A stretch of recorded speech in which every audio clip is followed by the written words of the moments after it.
Dude, it's sedikit dah fucking mahal.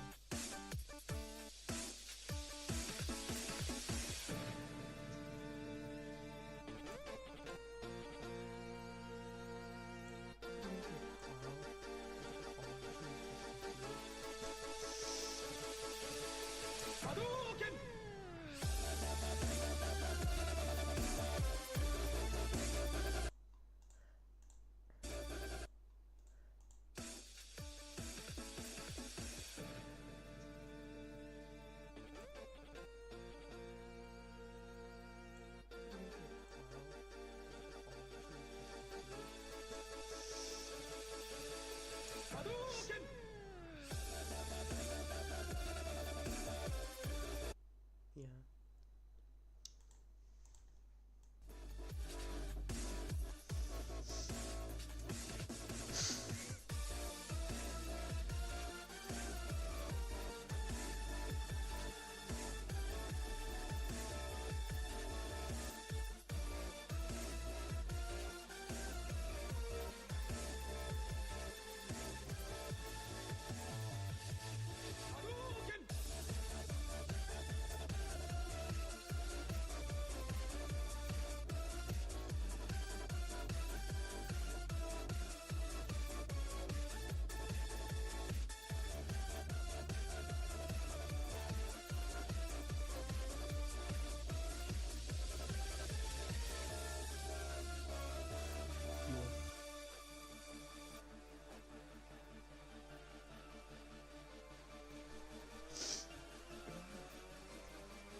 Hello everyone, Roblox is welcome back to the Phoenix SC Blackboard. We're here today because we need to talk about the new version numbering system that Minecraft has adopted. Y'all remember this? We've been on 1.21 for a while. It's been the longest we had any version number. We'll have an official post on Minecraft.net that's going to explain what the new version numbers will be. Yeah, it's finally happened. Minecraft's new version numbering system. A small change for clarity. Yeah, it's a small change. Yeah, they finally announced it. In the beginning, there was 1, 0, 1, 1, 1, 2, 1, 3, 1, 4, and so on. And all of a sudden, we've hit a wall with the trials update. And so now they feel compelled to change the way that we version number our updates. Okay, so what's going to happen right now? Let's dive into this. Okay, so we're on version 121 right now. You would think that the next version is 122. That is no longer happening. We're not getting 122 ever. In fact, the next version number we're going to get is 26.1. And where does this come from? This number right here, this is going to be the year that the update came out. So 2026 with the number 26. And this number is going to be the drop number. So we've got the year and the drop. If the drop requires a patch or hotfix version, we just add another number to the end of it. And so that becomes our hotfix version. So starting next year, our first major update version is going to be 26.1. Do you like it? Let's say the Mountain Mayhem update, for example, was in 2026 and not this year. Mountain Mayhem is the fourth drop of this year. That would be 26.4. We're effectively skipping Minecraft 2 all the way to 25. Here's a table that Mojang provided on their website. This is if the nomenclature applied to the updates this year. It doesn't actually do that, but this is an example. One thing that is not explained in this article is what happens if we get a hotfix for a 2025 version in the following year. My guess is that we maintain the 2025 number, and we do that until the fixes are done for that version. We shouldn't be changing that to 26.1. We should maintain that as the version. You can see Bedrock is trying to maintain parity, it's just never going to happen. Their update cycles are just different. Anyway, so that's the release numbers. We also need to talk about snapshots. This is our current snapshot system. We have the year number, and we also have the week in which the snapshot was released. So year 2025, 41st week of the year, and the snapshot number for that week. This is being scrapped. So bye-bye 25W41A. That is not happening. We're instead going to inherit the same system, but instead of that number at the end, we're just going to say snapshot 1. That's it. That's the new numbering system, guys. All of this will start next year, so Mountain Mayhem is still 121.11. Here is the full table with everything, so with the release number, hotfix, snapshot, pre-release, and release candidates, they all apply. We'll iterate the first number for each year, the drop number iterates, and then the hotfix number iterates. I can see this being a confusing change for some people. The fact that Bedrock and Java version numbering will almost never be in parity is a valid concern. I think there's some worry as to this number and what it entails for the game. If drops are the norm, what happens to big updates? Is that just never going to happen anymore? So as we close off the year and shelve the old numbering system, the Mountain Mayhem update will be released next week. I'll be live on Twitch right now, we can discuss this in the comments, in the chat. I'm sure there'll be a lot of questions and confusion, but we'll get used to it.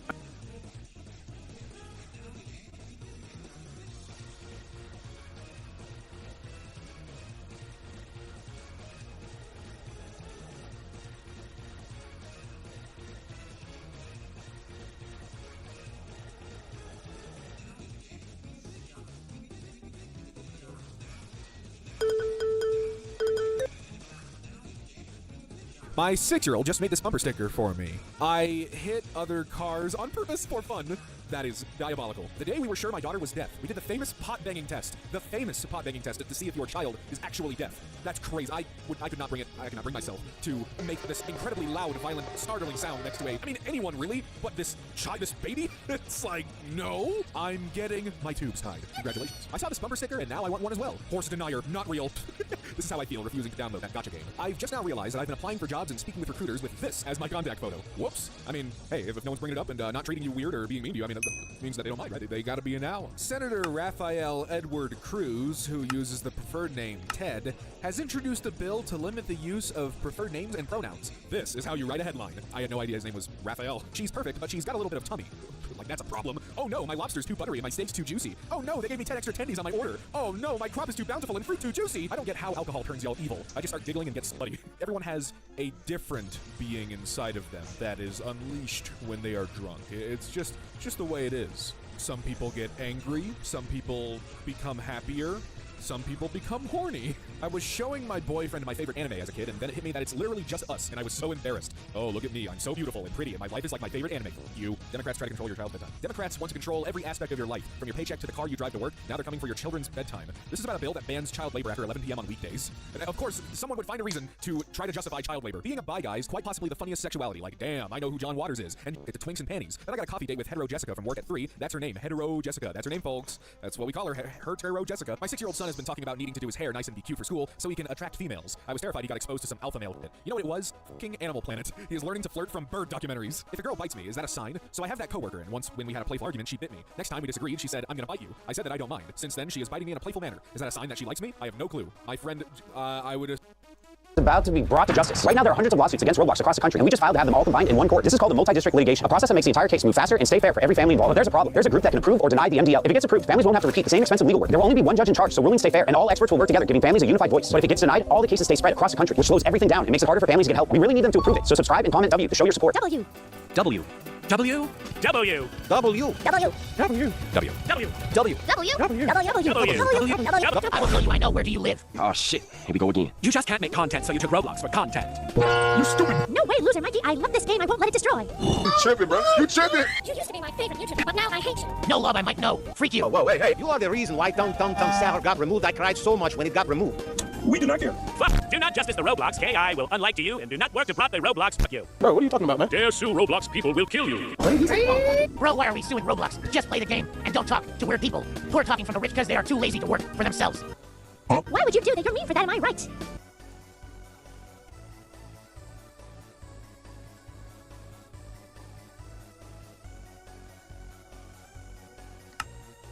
If I'm right. Do not to Roblox. It's not the kids' fault that their parents are letting their 3 to 5-year-olds that don't know any safety elements something like this must stop. Please don't remove Roblox, please. It's my child game. I'm an OG. Do not, you dumbass bitch. You mother shit, Mike, I'm 12. I hate you. You might shut down Roblox now, you fucking idiot. I fucking hate you. Freak you, Mike. I'm serious. If I'm the judge, I will deny idiot. I'm not showing respect. My life is Roblox. Isn't there another way to solving the situation without seeing them? Seeing them? You stupid. I'll lose my ID. No, I'm max level and block fruit. Sorry. Mike, I used to be your fan, but I'm not anymore because of your garbage laws. You're useless, son of a bitch, and don't you dare touch Roblox. You're a lousy YouTuber because that's the game I grew up with, so don't touch it, you piece of trash, Mike.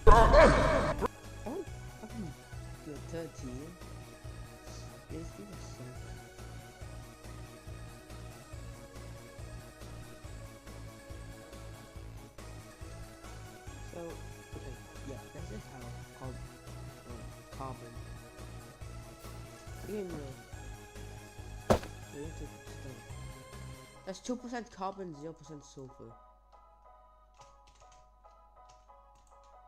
How do I filter? Filter.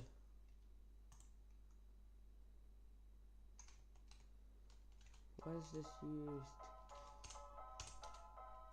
What is pussy? Pollution and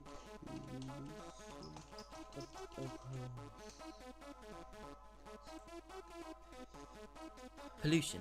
A serious problem we find in this world we live in, as the amount of pollution that occurs from emissions of many types, commonly produced by humans. Pollution of the Realms brings this realism into Minecraft, making you more aware and more committed to protect your world. How's it going, everyone? Welcome back to a new showcase. Today's mod is Pollution of the Realms, and this mod brings blocks of carbon and sulfur emissions which can affect the way you play in Minecraft, including your food, plants, animals, and more. The aim of this mod is to make players more aware of environmental pollution and encourages them to use different and cleaner ways to reduce this. This mod is compatible with many different mods that can make it easier or harder for you to control pollution, but for the sake of this showcase, we'll only be using the Pollution of the Realms mod, as well as the Advanced Chimneys mod. So without further ado, let's get into it. First, let's look at the different sources that create pollution, making your world more legal. Furnaces are one of the first sources that you may create that produces pollution. Whether you are cooking food or smelting ore, you will be producing some pollution that may affect you if not controlled. Torches are another source of pollution, and maybe the most common problem you will have keeping under control. A torch is the main source of light you will create in Minecraft, as you light up your house, caves, or around your home to keep you safe from monsters. Fire is another source of pollution. This is quite easy to manage considering not a lot of things need fire. It can sometimes appear naturally, however, in forest fires that start due to lava pools. This brings us on to the next source of pollution, which is lava. Unfortunately, a lot of caves in your world will generate with lava inside them, so this may be hard to control. This also goes for lava pools that can naturally occur overground. Explosions is another source of pollution, and one that is quite easy to control. The main ways of an explosion can occur is if a player ignites some TNT or if the creeper explodes, but if you have some mods installed, then you need to keep explosions in mind. Machines can be another source of pollution, and this may be more common in mods, so if you do have some downloaded, this is another to keep in mind. Vehicles is another source of pollution, and again, this may be a factor to think about when downloading mods, as you may use more ways of transporting other than just minecarts. The final sources of pollution come from animals and players. Players are a common source of pollution, because many of the sources I've mentioned are man-made, like torches, furnaces, vehicles, sometimes explosions. All of these sources of pollution can make it hard for players to adapt to, but it gives a new way to enjoy Minecraft and give a different experience. Now that I've mentioned the different ways pollution may be produced in your world, let me tell you about the effects that can occur as a result of this. There are two types of emissions that may be produced, sulfur and carbon. You can keep track of the percentage of emissions in a chunk with an error meter, which is created like so. When the sulfur emissions reach over 30%, then you may suffer from poison. On the CurseForge page, this is classed as non-lethal, so expect it to get much worse. When sulfur emissions reach over 50%, then you may be affected by blindness, but that's not the last bit. If you somehow manage to get the sulfur emissions to over 90%, well, then it almost becomes impossible to live in your world, as you have a chance to be affected with wither. So, if you can help it, don't get your sulfur emissions high enough for this to happen. Carbon emissions may also get produced, and this is different effects depending on how high the percentage is. When your carbon emissions reaches over 30%, then you can be affected with mining fatigue, meaning breaking blocks will become more of an effort. If your carbon emissions reach over 40%, then you can be afflicted with hunger. Over 50% carbon emissions means that you can be afflicted with weakness. Carbon emissions that are over 60% in your world can give you the slowness effect. Carbon emissions over 70% can afflict you with poison, which is again put as non-lethal in their CurseForge page. Over 80% carbon emissions means that you can be affected with nausea. And finally, over 90% carbon emissions can afflict you with the effect wither. These are all big inconveniences when you are trying to live in your world, so you should really be doing everything to stop this from happening. Some extra factors to think about is that staying in the emissions block without protection can lead you to suffocate and die. Also, animals that are born in a polluted chunk in your world can have its base health reduced. This is something that you must keep an eye on if you have farms and pets, as you don't want your animals to be weaker than they are. Now, this isn't all doom and gloom, as you can still use lots of stations that do produce pollution. This is all done by filters and putting them in place to stop the greenhouse gases from entering your world's atmosphere. There are three different filters: the iron, the gold, and the diamond. Filters can protect against one pollutant of either carbon, sulfur, or dust, and you will be required to fill them with filter material, and you'll need to clean them as well. Make sure you create many, because if lots of emissions build up in one place, they can explode, so you can't just block them off with a roof. Advanced chimneys is great to use with this mod, as you can move any misplaced emissions with chimneys and vents, giving you an easy way to match them and increase the chance of an explosion. To create a carbon filter, you'll need either an iron, golden, or diamond filter. You now need to obtain some leaves of any kind. Interact with the iron filter and place the leaves inside, and a carbon block will appear that you can't grab in the box underneath. This will now start to filter any carbon emissions that occur below it. Once enough carbon emissions have gone into the filter, the leaves will disappear, and you will receive black dye. You will need to constantly refill this with leaves, otherwise the filter won't work. Next is the sulfur filter. For this, you will need to create the filter as well as wool. This wool can be any color, as it will work. Can stop this. If more dust samples when dust touches grass, it will only take a few seconds before it turns it into a park block. If more dust goes onto the same block, it will turn into coarse dirt. You can stop this, however, with a dust filter, which is created when you put paper into it. Again, once this is full, it will produce grey dye, and you will need to refill it again. There are many different ways you can create a system with hoppers, redstone, etc. to make this more automatic, so you don't have to worry about creating emissions when using furnaces and placing torches or doing other things that may create emissions. Again, it is recommended that you do use the advanced chimneys mod to help you with this. Now, there are actually some more items you can do to clean the emissions that have appeared in your world. This can be by many things, such as vacuum tubes, vacuum bags, as well as respirators. Vacuum tubes are an essential way of keeping your world clean from carbon, sulfur, and dust pollutants, and you can craft either an iron, gold, or diamond type. For this, you'll need a block of the material you want to make it out of, an iron ingot, a button, a redstone comparator, and a redstone repeater. The better the material, the better performing it will be. You can't use a vacuum tube without a vacuum bag to store it all in. For this, you'll need 2 diamonds, gold, or iron ingots, a leather tunic, 3 leather, 2 wool, and a slime ball. Next, you'll need to combine the vacuum bag with 2 paper and 4 leaves to get the carbon and dust filter. When you craft the vacuum bag, the sulfur filter should already be included. To simply use the vacuum tube, you need to equip the vacuum bag on your chest area and just hold down right click near the pollutant. The pollutant will then be sucked into the bag, and you'll be able to see how much of each you've stored. If your vacuum bag does get full, you can combine it with paper, wool, or leaves to empty it and dispose of it safely. If a vacuum bag needs repairing, it can be done with leather. If you are in the process of trying to be more efficient or protecting your world from the harmful emissions, but it's taking a while, pollution may increase, which will slow you down. Respirators are a great way to help you through this, as they can make you immune to the harmful effects that can be inflicted onto you. This can be crafted with 1 diamond, gold, or iron ingot, 1 leather cap, 2 glass bottles, 2 leather, 2 wool, and 1 leaves. This doesn't mean that you should just ignore the emissions you create. It is there to help you in places where it may be hard to clean your world from these effects. The carbon and sulfur filters are already equipped when you craft the respirator, but you will need to combine it with paper if you want to add the dust filter in an anvil. If you need to repair this, it can be done so with leaves. So, if you don't want to constantly wear your respirator, then you can create something called an air purifier. This is something that is made with the advanced chimney mod, as well as the pollution of the realms. You need a redstone signal, a filter, and a pump. Place the pump below the filter and insert paper, wool, or leaves, depending on what you want to keep that area clear of. Now, input a redstone signal to the pump, and you have yourself a working air purifier. The closer the pollutant is to the air purifier, the quicker it will get sucked into it. The better the material of the filter, the more range it will have. If it is made out of iron, it only has an 8-block radius. If it is made out of gold, it will have a 16-block radius. And finally, if it is made out of diamond, it has a 32-block radius. This can also purify any polluted water if the pump is placed 1 block beneath the water and the filter is placed on top of it, so it's sticking out. The aerometer may come in handy here, as it shows how many pollutants are in that specific area. Carbon can be harmful to you as a payout and any nearby animals. The same can't be said about plants and crops, however. This is because carbon emissions are great for them and can in fact accelerate their growth. All you need to do is build a system for which you can operate and have yourself a working greenhouse. Your crops should be ready to harvest much quicker now. That's it from me today. Thank you all for watching. I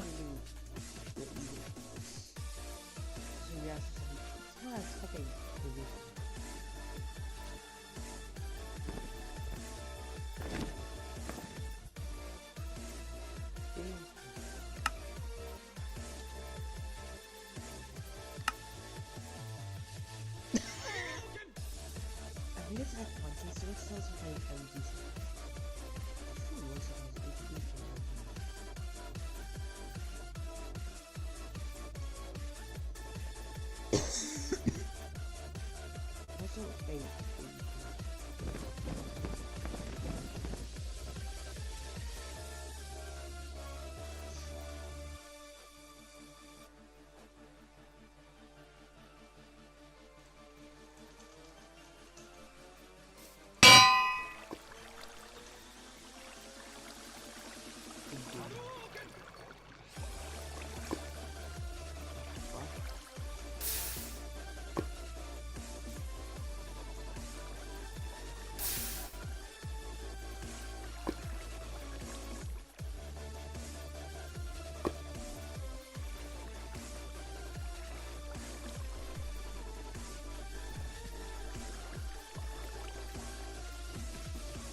so it gives you also.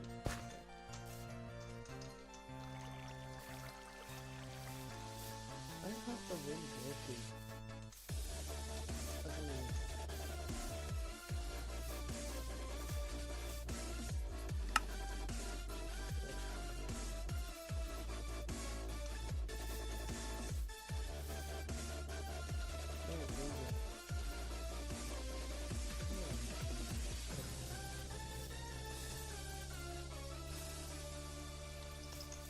Okay, apparently it's only loading half.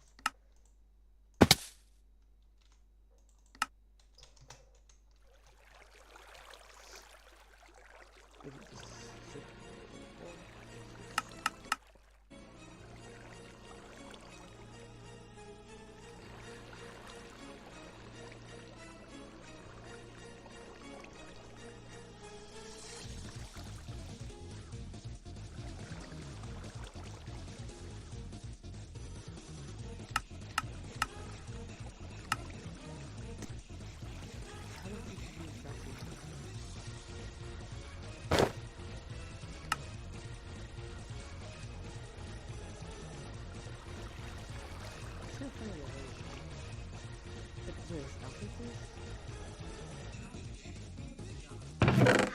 actually don't think having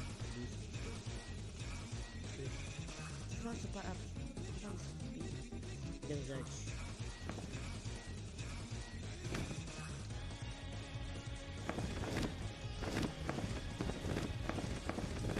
sorry for the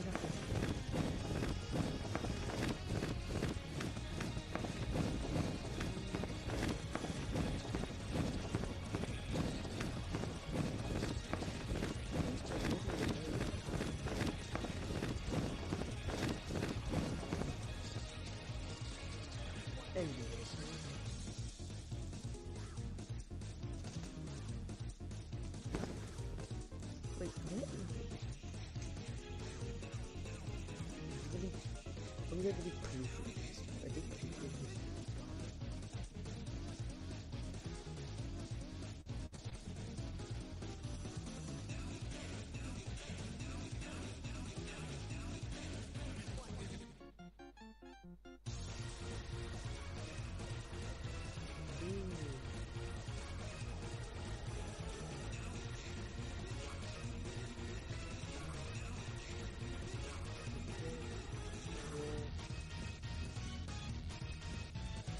Okay, so you can actually control it.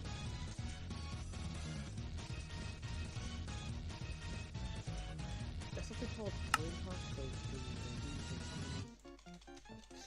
creative energy source, too lazy. So you place this down, you place this down, you place some time.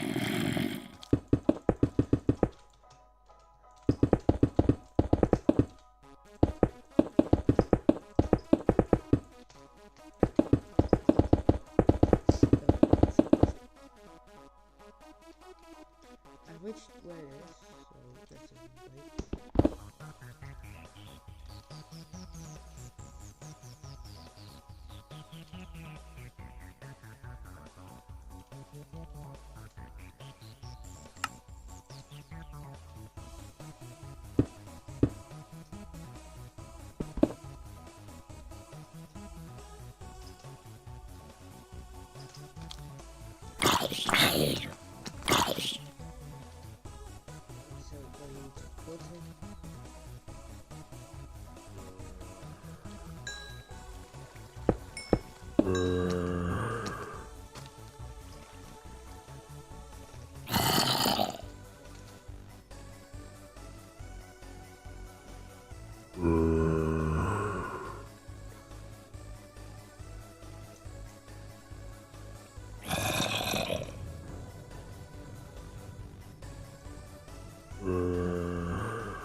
Yeah.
Oh, that's... Yeah.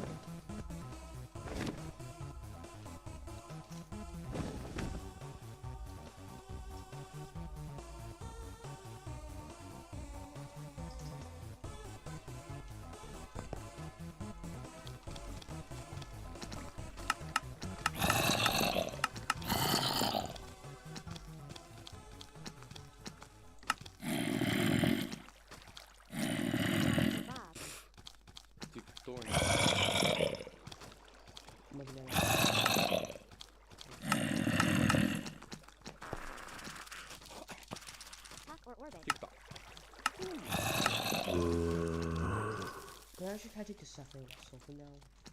What? So yeah, to say how good it is. Small cucumber paint. Even though my pack is hard, like, you know, slotting is bad. You can still delete it. Taste. Like... Bubble tea. No, you can either...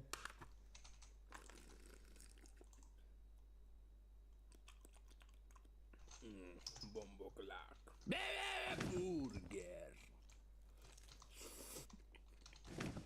Con la terrorita. DJ Bob.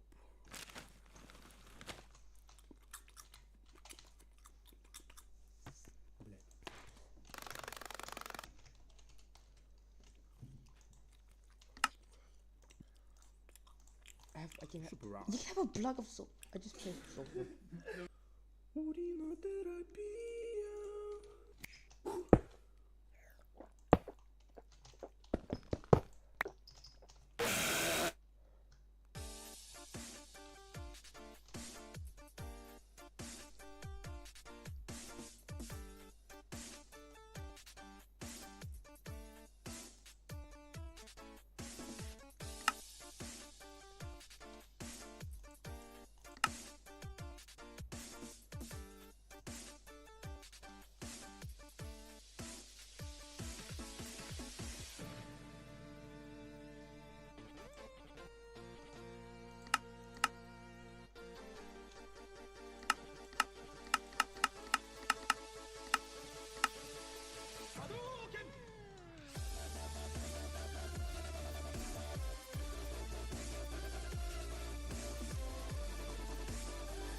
shit you have to do. It's something like that. So, why not have no police? Spanish police sucks because it's unfair. Why are you just doing it? Because you don't need losers. Like basically.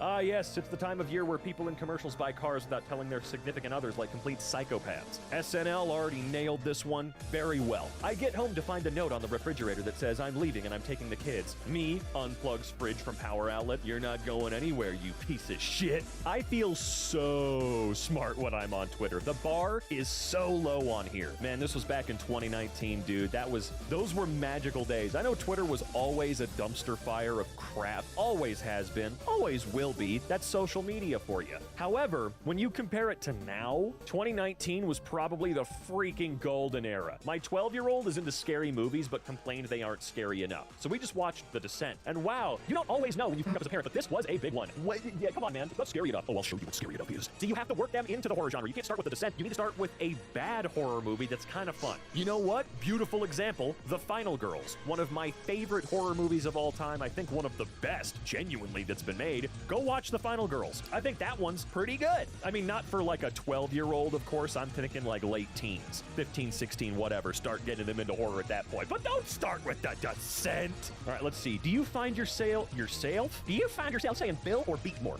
Literally, it's just this. Let's see. And asked to name them either Boba or Kiki. Almost unanimously, people named the one with sharp edges Kiki and the one with round edges Booba or Boba or whatever. It's a very interesting insight into how languages are formed. I mean, yeah, you know, over on the Pieholes channel, we kind of did that. We were just like...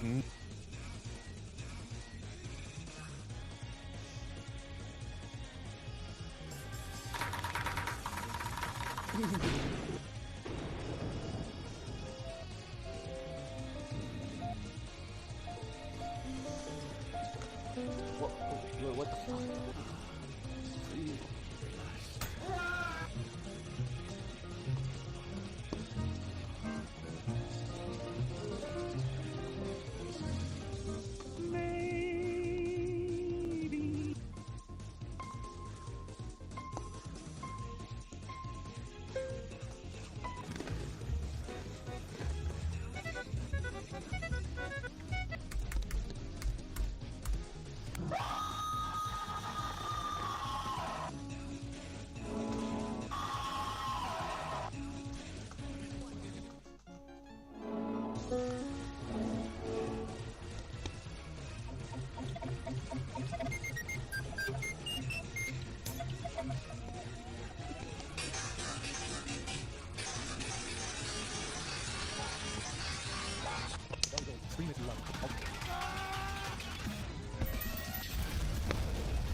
Oh my god.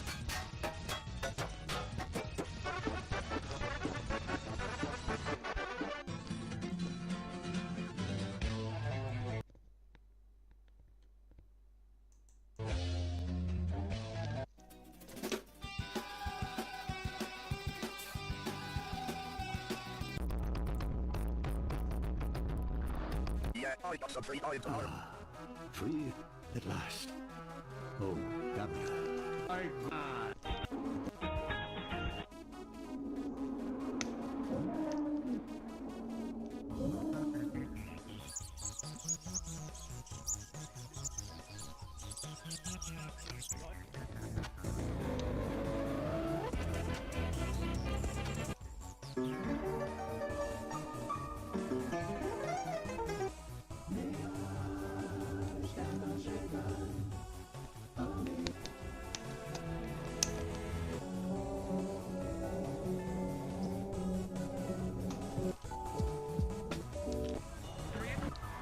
crystal rock.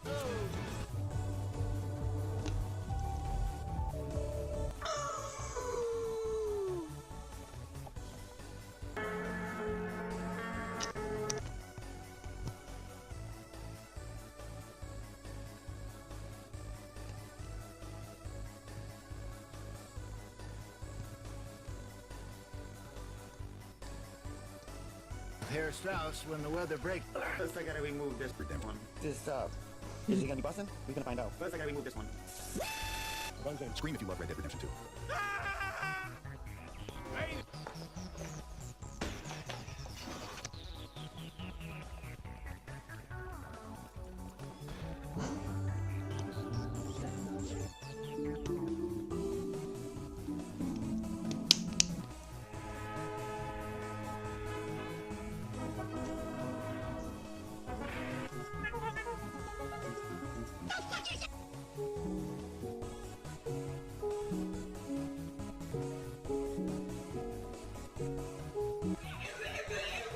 What can we do for you? Hey, you goons wants to have a meeting at 6:30 in the morning.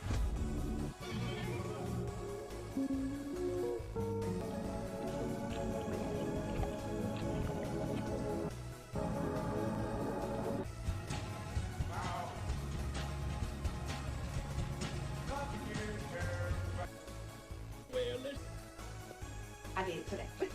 You ain't from Delaware unless you had a shower pop tart. You are not from Delaware unless you get a nice shower pop tart. See, a nuisance is super chemicals in the pop tart. It's just like toasting it. It's wild damn.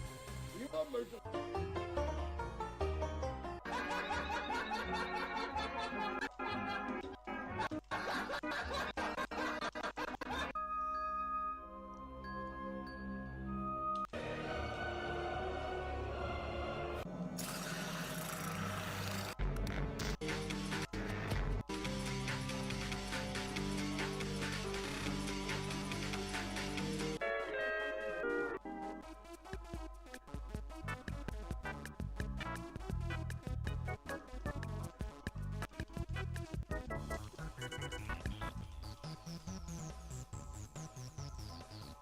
Right. Yeah.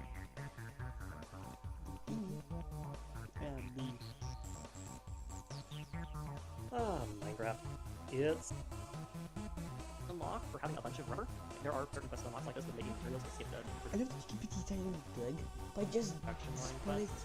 No dice. It is so early in the progression and so easy to get normally that I guess the devs never thought people would need to bypass the quest line. This blows chunks. So, all of this work, and it turns out that in the end, I am once again stuck waiting on villagers. I could make a better reader, but no, to heck with that. I have a better solution. Cookies. Specifically, cookie arrows. When shot with a cookie arrow, which is called a mystery arrow for reasons that escape me, villager adults will split into two random babies. After they grow up, this process can be repeated, ad nauseum. And, since this is a waste not want not situation, any villagers that don't have trays I care about are going to be piped into an emerald collector that I'm going to make while the macerator very slowly grinds up my cocoa beans. For those wondering, there's actually a quest that gives you cocoa beans. It's just that it's locked behind the cow tipper quest because you have to craft leather armor for it, and I just don't mention it here because it's not super relevant. I still never managed to cross-read these things. My plan is super simple. I want a bunch of little boxes with water flowing underneath. Normally I would just make a giant water slide, but mob cramming is a kind of implemented thing in this version, so they do need a little space or they kill themselves. My collection can only hold so many villagers in it, and they have kind of started suffocating each other already because I am distance in trades. So when I start running out of space, I will just shove them into this pit. Placing the sensor to fire arrows is honestly the trickiest part of this plan, because there are so many villagers in the way that I cannot shove them fast enough. I also have to be careful not to split up villagers that have traits I want to check or keep, because you can't trade with the villager that's a baby. This process doesn't actually kill the villager that it shoots, it just turns that villager into its baby form. So if I do discover a forestry villager with a trade that I don't want, I'm going to want to make sure to kill them rather than breed them, because otherwise I'm not going to be able to tell which are the new ones and which aren't. Any villagers that I don't want, or who wander in, get shoved into the Emerald Collector. It's real easy money, literally. By the time the first layer of the Emerald Factory is done, I still have not gotten my homes. The irony that my progression is being gated through a literal fire sale is not lost on me.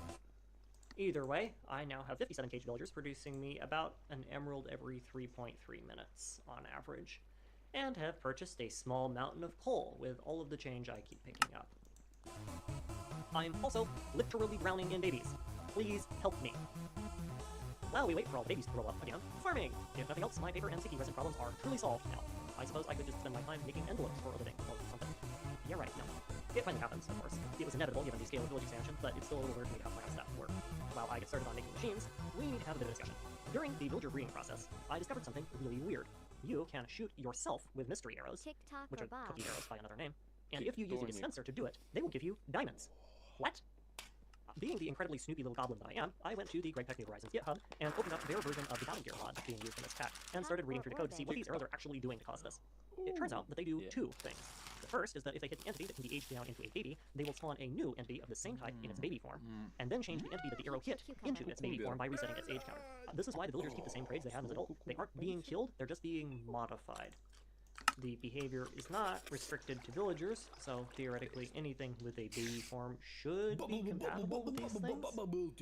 The second thing the arrows do is that if the arrow hits an entity player, which is the Minecraft way of representing your avatar, and it is not shot by the same avatar, so I'm not shooting myself with my own arrow, the arrows will give me one of whatever item is defined in the 6th slot of the array called item mbarrow.component. Arrays are 0 indexed in Java, so when they say 5 there, they actually start counting from 0, not 1. It's a programming thing, don't worry about it. I go to the definition of that array, and what do you know? Those item definitions are out of order compared to the order of the arrow. Instead of giving me a cookie, which is the crafting material for the arrow, it gives me a diamond, which is the crafting material for a piercing arrow. I can now turn cookies into diamonds. This is great. It also kind of puts us in a weird spot, rules-wise. My exact no-cheating rule reads as follows. Exploiting intentional design decisions is not cheating. If it does something stupid, but still is working as intended, that is fair game. I am not responsible for the game mechanics. This is almost certainly not an intentional game design decision, but it's also still working. I very clearly stated that I would not be held responsible for poorly thought out game mechanics. I will admit, this will be better under close. But anyway, after this would probably be against the spirit of the show, because yes, it is working as programmed, but it was probably not programmed as intended. It is now time for me to make some very expensive machines. And wow! Through the incredible power of time-lapse, there they are. Isn't movie magic amazing? This took me 7 minutes of non-stop work. Almost a stack and a half of steel, half a stack of copper, and a small mountain of XP buckets. But hey, progress, right? We still need a smeltery. All of that, however, will have to wait until the next episode. As always, thank you for watching. All of the... Welcome back. When we last left off, I had just finished the monumental task of obtaining a single bucket of lava for my smeltery. A smeltery that, notably, we do not have. Version of... Isn't movie magic amazing? This took me 3 hours and 37 minutes of non-stop work.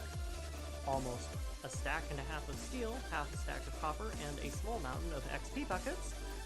But hey, progress, right? We still need a smeltery. All of that, however, will have to wait until the next episode. As always, thank you for watching. All of the usual YouTube support methods are at your disposal down below if you are so inclined, and I hope you enjoyed. Welcome back. When we last left off, I had just finished the monumental task of obtaining a single bucket of lava for my smeltery. A smeltery that, notably, we do not have yet. It's time to fix that. Smelteries require only 3 ingredients: clay dust, gravel, and sand. Previously, I had to rely on dirt and gravel creepers to provide the materials to make those, but now that I have lava, I can finally indulge in the most quintessential of Skywalk experiences: cobblestone farming.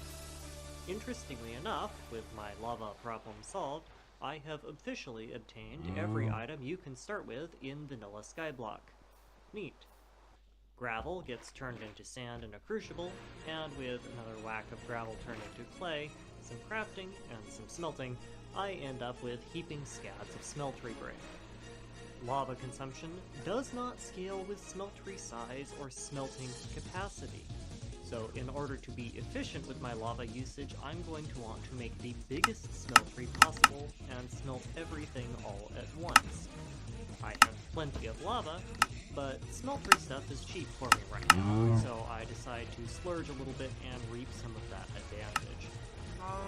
Once that is built, I cycle through a backlog of smelting resources. All of my aluminum ore berries up to this point net me enough resources to make 10 aluminum blobs that I can macerate into dust and 6 aluminum brass. The macerated aluminum will be turned into alumite using the more efficient GregTech recipe and then re-smelted for my tool forge later. The most important part of this process, though, is making a ball mold, which I hammer out without any issues. Now, finally, we are ready to make some circuits and push our way, kicking and screaming, into the age of low voltage.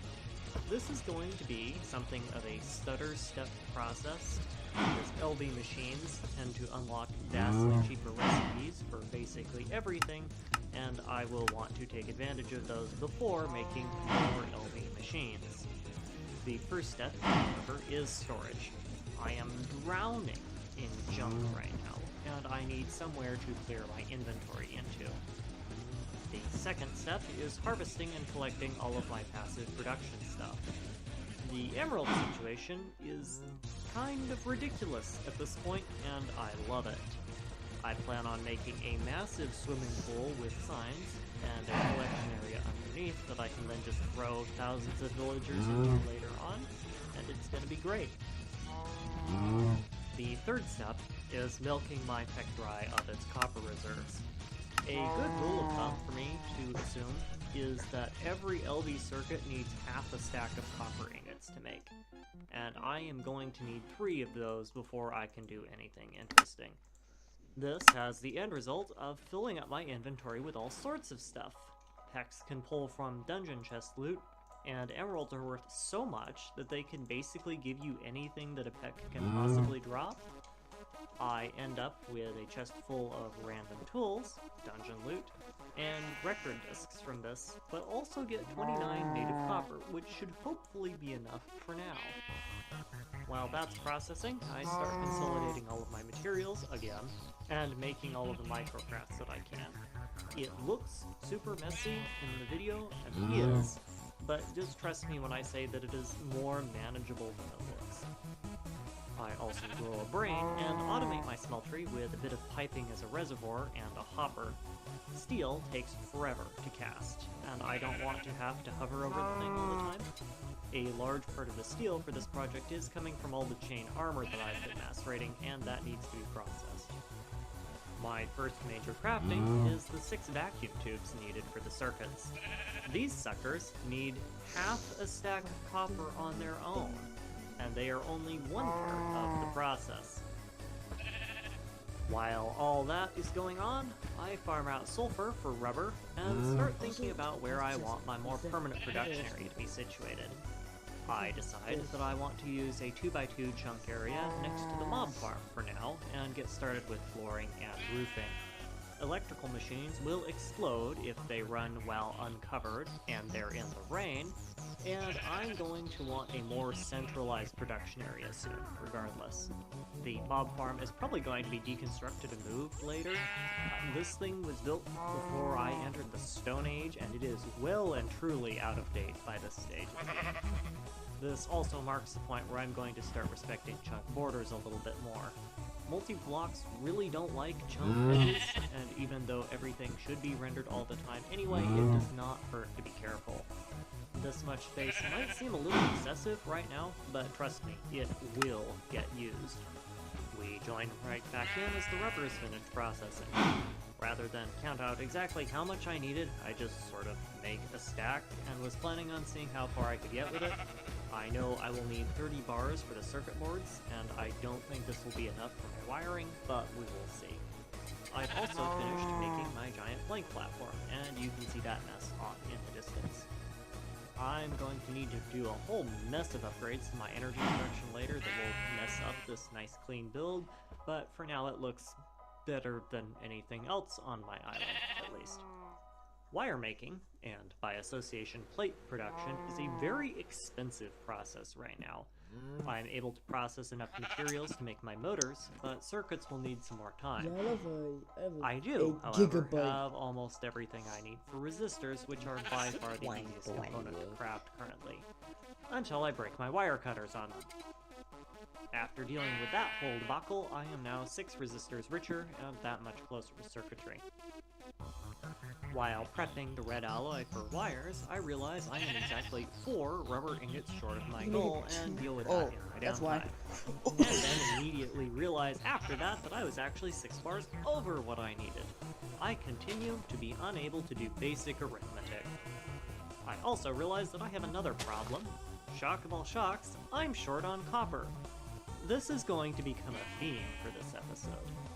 This is solved with a high-speed meltdown of some spare ore berries. They actually made a difference, go figure. Followed by an even higher speed meltdown of my flesh, when I accidentally touch a pipe containing molten steel.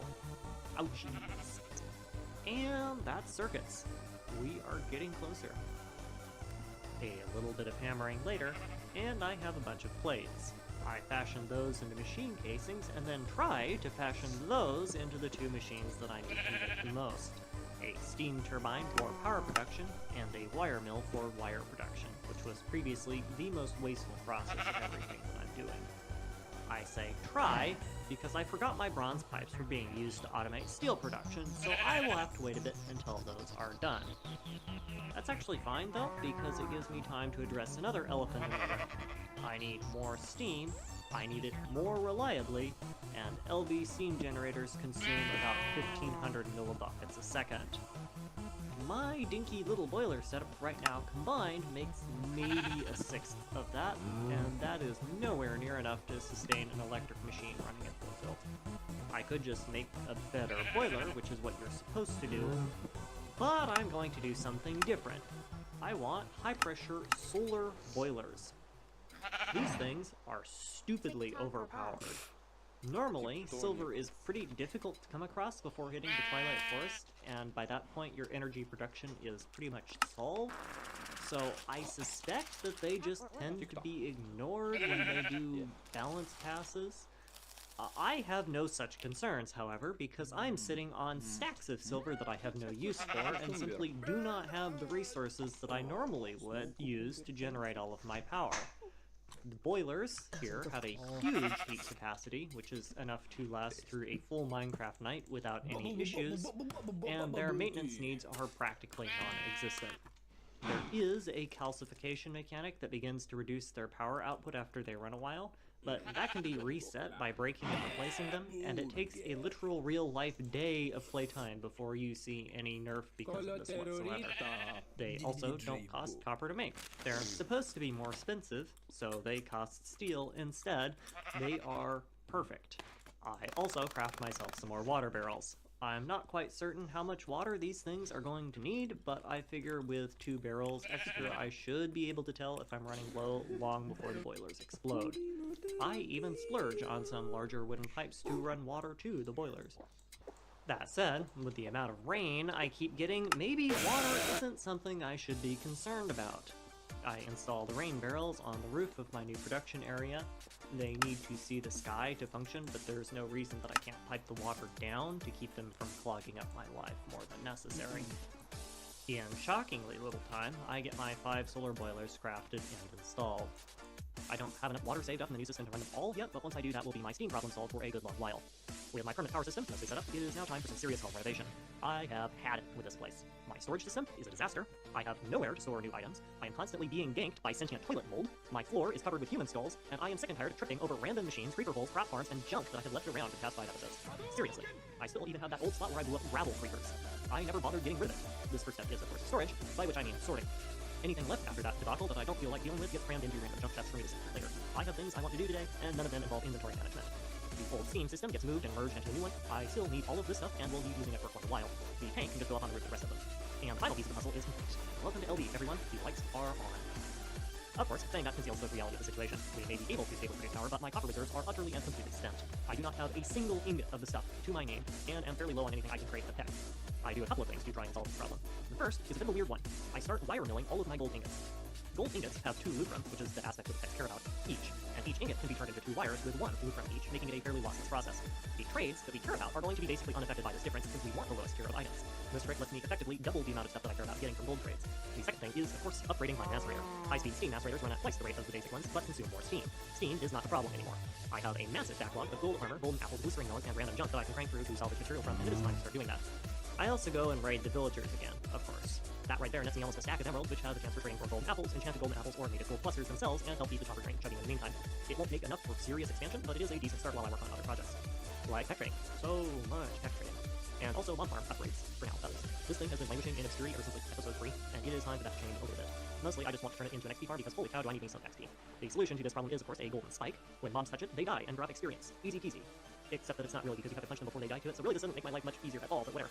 I harden up the farm with some of my spare planks, and shockingly, dirt is not a structurally sound and reliable material to build with, and then pull the torches from it. It does exactly what you would expect, though a fair bit slower than I would like. Managed mobs do weird things, and I do not want to risk accidents. So to help mitigate this, I put on one of the sharpness enchanted books that I grabbed from the Infernal mobs. Enchantments on spikes basically act like they do on a sword, you just can't directly enchant the spike and have to use an anvil. That's not a problem here, I don't have an enchanting table. As before, this does exactly what you expect, but faster. By slapping down my XP extraction setup and cramming myself into a roll, I can basically just launder experience into sulfur. Provided that I pay no attention to the incredibly disturbing noises that I hear coming from the containment chamber. That should be totally safe, I promise. Maybe. I think. I do that for a little bit until I get bored, and come away with a little under a stack of sulfur, which is about as much as I need to make my first couple machines. Hopefully this will be enough for my next project, which is a chemical reactor and a fluid solidifier. The reason for these machines in particular is simple. Rubber is my bottleneck right now. Even with upgraded XP collection methods, it still takes a while to make a reasonable amount of rubber, and these machines will multiply the amount of rubber that I can produce with 1 sulfur by a factor of 18. Yeah, we could use that. I eyeball recipes a bit and decide that I need to go through another round of looting and trading before I'm confident that I don't have copper, though. 18 emeralds isn't fantastic, but it is better than nothing. After finishing my trading and harvesting the ore berries that I've been throwing in Cost Reader, I noticed that someone has blown a hole in my mob farm. The barn is lit up right now, so this must have happened after I finished with my sulfur. Stupid creepers. Regardless, I'm sitting on about 9 ingots worth of copper and plenty of sulfur, which should be enough to proceed for now. Crafting anything new right now takes a huge amount of time. This is largely unavoidable at this stage of the game, but once I hit LB, a great deal of my work will involve bulk crafting basic components to hopefully mitigate this sort of micro-crafting-induced hell in the future. But hey, at least I only need something like 40 ingots of copper instead of the stack and a half that I blew for my first 2 machines. It's progress, right? A few minutes later, I finish up the crafting on my machines and install them onto the same cable as the wire mill. I will be reconfiguring the arrangement later, but for now we want as many machines as close as possible to the generator to minimize resistance losses.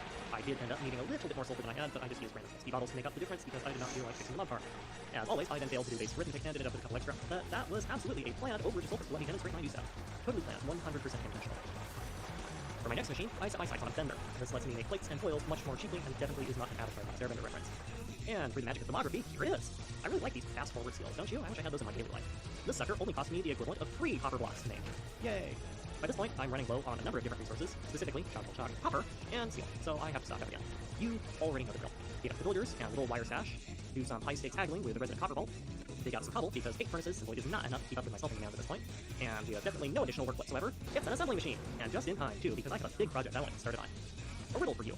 What starts with V and ends with, my fingers are falling off? That's right, it's a better emerald factory. This assembler lets me make a bunch of fun things. One of them is a golden lasso. It does this. I can pick up any acid mob and move it around. Wherever I want. Oops, it's fine, he was a clay trader and therefore unimportant. Another fun thing is signs. I bet I can have all kinds of fun. Oh my god, why? So, there's actually a method to my madness here, and I will be using at least some of those signs that I crafted. They are super cheap, so I just made a bunch and will throw away what I don't need, or more likely stay in the chest and forget about it.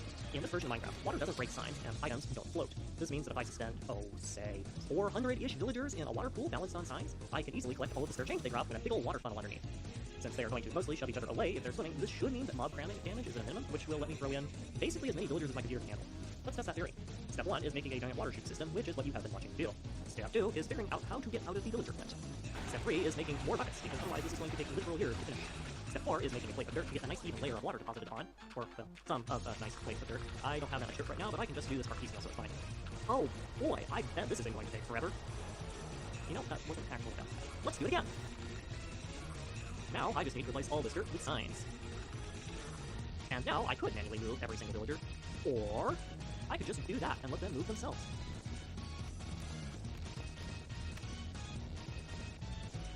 Why are they all going over the whoopsies.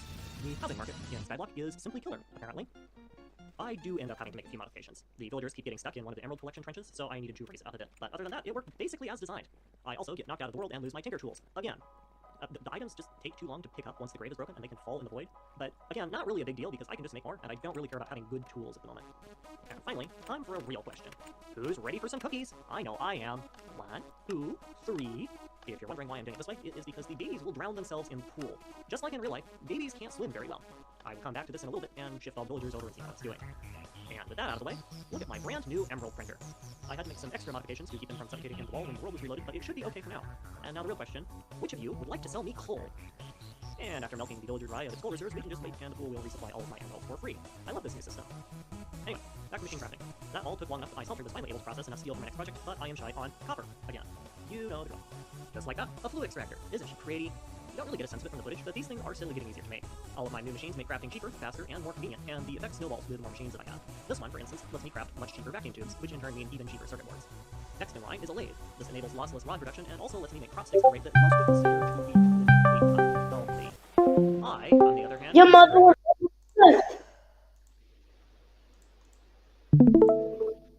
And what the fuck are you doing, you super little dick? I mean...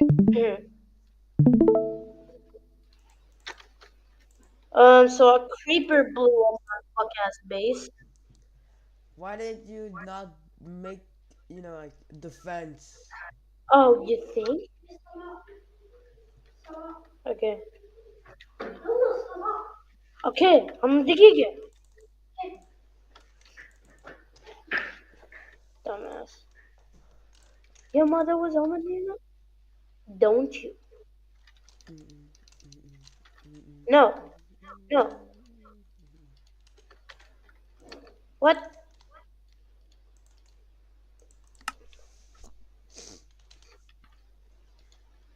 What the fuck? Why is that No. rod? It's useless. Stop blowing up my face! I can't change it to peaceful. Probably because of no cheating. Shit. That is shitless. Warm me up!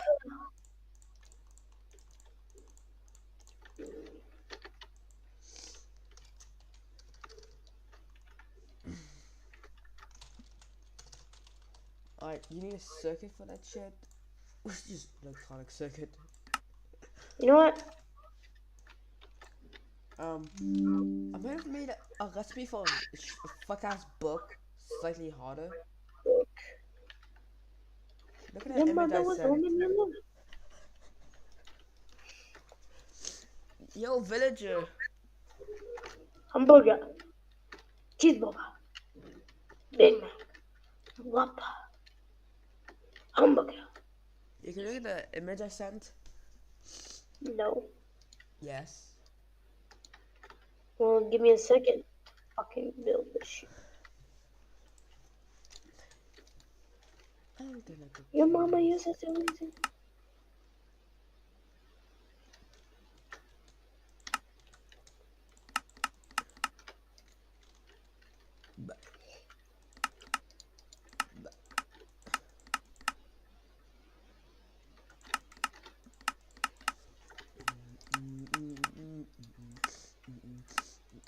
Dude, my fucking nose. As in walking clear. Changing relapse is out. And I let this burn up my neck. So what do you think about the new book recipe? Yeah. That's what I think of the book recipe. Is there oil? I don't fucking know. Seed or fish? Kill fish. Kill. Can I tell you something? Kill. I can destroy fish. Fish. Into fish oil. Like fish it? No, I can destroy raw fish from Minecraft into fish oil. And distill it Oil. into some free lubricant.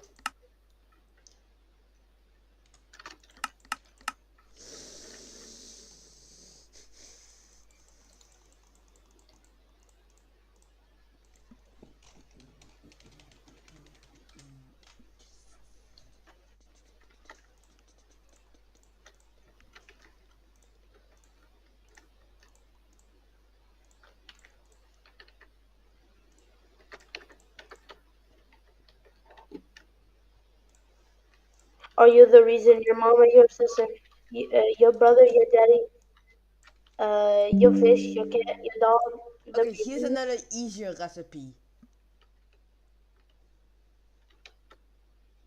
The fuck?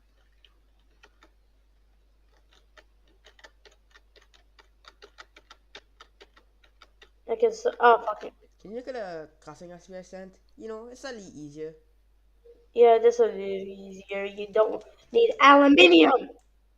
That's not aluminum. That's enhanced ender ingot, which is What the fuck? which it's not which Nothing.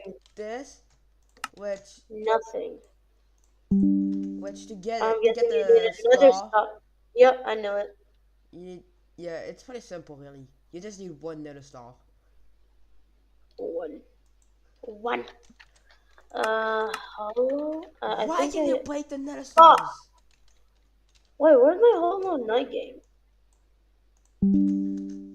The Hollow Knight game? Yeah. I'm guessing this is Why like. Greg? That's the mod pack he's using.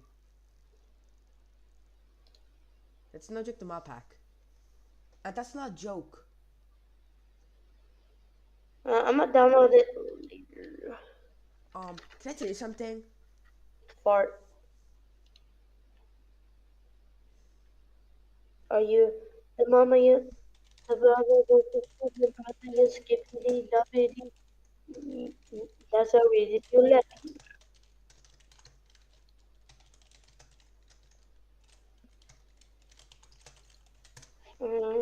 Hello? HoloLens. HoloLens. Is your name HoloLens? Because HoloLens.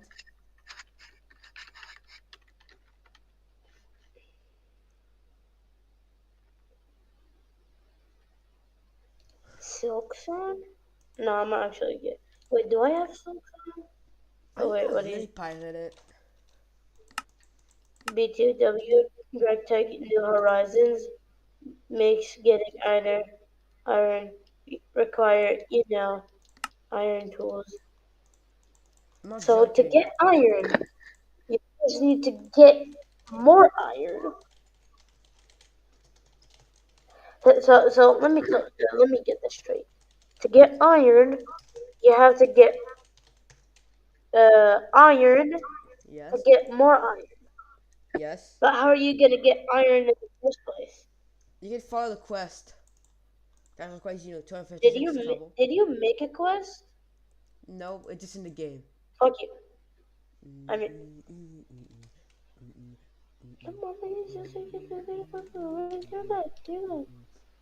And that's the reason you're not. Boy, in the I think you had inventory pets. Shut the fuck up.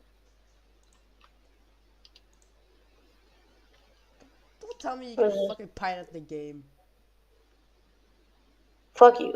That's something, yeah, real.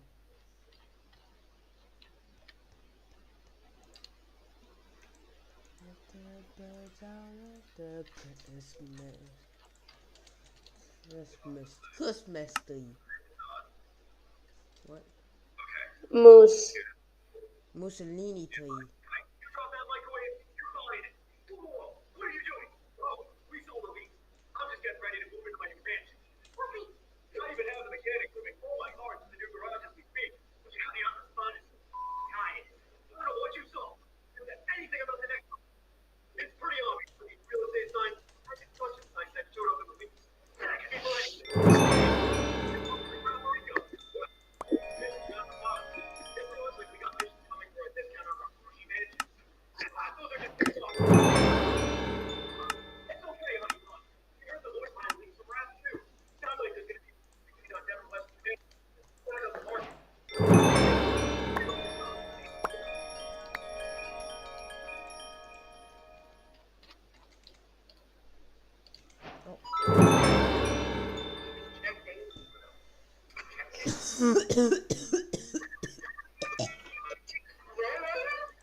fuck you mean you can get Metapet to Metapet?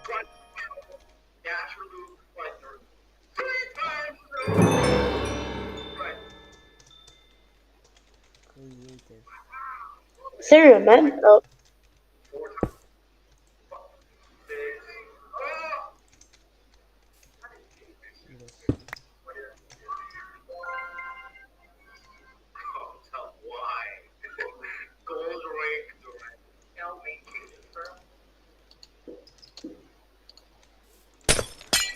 Or is your name Skippity of yes? No.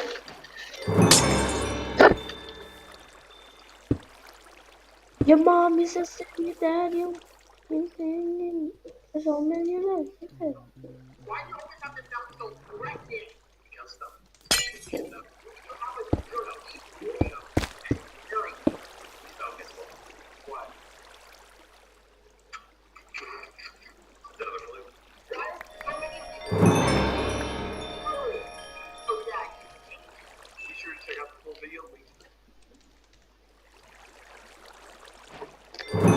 Oh, you're the one. Because you're the one of ones. Because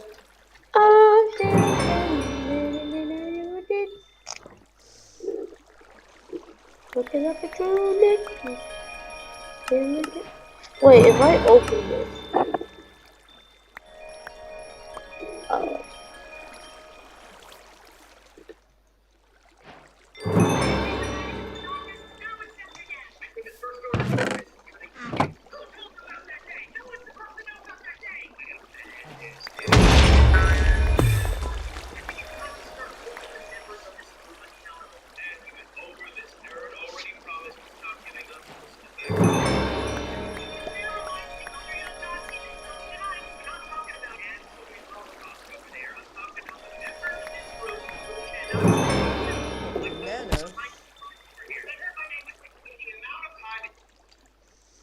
Why can I tell banana?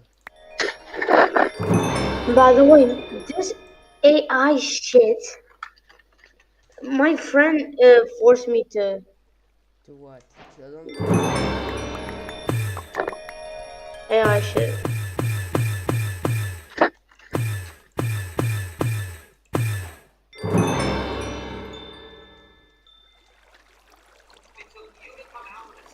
That is cool.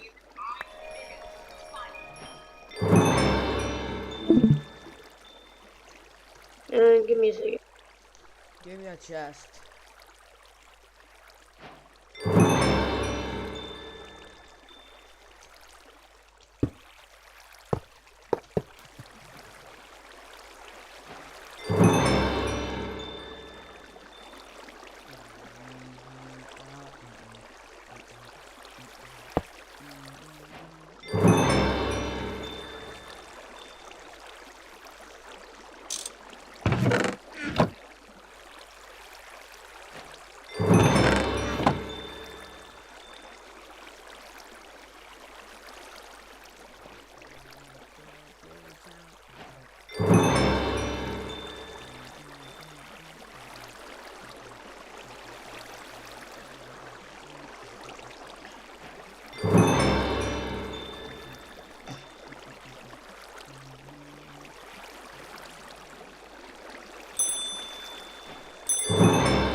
That's enough.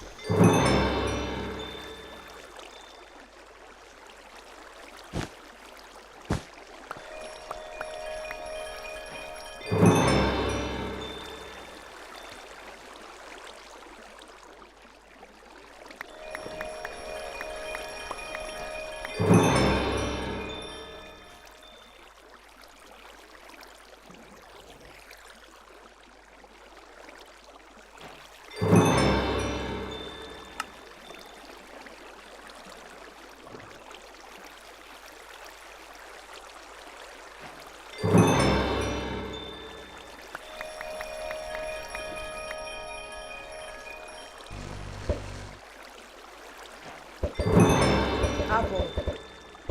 You need apples?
Yo, bro, I got the 3 most pure peak for childhood.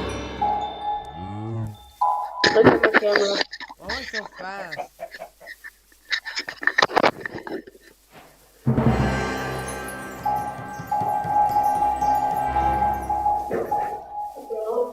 Bro, Nath, the uncle. I got the 3 most peak. The vanilla cake roll. The fuck are stupid rolls? The salty vinegar Yeah, I can't chips. take that with And the orange juice. 3 most peak. Dude, you forgot. You forgot something. What is it? Oh yeah, let me just get my toothpaste. This is a shit fucking 9,352. Yo, bro. What? Is this what you meant? Yes. Alright. Let's try this.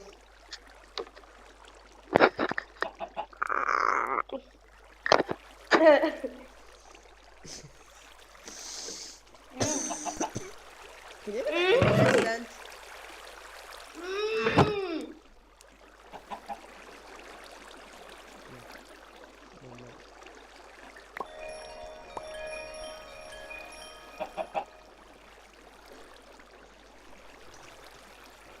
I totally just did a good and then just spread it out. Totally. What is this? A random shit. Random shit. So it's just I'm bored, so. Something random and shit. Yeah. Like look at how many gold patches he does.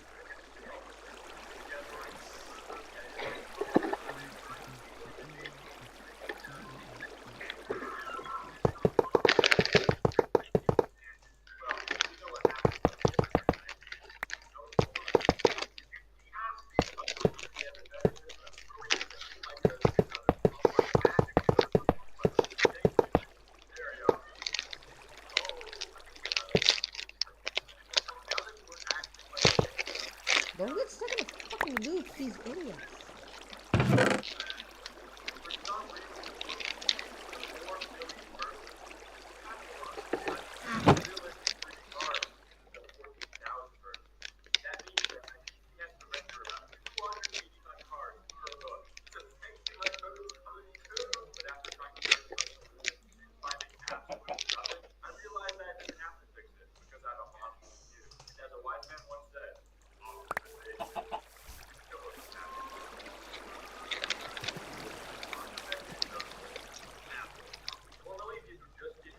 Silver.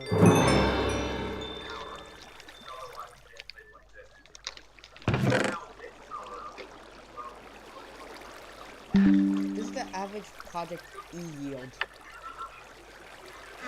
You know what? Because I'm a menace to society. Look at my screen. Okay, hold up. Stop flowing out! Stop flowing out! Bruh. Give me a builder's one.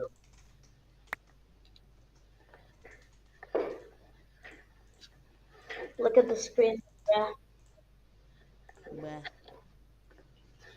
Since I'm a menace to society, What the fuck is this? it's the cake roll up. We don't know. I'm fucking pulling That's a it. weed roll. This is weed? Yes. This is fucking drugs? Yes. No! Can you just not look at what I'm making? No, I'm most definitely looking at what you're making.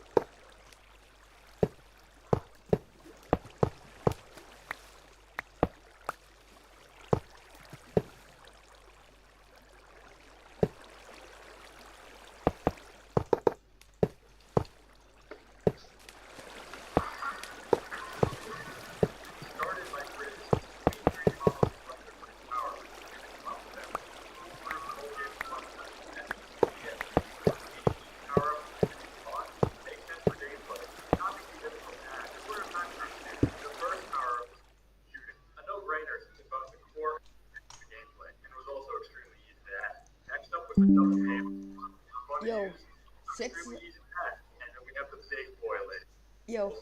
since it was a singular gold block, I had to do something else. Dude, I'm watching the entire video you're watching. What? That snake video. This is Google Snake. That's a fucking video. Oh no shit. About... Put your head.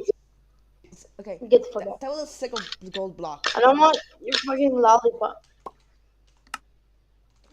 Get the fuck out. You sound like a cat. Why? Man? What? I want it. Look at the box. Yeah, what kind of what's it about? Better than black. What is it about? Yeah. Wait, who the fuck was that? My little brother. Your little idiot? No. What the fuck?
Yeah, look at the shit taco 9000.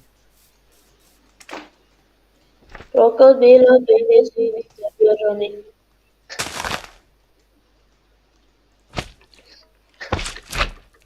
Are you the?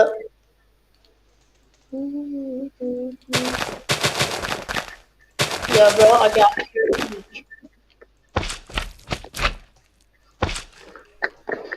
Yeah, bro. This is fucking 7 years old. What? Look at my screen. No, look at my camera. Yes. This is fucking 7 years old. I'm checking dates.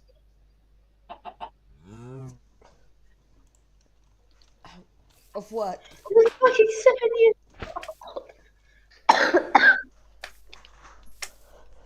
Yo, can you look what I'm doing?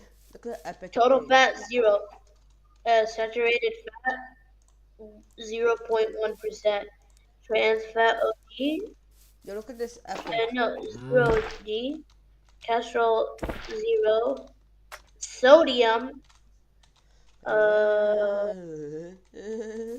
Sodium good to drink. Only if not low. It's like not 1 trillion.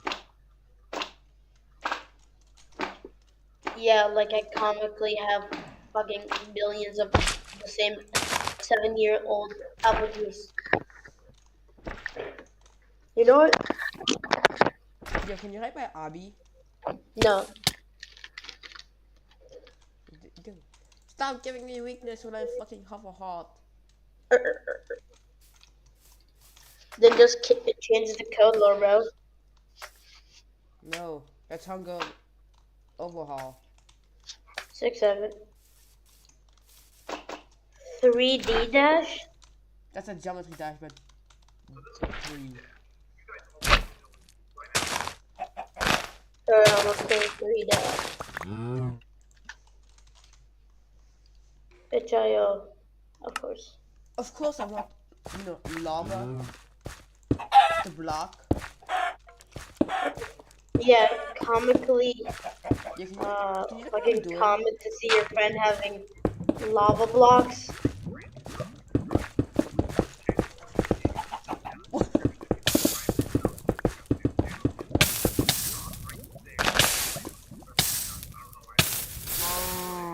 Boy, you wanna know something? Give me insta healing. That's garbage. Heal me! What the fuck?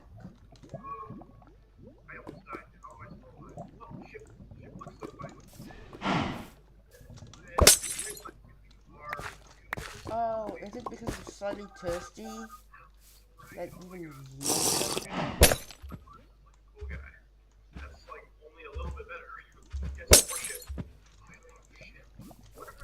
I love shipping. Man, I love placing fucking blocks of, I don't know. Skibbity. I love placing blocks of lava. Yeah, just 7 GB all wasted. Let me get more lava. Shut the fuck up. Yay.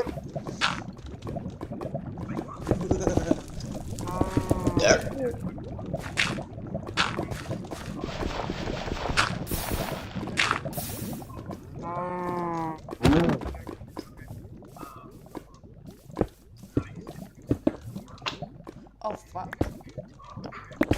Oh wait, this is squeeze. This is squeeze. Yeah, I just. Oh wait.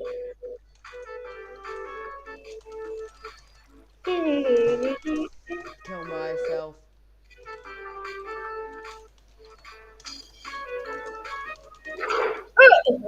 I busted. Ah!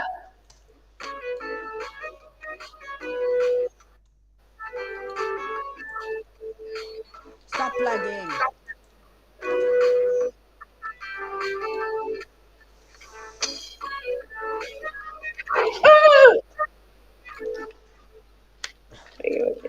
What is making me fucking lag? Okay, this at least helps me. Stop making me lag. What do you mean?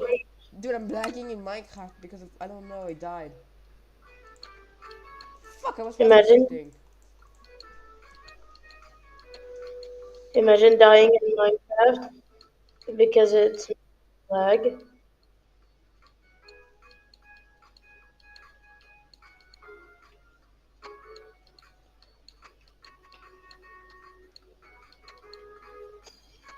Ah, it's so comically right.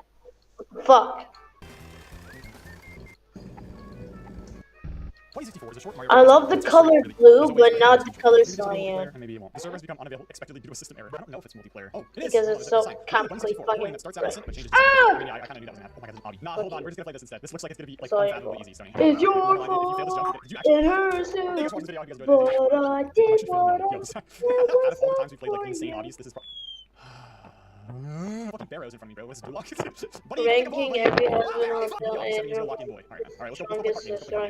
Thank you. Thanks, I made it first try. Thank you. Wow, I made it first try. I'm not even at the end yet. Thank you. Google Maps is free. I'm on the last one. I'm on the last one. Wait, what's this? Bro. What the? Oh, it all turns evil. What does this say? Remember, this is just the optional obby. The main game queue is in the front. Okay, I figured that out, buddy. Dude, everything becomes scary when you do the obby. Oh my god, everything starts bleeding. The eyes are bleeding. The frogs. So you got me. Sorry. No! Alright, so this is a game, I think it is. I'm not actually sure. Yo, talk? I'm so glad I checked. Dude, none of my audio was recording except for my mic. Oh my god, okay. So, we just started the game. Stop, I'm getting hit from the back! Alright, let's go. No, I'm cutting up, bro. Wait, is there drifting? Can you drift? I can't tell. Move! Let's move! Yo, I'm actually cutting up. The cart drives so badly. It's so bad. There's a cart here. Wait, hold on. Who's that? I get out. Oh my god, oh my god, we're going backwards. No, we're not looking. We're getting styled on. Okay, you're only in first place because I stopped. Yeah, excuse me, buddy. I said that shit like that's not how it works. Like, you're only in first place because you're in front of me, so remember that, alright? Wait. Stop. Okay. Stay out. Yeah, says you. Hey, buddy, what's that? Oh, during a routine test, Marcus found an unexplained wolf character in the build. No design, no notes. Zero file that has a low priority bug. What? Wait, let's follow Riz. Where's Riz going? There's coin. Wait, oh my god, that was actually such a good distraction. Now I'm gonna get the coin. Now I'm gonna go. Now, and there he goes. All right. Where are we? Wait, turn around. Oh my god, it's a traffic jam. Dude. It's Riz doing it. Beep, out the way. Alright. Let's keep on. No, you're cutting up. Okay, buddy. See, the second I said anything, you just decided that you're not gonna drive anymore. Move, bro. Not even near you. I'm like freaked out. Why is there no music? Are we okay? I like how we just didn't even talk about how like ominous this place is now. No, it's just I'm gonna go. Riz is typing while driving. Yep, Sonny, we gotta get back. We gotta stop. How the fuck? Dude, she's lagging. She's a lag switch. Oh wait. You need a wrench, gas, and a gear to activate the generator. We got going on a fucking side quest. Oh my god. Hold on. That's not clear. Stay in front of the time. What does it say? Campsite ahead. Okay, guys, let's go right. Red's always right. Let's go to the campsite. Maybe there's stuff at the campsite. There's a wrench. There's a wrench at the campsite. Collected the wrench. Alright, Riz is just cursing everyone out as usual. Let's go. So the RV camp. We gotta go this way now. What's this top right? Wait, hold on. Hey there, Racer. Hi. This is you. I'm Stay safe. Dude, in my head,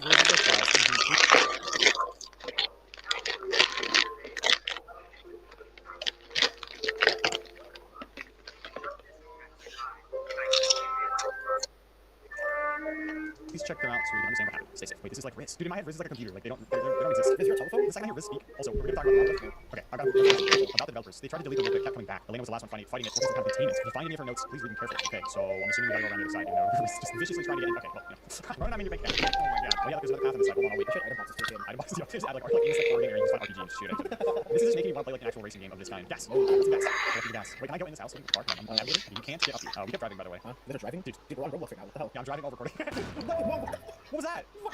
I didn't see it. What happened? I just saw a tree get knocked. Damn, bro. The tree moved this big. Was that all it was? It was a house. We're coming up on a warehouse area. I'm cutting up. Hold on, this is like a fire racetrack area. If you think about it. Yeah, I got the gear. Collected gear. Is there a note or something? There's gotta be like a note. Like a hidden note. There's a floating forklift here. Okay, there's a note. Hold on. Yeah, there's a note. Every time the file was removed, it reappeared in the next build, sometimes in different locations. One of our days, Elena noticed a wolf wasn't just a model. It was connected to something deeper she didn't recognize. Okay, so there's gonna be a wolf, bro. Wait, you think that wolf? Oh, bunny's name is over. Dude, I think that your whole see is entirely based on if you want to go on. So if you go on this hill, you start like sliding at Mach 5. Whoa! W physics. You totally break the game. Oh my god, you go so much faster horizontally on the hill. You start drifting around it. My car is built out of bricks. Okay. You're cutting up for a second. Okay, so we gotta go back, right? Everything you can say. Facts now. Alright. That would you hear that noise? That would be stamping your resignation. No! I'm not firing. You're resigning. Yeah. No, I don't want to resign. Well, too bad. You're the one who stamped it. I built this company brick by brick, pixel by pixel, atom by atom. You think pixels have atoms in them? No, it's not possible. Pixels are random. Oh, okay. Stony does. Alright, Stony, why is Adam inside you? What? Who the fuck is Adam? Alright. I'm not bluffing Adam. Don't. Alright. Let me repair this generator. Generator activated. Okay. I don't know what this is. Cage. Oh, okay. Yep. Alright, so I'm sorry. I'm sorry. Yep. GG's. Who is that? Who is this, bro? Talk. That is genuinely Ada. They're following me, man. I don't like that. Wait, I got a notification. They just pop a balloon. Riz, I don't like that. Riz, what are you doing? Hold on, let me read this. It says, I'm scared. The wolf is getting stronger. I can feel it pressing against the walls of my partition, and it's getting harder to think clearly in here. You've been collecting Elena's notes, haven't you? What do they say about what the wolf really is? Please hurry, guys. We got no clue, bro. Hold on, let's pop these balloons. Maybe we are supposed to pop balloons. Let's pop the green ones. Green is good. That means that we should kill it. Yo, I'm gonna be honest, this balloon has a little bit of a weird thing going on. Uh-oh. I feel like we're gonna pop all these balloons and then something bad's gonna happen. Talk to the rabbit. What does the rabbit say? Wait, there's multiple rabbits. That's not a fucking rabbit. That is, what is that? Oh. No, look at that thing. Wait, go for it. Look at that shit. Oh my god. He is coming for you. Oh no. Interesting dialogue. Okay, hold on. There's an exclamation point on the cake. You have to talk with the 4 of them. No. Wait, there's 4 of them? Oh wait, there are 4 of them. Who did I talk to? I didn't talk to this guy in the corner. Hey dude, you look normal. Okay, no you're not. Why is there an eye? I just see, hey Ronan, and then there's just an eyeball. Dude, I'm not gonna talk to you. You need a lighter from the vending machine. Oh, okay, let me talk to him. Hey, you have collected a lighter. You guys want to light the candles?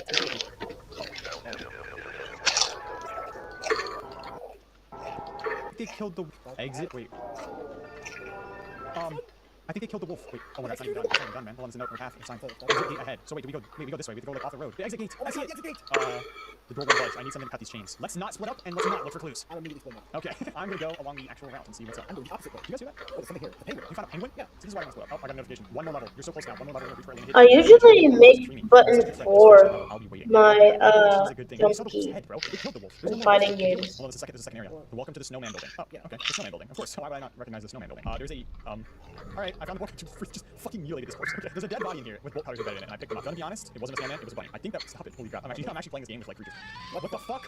That's a penguin! What's the fucking penguin? What? Dude, we gotta go save him, man. Who the fuck are these guys? Whoa. I'm I'm not liking this. Wait, Loki, hold on. What's real? We have to go towards it. Wait, what? Where? Right here, boy. Oh, boy. okay. Oh no. Oh no. What are you doing, Stony? No, they got him. Oh They fuck, got bro. him. They actually. Yo, we gotta go. No. That's actually gonna be us next. We gotta get out. Oh, they got us, bro. They got us. We got caught, guys. Yeah, no, fuck that. We did not get caught, buddy. We are out. You got caught, son. You got caught. All right. No, not me. You. What's that? Oh. Yo, this kid, yo, what the hell? Where- Hold on, no, I figured out a way to fix everything, but it relies on piecing together all the notes I scattered in game files. Each one fills in part of the method to finally... What? To finally log in? Talk to. Finally, he made it. It's me, Luna. Please, free me using the computer so we can put an end to this crazy game. She's gonna tell us. There's only one application on this computer. Wait, if it's free, that means we have to pay, right? So that's like Loki valid, no? Yeah. Yo, wait. Wait, Oh. how about, let's go with that, if that's right. Bro, Okay. what the fuck? What the fuck? Wait, that can't be it. There might be more. There's gotta be more. Exit game question. There's gotta be more. Oh, whoa. Hey guys. Where's anyways? Yo, we're actually, wait, this is actually sick. Oh, nah, hold on. What the fuck? Why'd you lock me here? No, wait. I turned the TV off. Someone's at the door. Where's our door? There's our door. Don't answer that. I think you want to answer this. Oh my god. Local resident found mauled in home shooting racing game found active on P's. Bro, what the hell, man? We got mauled. We were mauled, bro. Call me Darth the way I mauled. That was actually really cool. It's a little horror experience. I don't know what else to say. Yo, Loki got me, bro. Thank you guys for watching this video. I'll leave a link to this game in the description if you want to. What does that mean? Hi, Mr. Mr. Makes is a game that was honestly extremely confusing. It would have been really easy to beat if not for Riz and Stony dying in the most asinine ways every 45 seconds. Also, at 5:30 p.m. EST today, I'll be streaming with a bunch of other creators.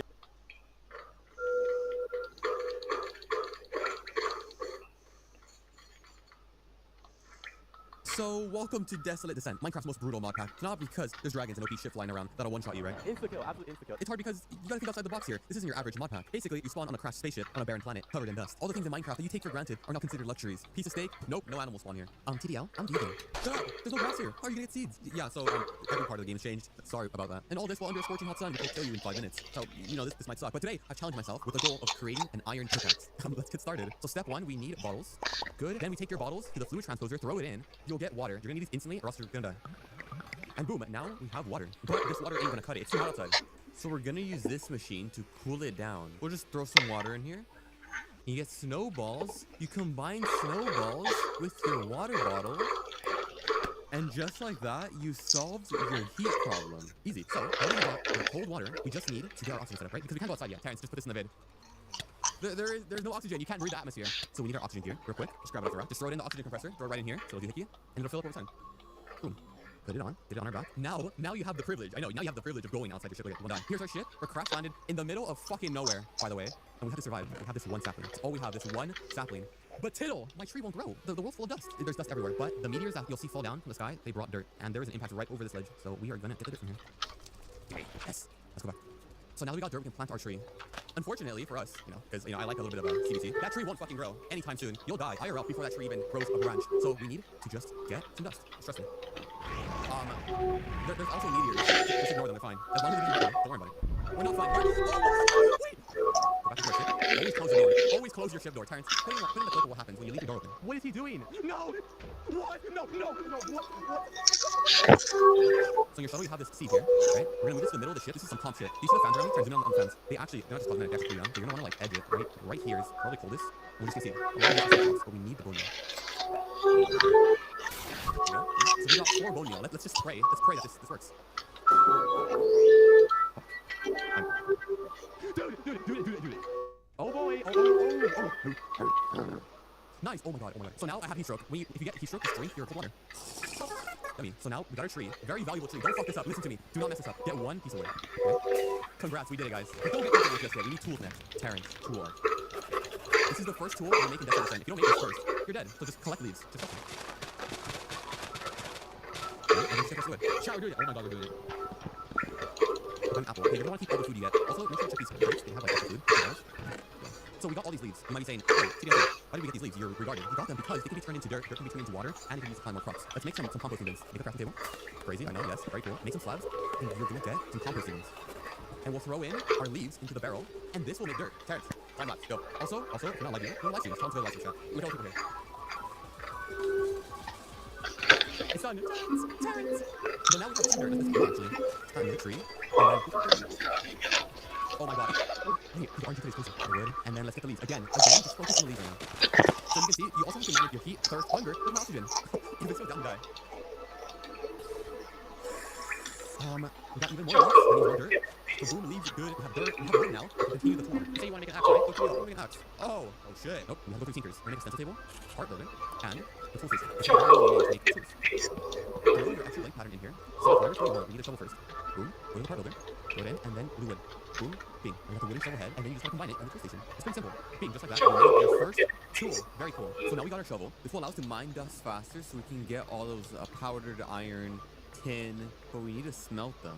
To smelt them, we need a furnace. To get a furnace, we need stone. And we can get these stones from the dust using our shovel. Now we're just gonna pray that the skeleton isn't rust or camping. It'll be okay.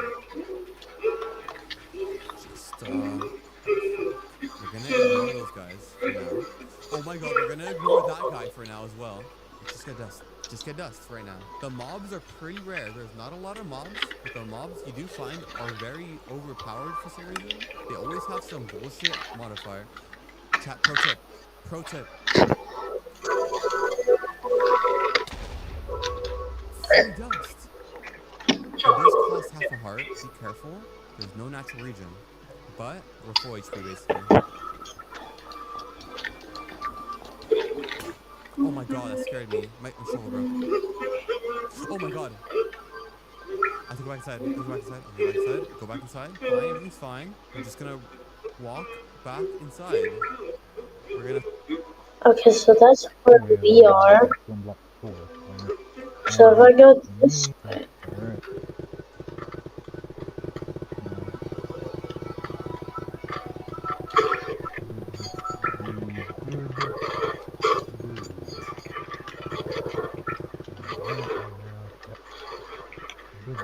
Alright, nice. Now we can't use this area just yet, but eventually that's going to work.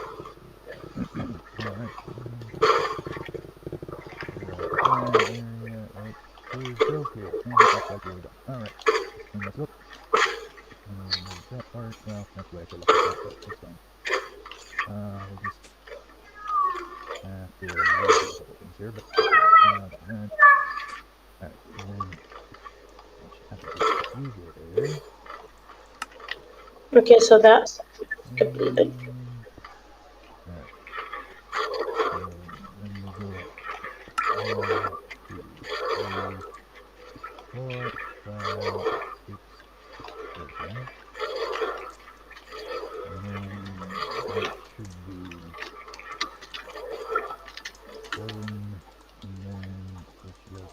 From up here. There. And 2, 3,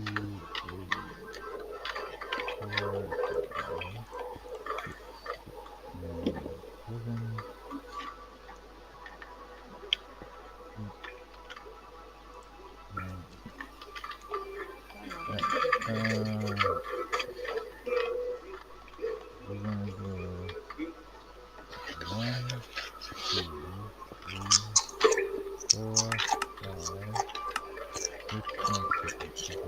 7 space gap there.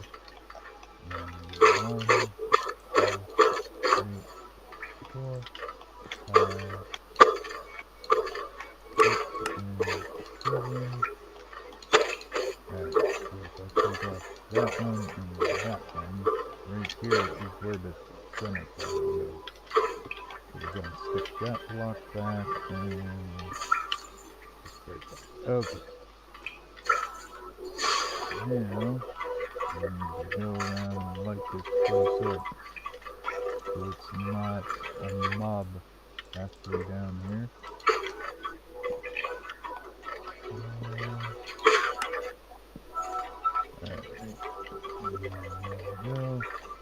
Now there's 2 ugly bitches. Red X is taken care of. Yep. Alright, I perfect. don't know what you're playing.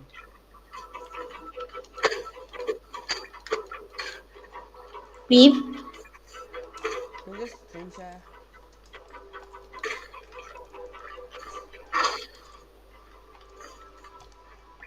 Is there a... Wait, where am I? So there's like an extra section here.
Okay, yeah, honest.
Oh.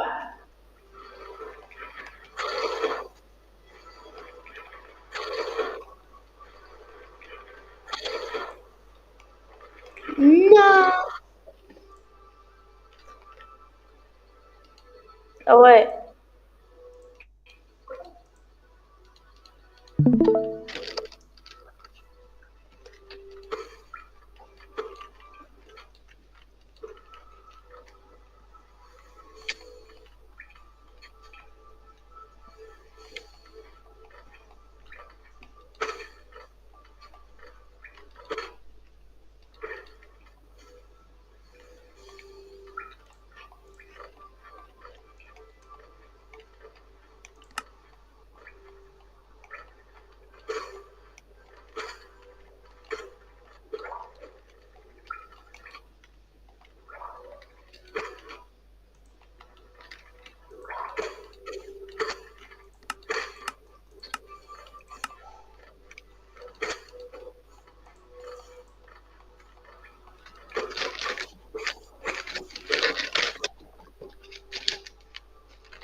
Mate Silk, the hosting Hollow Mate.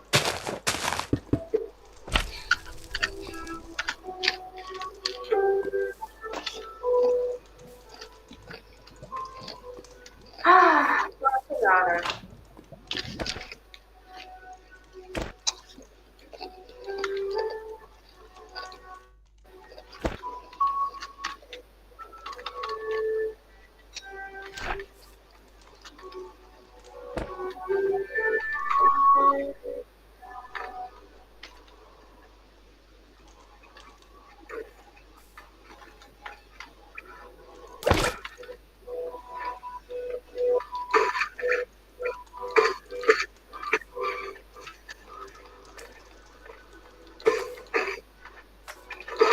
What is that for?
Son of a bitch!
Yeah, absolutely.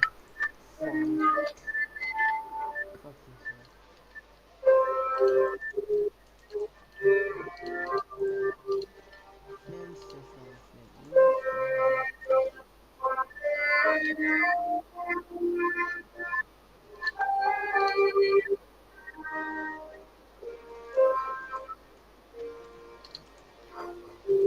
Content, see?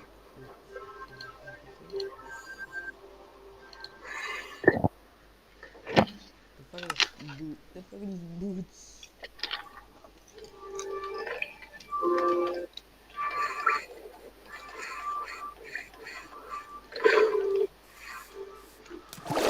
Whoa. Yo, alles klar, Anne.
That was easy. Man, what is being so fast? Ah!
Damn. TV, take a 3. Are you the lost witness?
Bro, What? look at this. You're playing Hollow Knight. You're playing Hollow No, Knight. I can come on them.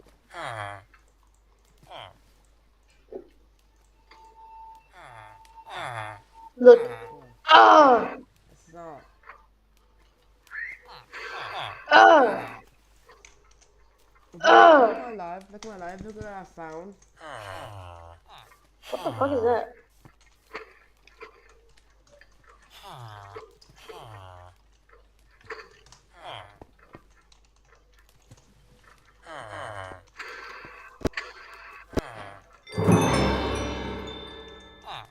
Look at my life. Look at my life. I'm gonna show you something very epic. Let me. Can you see that thing?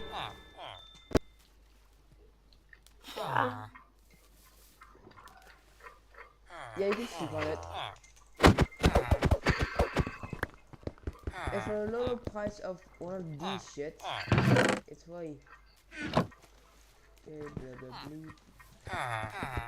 it was placed by unknown.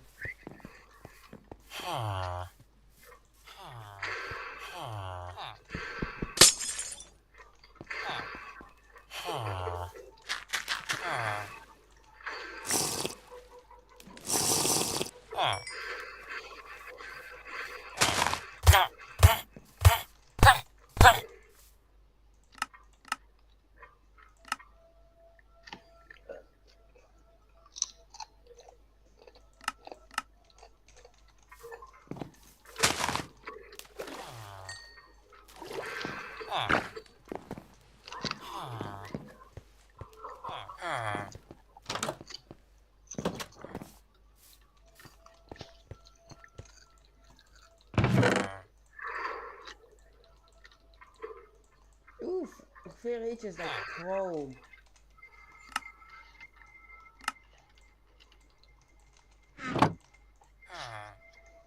No.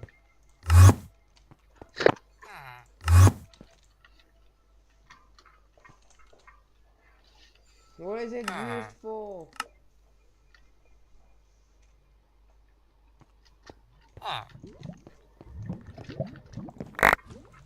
That's a lot of shit.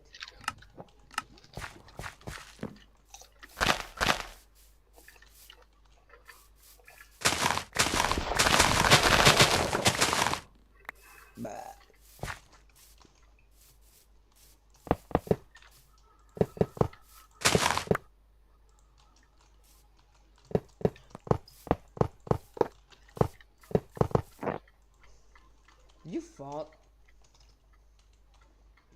Yes.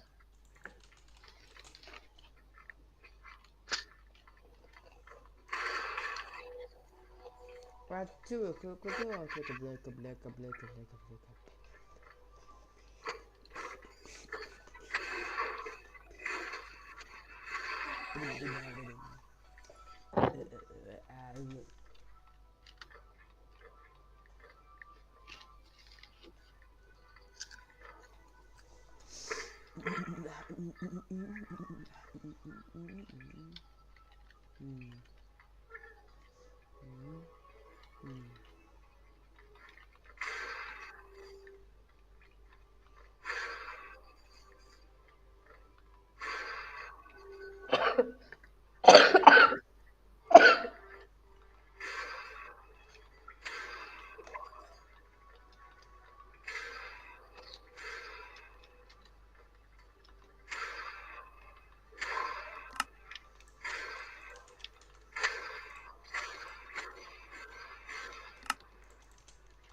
Alright, time to look my magnum opus of attack.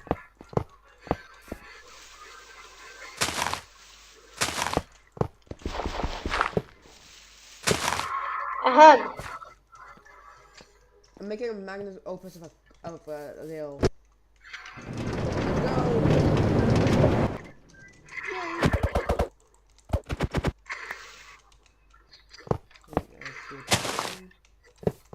Get some more speed.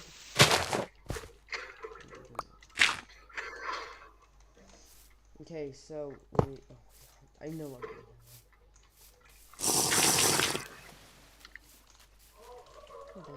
doing. Who's this? I think it's fun of one of your parents.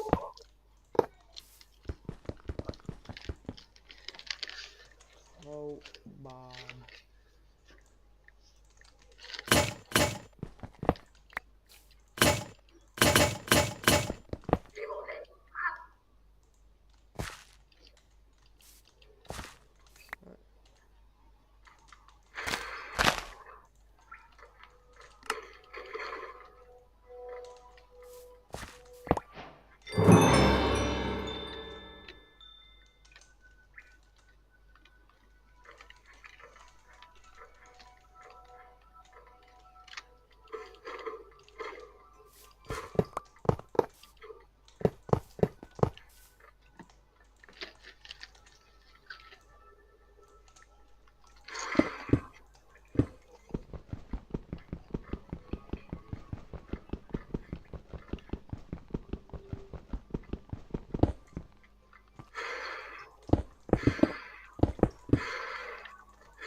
Aliens? Or Among Us? Among Us?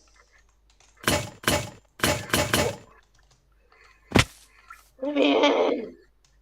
Yo, I made a cursed track. Look at my life. Look at this epic. I'm gonna come all over.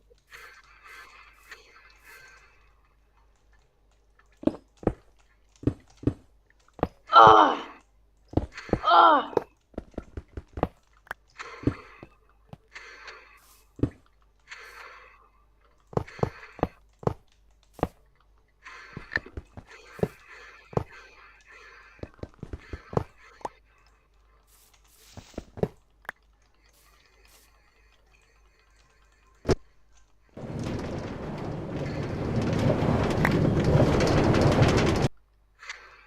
What?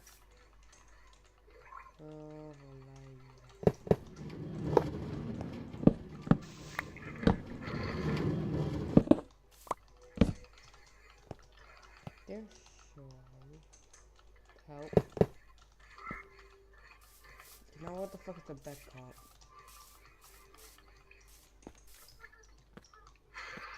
That's the bed cop.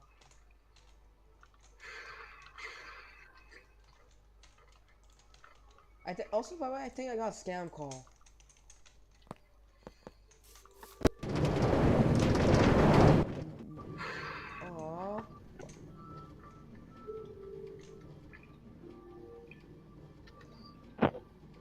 Yeah.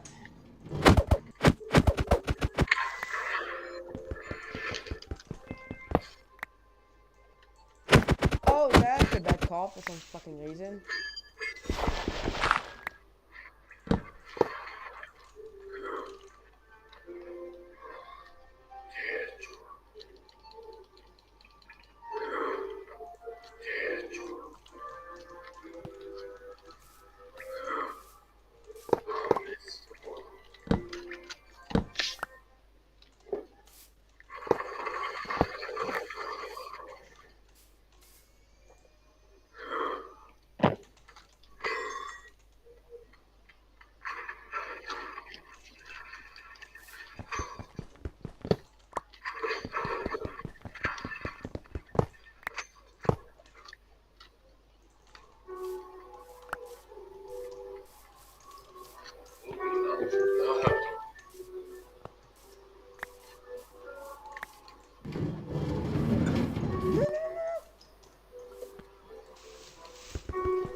Booster.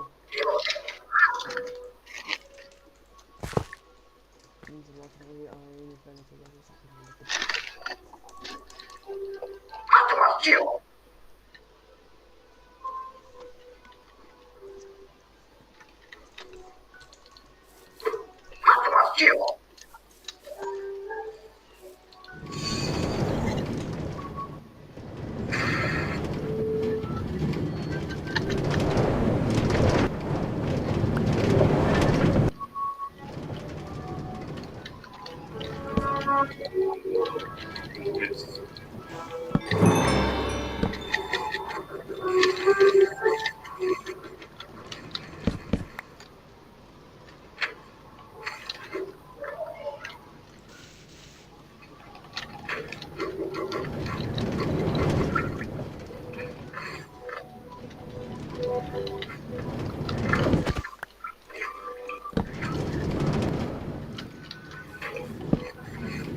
Oh, wait, what? She goes.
got. There's so many games open.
I'm gonna sell your foreskin in Alibaba if I don't win this.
Yo, bro, look at all those crystals in the background.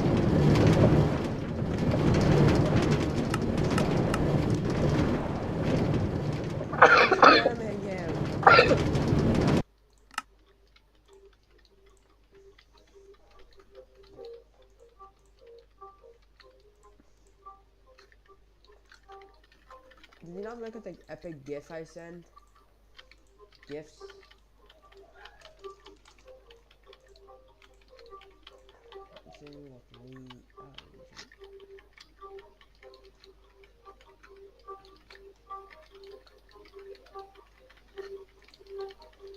How clean can Japan really be? The gutters. You think that's impressive? America is so clean that we have people living in the gutter. How your mum looks at you after the cachet said there's a discount for couples. You posted this thinking it would be relatable. You're alone on this one, bro. Being kissed while you're asleep is one of the most purest forms of love. Unless you're in prison. Why don't killers hide the bodies in cemeteries? How do you know they don't? They should have more upvotes. Would you survive in real life Skyrim? I'm surviving real life Pakistan. Skyrim sounds easy. You have dragons in Pakistan. If you could permanently change the price of something to $1, what would it be? It costs nothing to be nice. Womp womp. Now it costs $1. Remember how breathing air was free? You're gonna make air easy. money. I'm deaf. First try. Need subtitles. Hi deaf. Totally I'm deaf. didn't need Yeah, 100. sweet joke. Yeah, You heard yeah. it before? Being legit need subtitles. Hi deaf. I'm dad. Yeah, sweet joke. You heard it before? Being 28. 2019. I'm not ready for a relationship. 18-19. I have 4 kids. 10-19. It was a good life. Thrice I had berries and once a pear. 2024. If I starve from now until 2050, I might buy a house. Might. How it started versus how it's going. And So a truck driver is born. Cancel culture, PSA. What up, twin? Just build my dam, bro. Put the sticks in the river. I claim no negative energy. As if Annabelle is going to be scrolling in the comments saying, alright, you good. You kind of called it and manifested that. Serena Williams crypt walked for the culture, then went he lived 1804. Babies before 1804. Here comes the plague. I was just trying to switch my iPhone battery. You must take a bite out of the forbidden ravioli. What country is not nearly as bad as the media portrays it to be? Antarctica. The media makes out that it's very cold over there, but the situation is improving. Bro, her room looks good and feels safe. Waking up 12 hours later in a Hello Kitty bathtub and you're missing a kidney. Or she's giving you a Hello Kitty kidney. Hospital in a horror movie versus hospital in my country. What about hospital in my country? Boat, land. No one in this world is satisfied. Wow, that's so deep. You know what's even deeper? There's also the potential for food for whoever is the strongest. I wish I was a cow eating grass in a field. No rent, no job, no college, just fun and games until. 5 reasons why you should never trust artists. That's it. I'm drawing you pregnant. You are in a shelter with the last 5 remaining humans. What would be the worst way to start a conversation? For my defense, I honestly thought these were fake nuclear codes. The creator of Nutella, Francesco Ravella, has died on Valentine's Day at the age of 97. No, I wanted to ask him why the N is black. The 40-year-old Kenyan man claims he is Elon Musk's son, Elon Musk. Renovating the house, I decided to put this on the wall before it boarded up, so I can give the next person who renovates the house a heart attack. You should put a 1984 hide-and-seek champion t-shirt on it. Imagine missing a payment on a Tesla, and it drives itself back to the dealership. Imagine dead old people in their Tesla just arriving places. That will happen in the near future. Fun fact, Wendy Goon's channel used to be called Wendy Goon because he would give out daily prizes to those who would guess which time he gooned that day. How X, Y, and Z felt after leaving the alphabet and joining mathematics when you realize D is just A, bricked up. What? Ostriches raised in captivity sometimes become attracted to humans. Imagine being the person who found out this the hard way. My university is burning 20 minutes into New Year. See, 2021 is already getting better.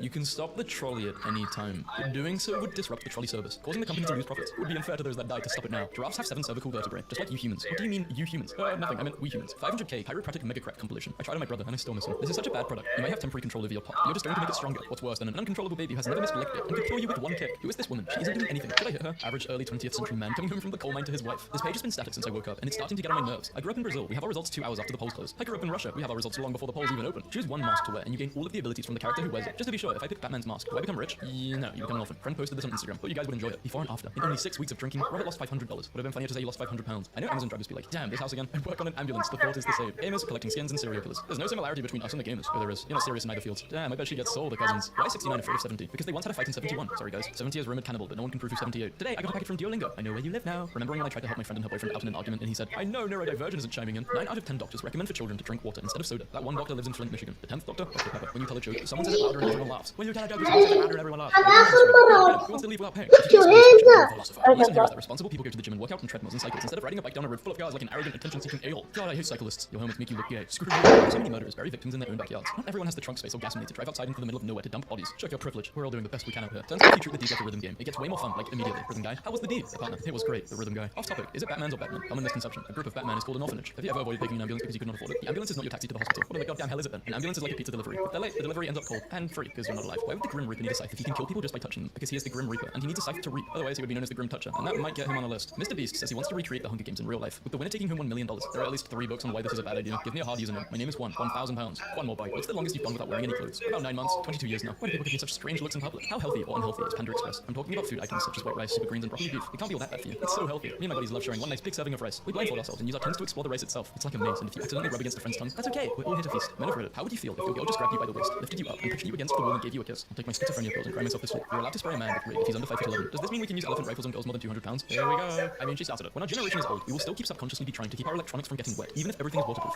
This guy thinks that there will be water in the future. I'm never gonna make a toaster waterproof. Okay. Life hack. When cutting bagels, put your finger in the stabilization hold. Keep it steady. Works only 10 times though. 11 times if you're brave enough. An extra feminine day. Put your farts in the bag. This is a robbery. But you can sell farts in the bag. People can sell bath water. Definitely that. Everyone you meet is fighting a battle you know nothing about. Be kind. But once you punch a Girl Scout because she didn't have any Thin Mints. Exactly. That was my battle, so be kind. If the Phillies don't make the playoffs this season, I'll do whatever the top comment says. Let a homeless guy get you pregnant. Liked by author. Did she do this? Wow. 400,000 likes on an Instagram comment. Woman goes viral after upgrading her face and getting BBLs. She just needs to add those red swells. You might be indirectly responsible for someone's death and not even know it. Oh, I hope it wasn't that guy I stabbed. Or that guy I ran over. Why is Hermione trying to seduce Hagrid? I don't know. Why veterans aren't afraid of terrorists. If you live in Chicago, it's actually smart if you enroll into the military and get deployed, because the chances of your survival actually doubles. I love how Pikachu is so happy. He has the power to literally end everyone in the hot spring. And now why would Pikachu do that? Voice chat. All the male gamers and the girl gamer who said something in voice chat. Bro, I'm a male with a high-pitched voice, and people have literally asked if they can screw me. Wasn't this person in their house? Literally America. They would have been fine if they were polar bears. What piece of pop culture has ruined your first America? They would have been fine if they were polar bears. What piece of pop culture has ruined your first name? My name is Karen. Do you really have to ask? Do you see the manager? Joke's on them. I'm there to take a dump in the urinal. Lucid dreaming music. I dream about passing my test. I woke up the next day and passed my HIV test. Thank you. It's like 10 degrees outside. In Fahrenheit or Celsius. My 13-year-old son told me that when he hits 99 pounds, he wants to eat 1 pound of nachos on his own, so he can be 1% nacho. 99% your son, 1% nacho son. But what are the orange, green, and purple ones? Orange. You want to go outside? Purple. Shushing noises. Green. Do you want to call your mummy? There's a new guy at work starting called Wayne Bruce, and I said, my old nemesis man bat. Nobody got it here. I'm wasted here. Not all capes wear heroes. I'm bored. I get wrapped up in a sleeping bag and slide the butter all over myself and slide around the kitchen floor pretending I'm asleep. I showed this to my therapist, and she's finally letting me do it. Your heartbeat is probably perfectly synchronized with someone else's, especially if you're dead. On r/labubu commenting obvious counterfeit on every post God's work when you accidentally switch to the History Channel at 3 a.m. Now the Chinese would put the aliens to work in their gene factories. Guys be asking, oh, but arms. I need a hug. Organs. I need money. I work at a theme park, and we had similar codes for vomiting such. Never had one for ashes though. I have 2 requests for my family after I die. I want my remains to be scattered over Disneyland.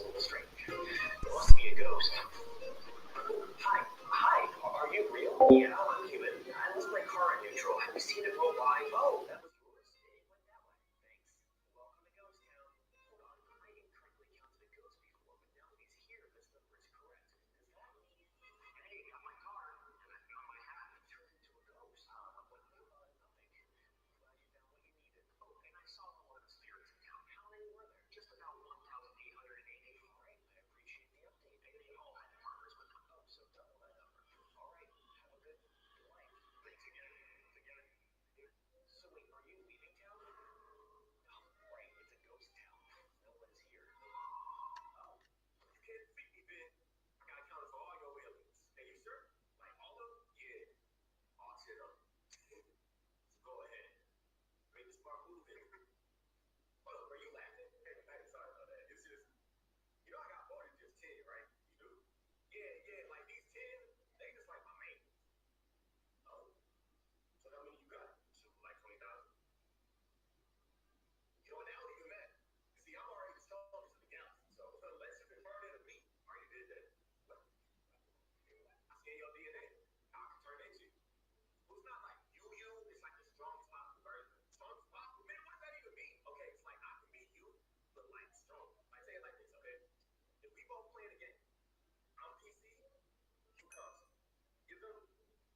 Again?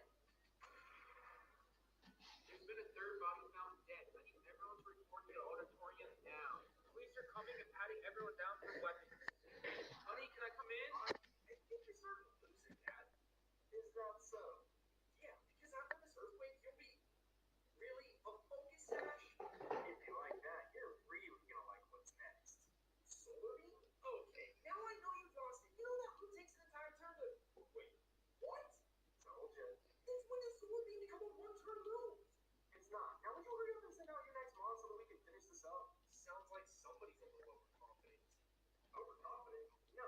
Overconfident would be me telling me the next thing I'm gonna do is use a hyper potion instead of attacking your next mod. Do with that what you will.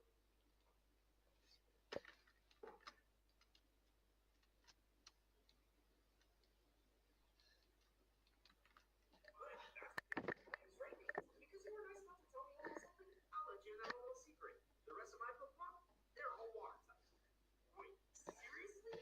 Yeah, and now thanks to Radiance, they're gonna be stronger than ever. It's over, Dad. You're right, it is. I'm responsible. I think you're starting to lose it, Dad. It's not so. When do I get the next item? Great, that house. Oh. This might take a little dark. I'm not gonna lie, I'm not a moral quandary right now. I feel terrible about this. But I need the money, and this is video games. It's not real, so I'm trying to, like, separate myself like that. I'm not gonna lie, that voice acting is good. You ever wanted to dress like me? Now you can. Huh. Oh, blue sword, yellow tape, and Craig.com. You ever wanted to dress...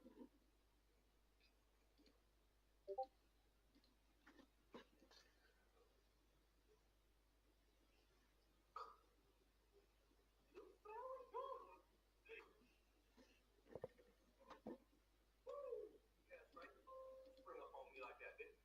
But, ooh, nothing too cool. Give me that.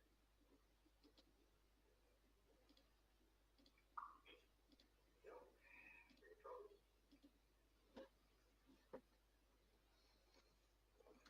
Hey, man, how much is my Saker PC? Probably $200. Top set, it's 2026. I'm on 1500. I know what I got. Oh, here we go again. What kind of motherboard? It don't got one. It ain't need one. Minus 200. I thought this was a sleeper. It sure is. I can't wait to bang thing up. I know what I got. All right, what else is in there? I got one of them Ryzen 4070s off of eBay. It got a PCB in it. But Winston said it's a shroud, and he's good at online e-games. You're really not selling me here. I have an Intel CPU from Temu on there.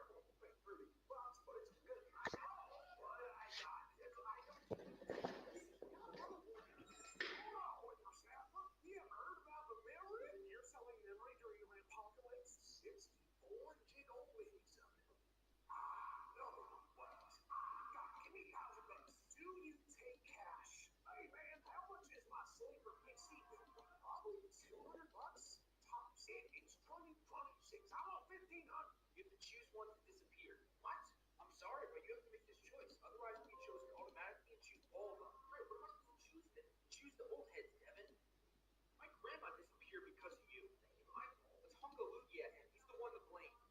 Believe us, we're sorry that your son had to make it. Those kids attacked my son. Well, he has to make this choice every 10 years. Well, I thought it would happen today since it's your birthday. It's weird that it didn't appear. Guys, you better avoid talking to him. Why? Because you can eliminate all of us when you have that choice again. Why would I do that? Look, he's already getting aggressive. Dude, I'm loving the shoes. Thanks. When will that choosing feature appear again? I don't know. Hopefully never. Hey, sexy. Who are you? You're Devin, right? No. Jeff. Jeff, come here. Oh, get over yourself. You have to choose.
guess.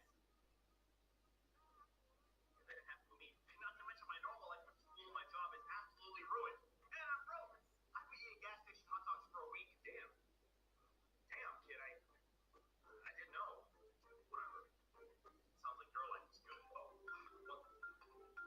one second. Hey, MJ. Okay. Yeah, sounds great. Sorry, kid, I'd love to keep talking, but MJ's making chicken pot pies at home. Oh, fuck off! So you're a bad this guy cheating, but you did nothing wrong. This is textbook active abuse. Look, he's clearly just an innocent new player who is struggling to stay on ice. He does not think he'll get at last, so suddenly he stops in the middle of a track. Allegedly, and this is what he act like, but no, they just opened their Spotify to play Overtake Them Kid with Beats. And look at the results! Electro bullets flying through the track, accidentally missing a checkpoint, and flying completely off the road. Let's focus on the results. The song is so good, it literally lifts his skill level up to a whole new level. Watch out! Don't crash into a tower, please! Barely, our boy is making history. His only crime is listening to the maker above the title. Hey, man, I touched you for 15 minutes! Whatever! You have my gratitude. Who are you people? Hold that thought. Undead must be put in containment. Why do such a... Aren't you on my side? Surely, Captain Siri. What's he talking about? Still, your ability is quite incredible. You negate the luck of whoever touches you and kill them. Ability that's perfectly suited for murder. You want to do something with my power? What use could there be besides killing? I'm certain Undead captured you for that very reason. You're wrong! Compared to you guys, that zombie is... I'd advise you to watch that little mouth. I'm so sorry, zombie! Lightning bolts, this is part of her unlock. That was no fluke. Zombie! Tackle at once and cut him down. He's a novice in combat. A novice, huh? Maybe now, but not in the past. The cork in my brain to keep 100 years worth of memories bottled up. Otherwise, I'd go off the rails. I touched you for 5th for Squad Busters. I didn't even get to say goodbye. Okay. Watching over, so we should all go around and say something nice and get remembered. That sounds lovely. Dad, start us off. What's your favorite thing about Squad Busters? Oh, okay. Oh, yeah. Favorite thing. My favorite thing about Squad Busters was this, okay? Maybe try and say something nice. Oh, yeah, you're right. Okay. I really loved how much money we thought Squad. Man, Fire Red was a great game. I started this great game that is so much better. Green game. Oh, sweet. Did you start Leaf Green? Dude, that's so awesome. You'll be able to complete your Pokedex that way. Leaf Green? No, I don't think it was called that. I'm pretty sure the game started with an E or something. Hello? Are you playing Hello? Dude, that was the best game that I played as a kid growing up. In fact, I'm pretty sure that's the copy that I transferred all my legendaries and my shinies to. You know, I think I had a shiny Rayquaza too. Oh my god, Rayquaza is so great. Especially the scene where Kyogre and Groudon are fighting and then he comes in and is like, alright, break it up, kid, break it up. How do you know about this? Wait, how far are you? Sure, I'm just about to battle the Elite Four, but I'm gonna go grab the game. I'm so excited to see your shinies, especially the Rayquaza. That thing's got me epic. The Elite Four? So, did you say? Did I say? Dad, come on. We've already gone over this. I'm not making that mistake again. I say it like every 10 minutes now. Oh my god, it's gone. It's all gone. Yeah, you know what you've done? Dad, are you okay? Man, Fire Red. Oh, what a day. Okay. Just this once. I'm not gonna choose violence first. I appreciate it. What are you doing in my house? I'm having renovations done on my house. That doesn't answer my question. Well, you see, the best friend code dictates that if you can't live at your house, you have to go to your best friend's house. And Toncho doesn't have a house. I know, I mock him for it viciously. So per the best friend code, I have to go to my second best friend's house, and that's you, Boo. Who told you we're friends? You did. When? All the time. How? With your body language. What if I told you you were delusional? I wouldn't be surprised. You're delusional. I didn't say I'd believe it. Get out of my house, Tomioka. But we haven't braided each other's hair yet. You touch my head and I will make your life a misery. Joke's on you. Everything already sucks when you're ugly. Just tell me what I have to do to get you out of here. Hypothetically, you'd have to call off the friendship. I call off the friendship. You didn't let me finish. You have to call off the friendship and mean it. I mean it. Such a good liar. You're correct, but not currently. Ugh, what a day. Enemy Protagonist Anonymous is now in session again. You guys, I've decided. I'm gonna ask out Sister Lily today. Don't you do that every day? No, every day I ask her to marry me and bear my children. Today I'm showing probably, but it's fun to have that vision. I have a question. Out of what? Huh? What are you asking your sister to come out of? No, not come out. Go out. Go out of what? Not of what? With me. Why is she inside of you at all? She's not. I mean, a date. Why are we talking about fruit now? We were just talking about a lady. Can someone stop the world's stupidest tennis match before I feel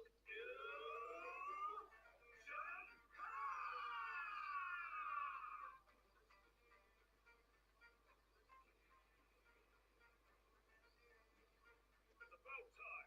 This is the Carnival Scam Bar Game Chump, and it's a Manasonic computer where I learned the hard way that this game is rigged. At first I thought it'd be super easy because it's only 120-second dead hang for a quick $100 stack. Like I've done a dead hang for 15 minutes in the past. How hard can it be? Well, the bar actually spins, which makes this jump jet a million times harder. But that's not even the biggest scam that you're probably thinking. This problem can easily be solved by simply going off script and negating the bar's rotation. But the people running these setups aren't dumb. They've even gone as far as making it illegal to clap.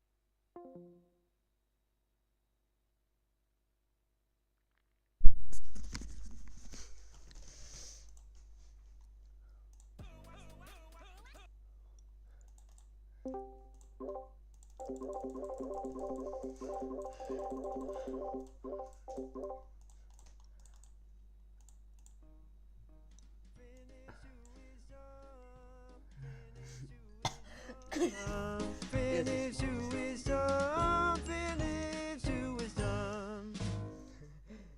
Pana.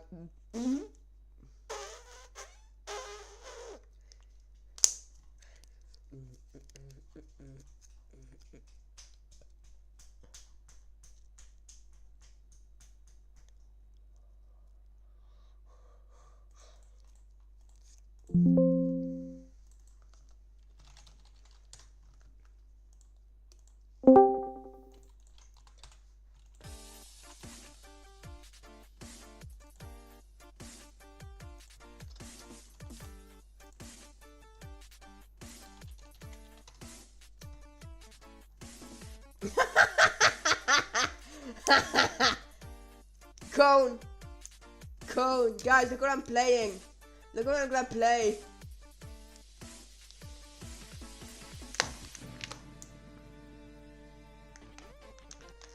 Fuck you, I'm live! Remove tacos.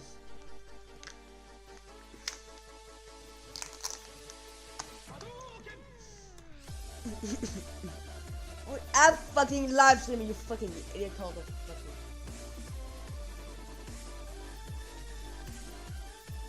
Sure, I can fucking. TikTok or Bob? Тектоник. Okay, guys, we're gonna play a TXT file. Tuck or order? TikTok. Ooh, yeah.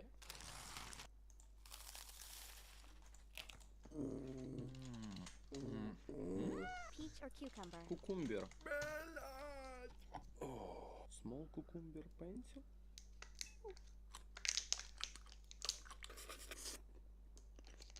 Tasty. Bubble tea.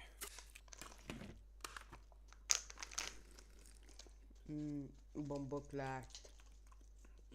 Super manual? Burger. Con la terrorita DJ Bob.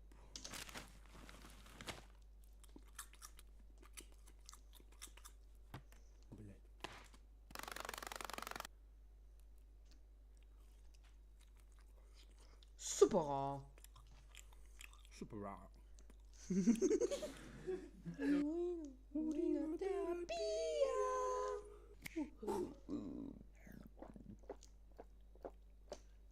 rare.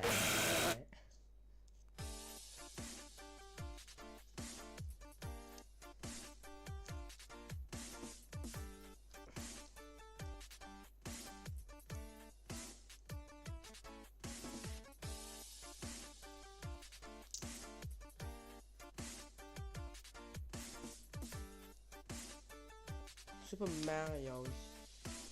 Fuck you.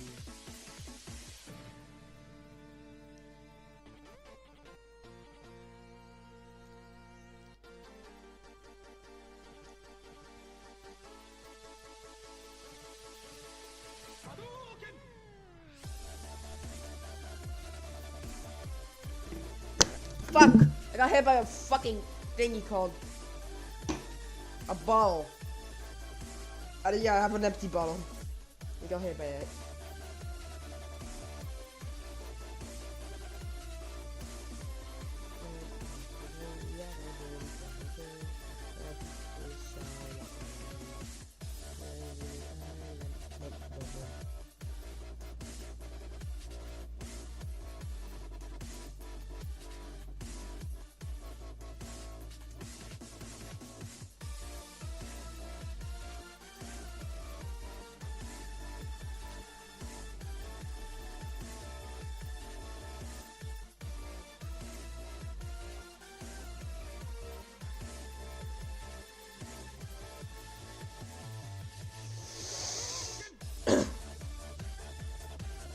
Doggy. Fuck you.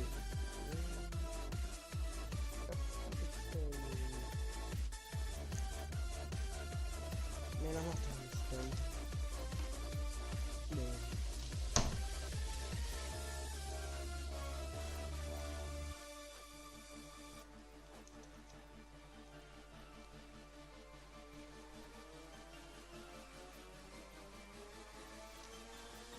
Super Mario Wii.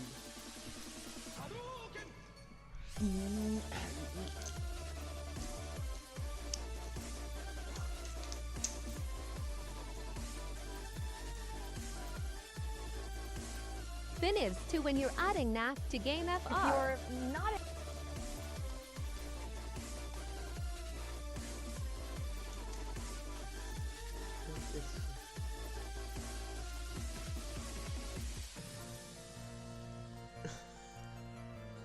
Okay, let's grab.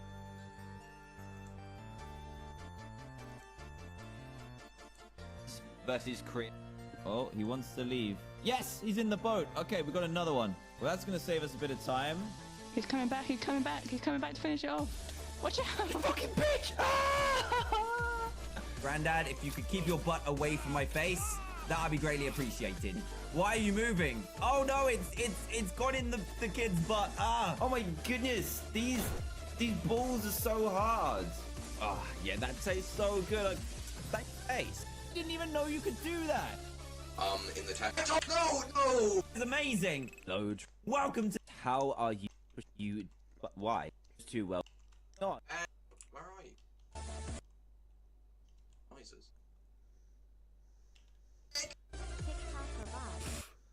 Тектоник.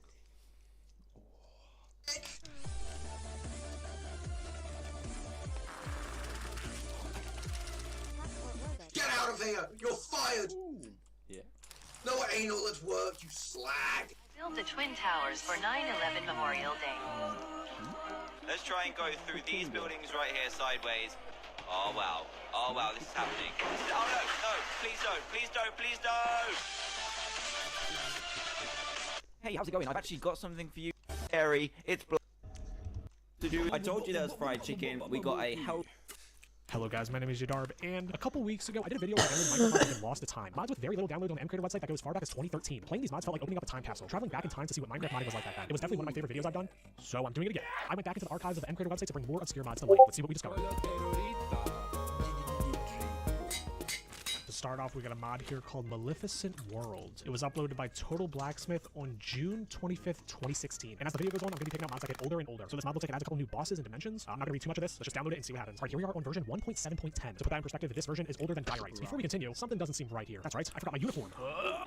Much better. That's right, if we're going to be playing these old mods, I need to look the part. I used this in the last video, and I just can't not use it again. It's perfect. And as I'm standing here, there's a boss nearby, a brute. It's only appearing in like certain directions I look. It's over here, I guess. And I did notice in this hole, there's a new ore, all right? Ferrogium ore? And I guess it makes, these ferrogium ingots, which makes blocks. Well, here's the block. Looks like it's just a retextured, the old emerald block texture. Wait a minute, a reaper? There's another boss? Okay, there's a reaper down here, I guess. And there's just some skeletons, and oh my god. We got old zombie villager texture. Wow, that is pretty rough. I don't know where this reaper is at, but I did see there's another ore right here. Dark ogium ore? Alright, so dark ogium and ferrogium. Pretty creative naming convention. Okay, so this dark ogium can smelt into dark ogium ingot, of course. Oh, this one.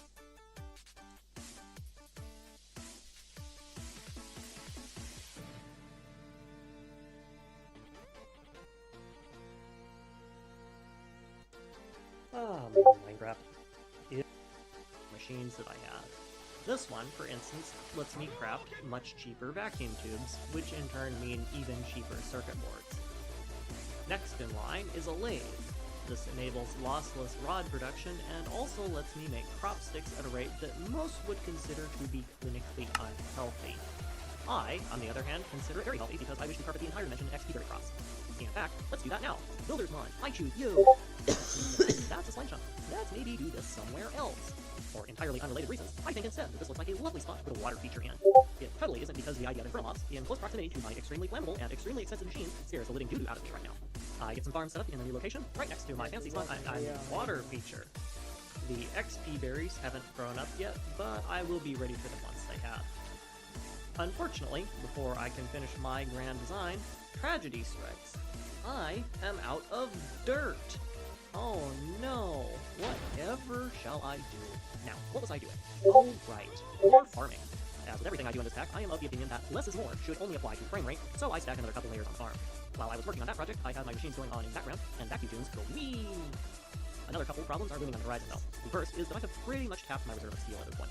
I have enough for another couple of machines, but after that I will need more, and a lot of it. This does let me move my smeltery somewhere more convenient.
TikTok or Bob?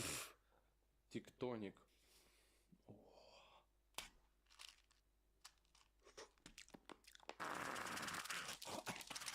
Tuck or Orbit? Тик-так.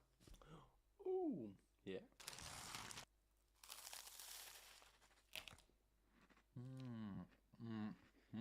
Peach or cucumber? Кукумбер. Small cucumber pencil.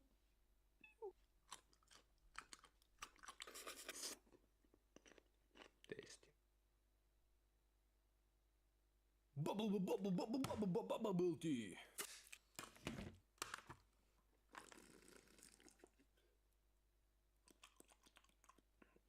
Bombo Clark. Burger. Con la terrorista. DJ Bob.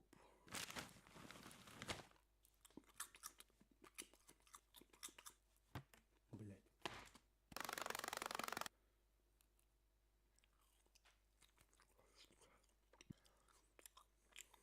Super raw. Urinoterapia.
TikTok or Bob?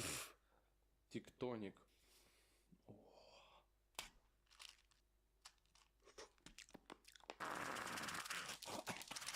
Tuck or Orbit? Тик-так. Ooh, yeah.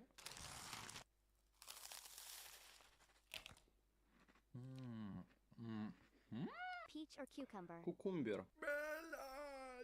Oh, small cucumber pencil.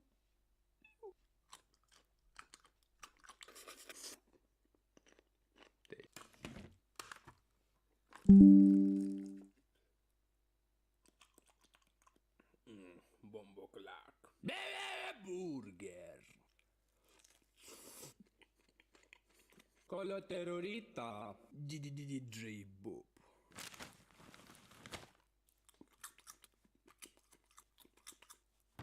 Блять.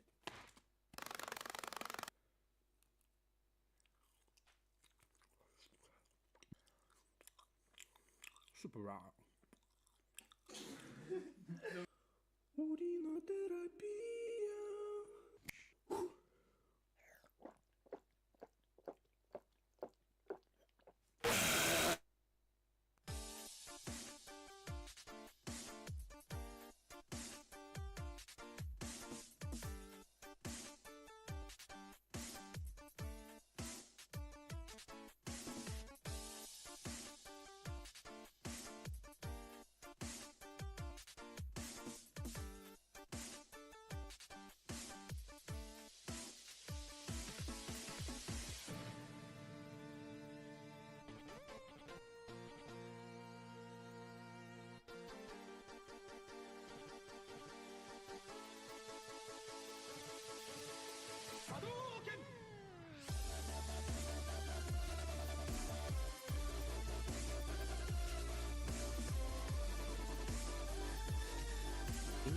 so silver lining.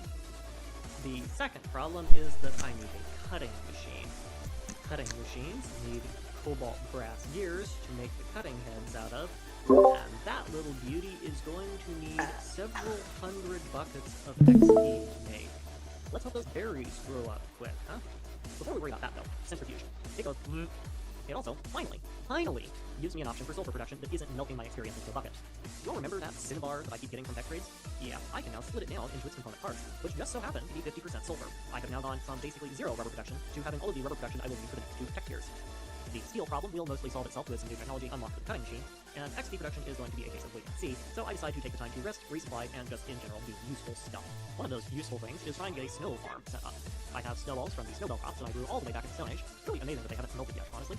And with a compressor, I can make some snow blocks. It doesn't do anything. I'm in a plains biome and forgot how snow blowing works. I move it over to the Enchanted Forest, and that works just fine. Go figure. The snow is going to be turned into 80 blocks, which I will then put under my netherwart farm to turn it into terrawort.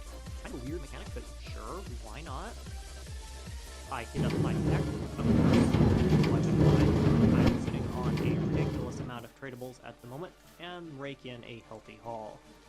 Also, villagers keep escaping, and I don't know why. Oh well. If nothing else, stabilize my place up a bit. It's also time to harvest the XP berries. Monster juice, my favorite flavor. Then I immediately turn around and plant them right back down on my new farm, so I don't get to eat any of them.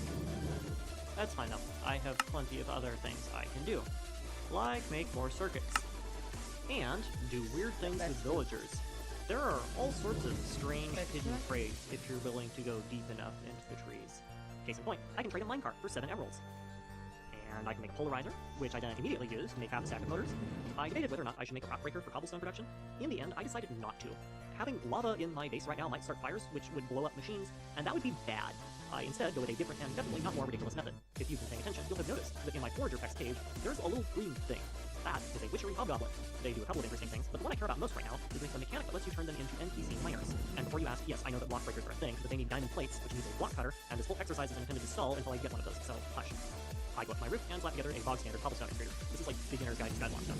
The problem then becomes, how am I going to actuate pistons? I don't really have the materials for a redstone block. It takes another quartz, which I don't have. Vanilla mechanics are possible, but repeaters are still a little bit outside my price range, and redstone quartz only timers are kind of a nightmare. And I end up doing something completely different and just doom a villager to an eternal slip and slide and call it good. This just has to work, it doesn't have to be an art form. I slam my hobgoblin down at the end of the cobblestone sticks, leash up, give it a tick, and tell it to get to work. It does. It is at this point that I realize my villager timer is too short for cobble print, so I expanded it to make it tick slower and move the goblin back 1 block so it stops breaking the wrong block of cobble. Just like that, cobble generator. It ain't fast, but it will work until the heat death of the universe, and the maintenance cost is free, which is the best kind of maintenance cost. You're probably wondering why I'm buying all of this Railcraft junk. Isn't Railcraft just the kind of meme mod that always gets thrown into mod packs so people can pretend that we still care about minecarts? The answer to those questions are in order, because I have a theory, and don't be mean, I want to play with my choo-choo trains. If you play this mod pack enough, you'll eventually begin to get a sense of what sort of technology the pack designers did and did not want you to try and use. This isn't like a failing on their part, they just had a mental picture of how progression was supposed to work, and limited time in the day, so they had to prioritize some things over others. To illustrate the point, Railcraft. This mod offers basically nothing to the player. Its whole thing in general is a kind of railroad roleplay and minecart stuff, which is already expensive, slow, and laggy in vanilla Minecraft. Greg Techification really just made the problem worse. The questbook only really expects you to use this mod for its multi-blocks, and there is basically no reason to use it for anything else. So, what do you get when you combine mods that no one ever really uses, NPC trades that no one ever really sees, and a machine that lets you disassemble items into their base components? You get a whole lot of jank. And I do mean a whole lot. Super. Take this Signal Block Surveyor. I would be shocked if anyone in this pack ever used this thing as anything other than a paperweight. But with my new disassembler, I can now break it down into its component parts, which are a compass and something called a signal tuner. If I don't run out of steam. Hold on, please. Right, there we go. You can then break a signal tuner down into a frequency transmitter and a receiver circuit, whatever those are. I wonder what those decompose into. Well, one of them breaks down into an LV tier circuit and some silver cable, which is very useful, and the other one doesn't break down into anything. If nothing else, this means that I can now purchase an LV circuit and an ingot of silver from villagers for about 7-ish emeralds and a minute of my time, which is a pretty fantastic deal at this stage of the game. Normally, of course, there would be no reason to do any of this. This sort of thing is only useful if you have a mountain of spare emeralds, no way of producing resources or circuits in the normal way, and an enormous glut of free time. Well, guess what? I have a mountain of emeralds, am living in the middle of the void, and have about half an hour till my XP berries finish growing. Let's see how far I can take this. So, I might be onto something here. Reinforced junction tracks break down into 4 steel screws each. Once you do the math on the trade conversion, that is a slow but super reliable way of getting about 2 steel ingots per emerald if you have the processing capacity. And I definitely have the processing capacity. My musings are temporarily interrupted by XP harvest. I must do my duty. So, coming back to the railcraft question. With this new tech in mind, what do I want to try and milk out of it? I can only deconstruct up to LV, which is 32 EU for those of you reading the recipes in the video, and disassemblers will only return the lowest tier version of the recipe to try and prevent exploits. But there are a couple of decent options I could try and swing for. The best possible one I could find were Y tracks. They cost 4 gears each to make, and depending on the variant, those gears could either be steel or copper. Truthfully though, the most useful resources I could get are the circuits. They're where most of my copper is going anyway, and I have plenty of other options for steel. I do, of course, want more villagers. Unfortunately, I'm out of arrows. To resolve this problem, I quickly hammered through the arrow duplication research in Thaumcraft. This lets me turn basically any random weapon-like thing that has Tillum in it into more arrows. It also teaches me how to duplicate redstone and stubbles, which is nice, I guess. Wooden swords only give 1 arrow in return, but that isn't a problem. I have mountains of wood. Hold please. And in no time at all, I am cookied up and ready to go. I think that instead of just stacking another massive water pit, I'm going to go with another stacked honeycomb design like my earlier attempt. I can fit 2 villagers per honeycomb slot before they start dying from ram damage, and now that I can reliably move them, that will be a lot easier and more stable to set up than this monstrosity. That project, however, we'll have to wait until the next episode. As always, thank you for watching. YouTube doobly-doos are down below if you are inclined to that sort of thing. It may not seem like much on your... Welcome back. When we last left off, I was in the process of duplicating all of my villagers to prepare for Emerald Farm upgrades. That process hasn't been completed, but I think you can see why I stopped. Right now, my job is to put together a bunch of new cages for them, plumb them up with water, the cages, not the villagers, and then transfer the ones whose trades I have no interest in straight to their new homes. A little time-consuming, maybe, but very simple. And after a good deal of pacific wrangling, it is done. Now, once more, with vigor. One advantage of doing an Emerald Farm like this is that I get to see every trade the village has to offer. Almost all of them can be entirely ignored, but I'm saving back a few interesting villagers in my production area for future transaction opportunities. And after some checks to make sure that I did the plumbing correct, hey kids, wanna know what 255-something villagers in a box looks like? Yeah, not very impressive. The emerald every 45 seconds is sure nice though. Of course, I'm almost out of villagers to stick into it, so I guess I should get on that again. The XP berries are taking their sweet time, so let's instead look at what I pulled out of the villager pit, yeah? Other than a ton of railcraft villagers, what do we have here? I have a second simmering foam trader that I'm keeping in my back pocket, a couple of knowledge shard sellers, a couple of Thaumcraft essence shard sellers, just in case, and someone who sells sanity salts, also just in case. The most interesting ones are the blacksmith villagers though. Why, you ask? Because blacksmith villagers in this mod pack are even worse at arithmetic than I am, and that is saying something. Introducing the fourth, I have no idea at this point, call it fourth, novel tech in this run. Arbitrage, also known as villagers who don't know how to price check with each other. There are multiple infinite resource loops I can exploit here for easy money and small mountains of service quartz and silicon. The fun does eventually stop, because there are a couple of trades that I don't have the stuff for, like adventure backpacks, but that's fine, I can launder them out all sorts of useful stuff in the meantime. Oh no, there are too many villagers. Whatever am I going to do? Why, seal them up in a hole, of course, and then throw the stairs back in the pit. The emerald market shall be mine. Also, it's that time again, that wonderful, wonderful time, berry harvesting. And then berry planting. Fun. And then, since I actually have some berries left over for once, berry eating time. And that 31 levels got me 1/18 of the way there. Only another 18 stacks of berries left to go. Now, what is a nice, non-farming, non-energy using task that I can do for myself? How about making a buttload of clay and a mixer to upgrade my smelter? I have a bunch of frack that can be smelted down into iron, but there is no sense burning through my lava supply. That was your joke of the day. Also, this hobgoblin has been going to town on cobble, and I want to smelt that down faster. There is a better recipe for grout unlocked with the mixer, so I pause my deconstruction campaign, make one of those really quick, and then get that going in the background. The first crop of my new berry farm is done, well, done enough, and it nets me exactly 3 stacks of berries. Let's see where this takes me. Not bad, another 5 dusts isn't terrible, and it puts me up to 7 of 36, so we are getting somewhere. After a nice stint of AFK, 7 of 36, so we are getting somewhere. After a nice stint of AFK, my smeltery bricks get finished up. This increase in capacity is kind of monstrous, and I go from being able to process only 32 items to a whopping 174. The lava cost will be exactly the same. It also isn't lit in the middle of the smeltery, which means it's going to keep spawning logs in there, but they should just melt down, so that shouldn't be a problem. There definitely isn't any foreshadowing there at all. The long bout of AFK also makes my emerald farm very happy. Hello, villagers. I would like to purchase your everything, please. Why, yes, I would love 893 ingots, 1 nugget, and 2 millibuckets of iron for free. Thank you for asking. A working lunch or two later, and I come back to find nearly all of my berries partially grown. During my break, I did some research, and I think I'm harvesting these things wrong. Normally, you want to wait and harvest industrial craft plants when they're fully grown. Most of them won't drop anything when partially grown, or even allow themselves to be harvested at all. And the few exceptions to that rule usually will drop at vastly reduced rates. Essence berries are kind of an odd exception, though, because unlike every other plant, they can reach their full growth without having a special block, which is in this case a skeleton skull, underneath them. Normally, this would be great, but there are extra drops that you don't get for having a skeleton skull under them, so I'm only getting stage 3 yields from a stage 4 fully grown plant. And I would probably be better off harvesting them early. Musing aside, processing these into cobalt brass is going to take some time, so let's talk about why I'm doing this. The mathematically inclined among you will have by now noticed that I don't actually need 9 ingots of this stuff to make a gear, and in fact, if I process it as efficiently as I can currently, I should only need 6, which this crop of berries will easily get me. Why am I waiting? As the name cobalt brass suggests, this alloy contains both cobalt and zinc, 2 metals that I haven't obtained yet. By centrifuging down this alloy into its component parts, I can then get a pure sample of each, which I could potentially process into nugget form and replicate with Thaumcraft. I can't do this with cobalt right now because I don't have an electric blast furnace, but I can do this with zinc, which is the last material I need to make an LB circuit assembler, which is a machine that is crucial to my progression later on. The leftovers can then, of course, be remixed back into the alloy and then turned into gears whenever I want. Anyway, more berries. I said more berries. This batch is finally enough to kick me over my required count of 9, and I get my dust set up from there. I get the centrifuge to crank on them for a bit, and then take a detour over to my Thumbcraft setup. The recipes I need are buried a little bit in the research tree, so I'm going to have to do some excavating. And excavating. And excavating. And that's weird, these unlocks really should be like only 3 layers down. So, turns out I got my sequencing wrong here. It was a good idea in principle, but apparently the unlock for Thalmium is one that requires you to research something with a thermometer, which I don't have. Looks like the cutting machine is going to have to come first done. That was just a giant waste of my time. With this build, the first step to doing pretty much anything is waiting the 13 minutes needed to slice up a diamond block into plates. Normally this would be tricky, seeing as we are, you know, kind of lacking in diamonds up here in the air, but I was fortunate enough to get a diamond block as an infernal drop a while ago, so that was nice. Well, that is working. Or not, seeing as it was just raining. I go and hit up the Pack Mage for the first time in this run. I want me some Technicolor crystals. Is what I was going to say. For some reason, my cutting machine isn't getting enough power, and I cannot figure out why. Until I look at my boilers. They have been running long enough now that the calcification mechanic kicked in and started wrapping their outlets. It isn't an issue, it just means I have to break them, replace them, and then wait a bit for them to refill. And I actually planned ahead and used oversized water pipes to make this filling process faster. Advantages of knowing how this setup works right before I make it. And after a quick sleep, they are back in working order. Right, now let's go trade with the pack. I actually care about trade quality for this guy. They can drop crystal clusters with higher tiers of trades, so I will use all my emeralds instead of my gold wire. Well, maybe not all of them, that is a lot of emeralds, holy cow. After a moment of confusion as to why my power still isn't working, I remember that I never uncovered my boilers after filling them. This hasn't ever happened to me before, but there is technically a way for boilers to explode while they are filling, and I always decide to not risk it and then forget about what I did later, only to be confused why my system isn't producing steam. In the meantime, I have about 10 minutes before I can do anything interesting and an emerald production rate rivaling that of sub-Saharan Africa. I wonder what my villagers are selling. I milk all of my Thumbcraft villagers dry of knowledge shards and crystals, and then retire them into the void. Some trades simply aren't worth unlocking, and I can always make more villagers. I do end up with a bunch of research points and crystals though, so it was well worth it. And in that time, diamond plates.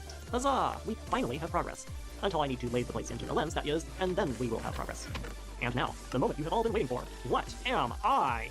According to Thumbcraft, I am an extremely dead humanoid zombie with a bright future ahead of it. Given how this run has gone so far, that seems like perhaps an overly optimistic analysis of things, but sure. Humor aside, this moment is really quite understated for what it means for our technological progression.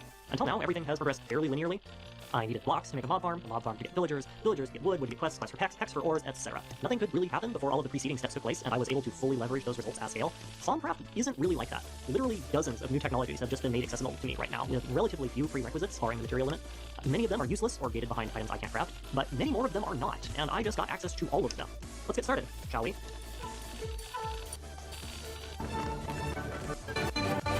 Realized ages ago that the research demands were ridiculous, so they made a custom multi-block that does the research for you. Unfortunately, they also designed it to consume nodes in the process, which we can't make until HD. All of her, basically nothing. Arcane lamps are nice for torchless lighting, and alchemy is going to be pretty cool later, but everything else is irrelevant or not craftable or just kind of bad. So yeah, I feel great about my life choices. Progression at this point is principally blocked by my inability to smelt higher tier ingots. That technology is locked behind an electric blast furnace, which is henceforth going to be called an EBF, which consumes a whopping 4 amps of power. We produce 1 amp right now. That is going to need to change. Since the EBF needs a ton of nickel and copper, I make sure to harvest my ore berries again and start cranking on the power problem. LV tier steam turbines running at full tilt produce a full amp of LV power by consuming precisely 1,552 millibuckets of steam per second. 4 of them then require a total of 6,208 millibuckets, which can be supplied by 18 high-pressure solar boilers with a little bit of extra. This means my shopping list will, at a minimum, include 3 turbines to consume the steam, 11 more boilers, 3 more rain barrels for water, an EBF multi-block in its entirety, and all of the wiring and piping to make that happen. This is actually doable now. Boilers, tanks, turbines. Now what? Rewiring time, of course. I grab all my junk, go up to the roof, and get distracted with the overflowing cobble farm. This lad has been busy. It's barrel time. And now, water barrel time. I just lob them onto the same water line because I have plenty of capacity on those pipes. There is no need to get weird with it. Bam, water production done. After that, it is rewiring and replumbing time. I now have to get 3 times as many boilers into the same amount of space, which means most of my old crafting area needs to move. The pipes then fit in, giving us 3 segments of 6 boilers. Hold on. 3 times 6 is 18. 5 plus 11 is 16. Those 2 numbers are not equal. Arithmetic. My old friend. Is that you? One moment, please. Right, there we go. Where was I? Piping. I was piping. Piping steam efficiently is a little bit of an art form. I want to make sure all of my pipes are just large enough to allow all of the steam to flow freely without wasting material making them. Great Tech pipes will allow a fluid throughput each second equal to half of their maximum fluid capacity, so I can use smaller pipes near the start of the steam run but have to use larger ones the closer they get to boilers. After a bit of faffing around, this is what I end up with.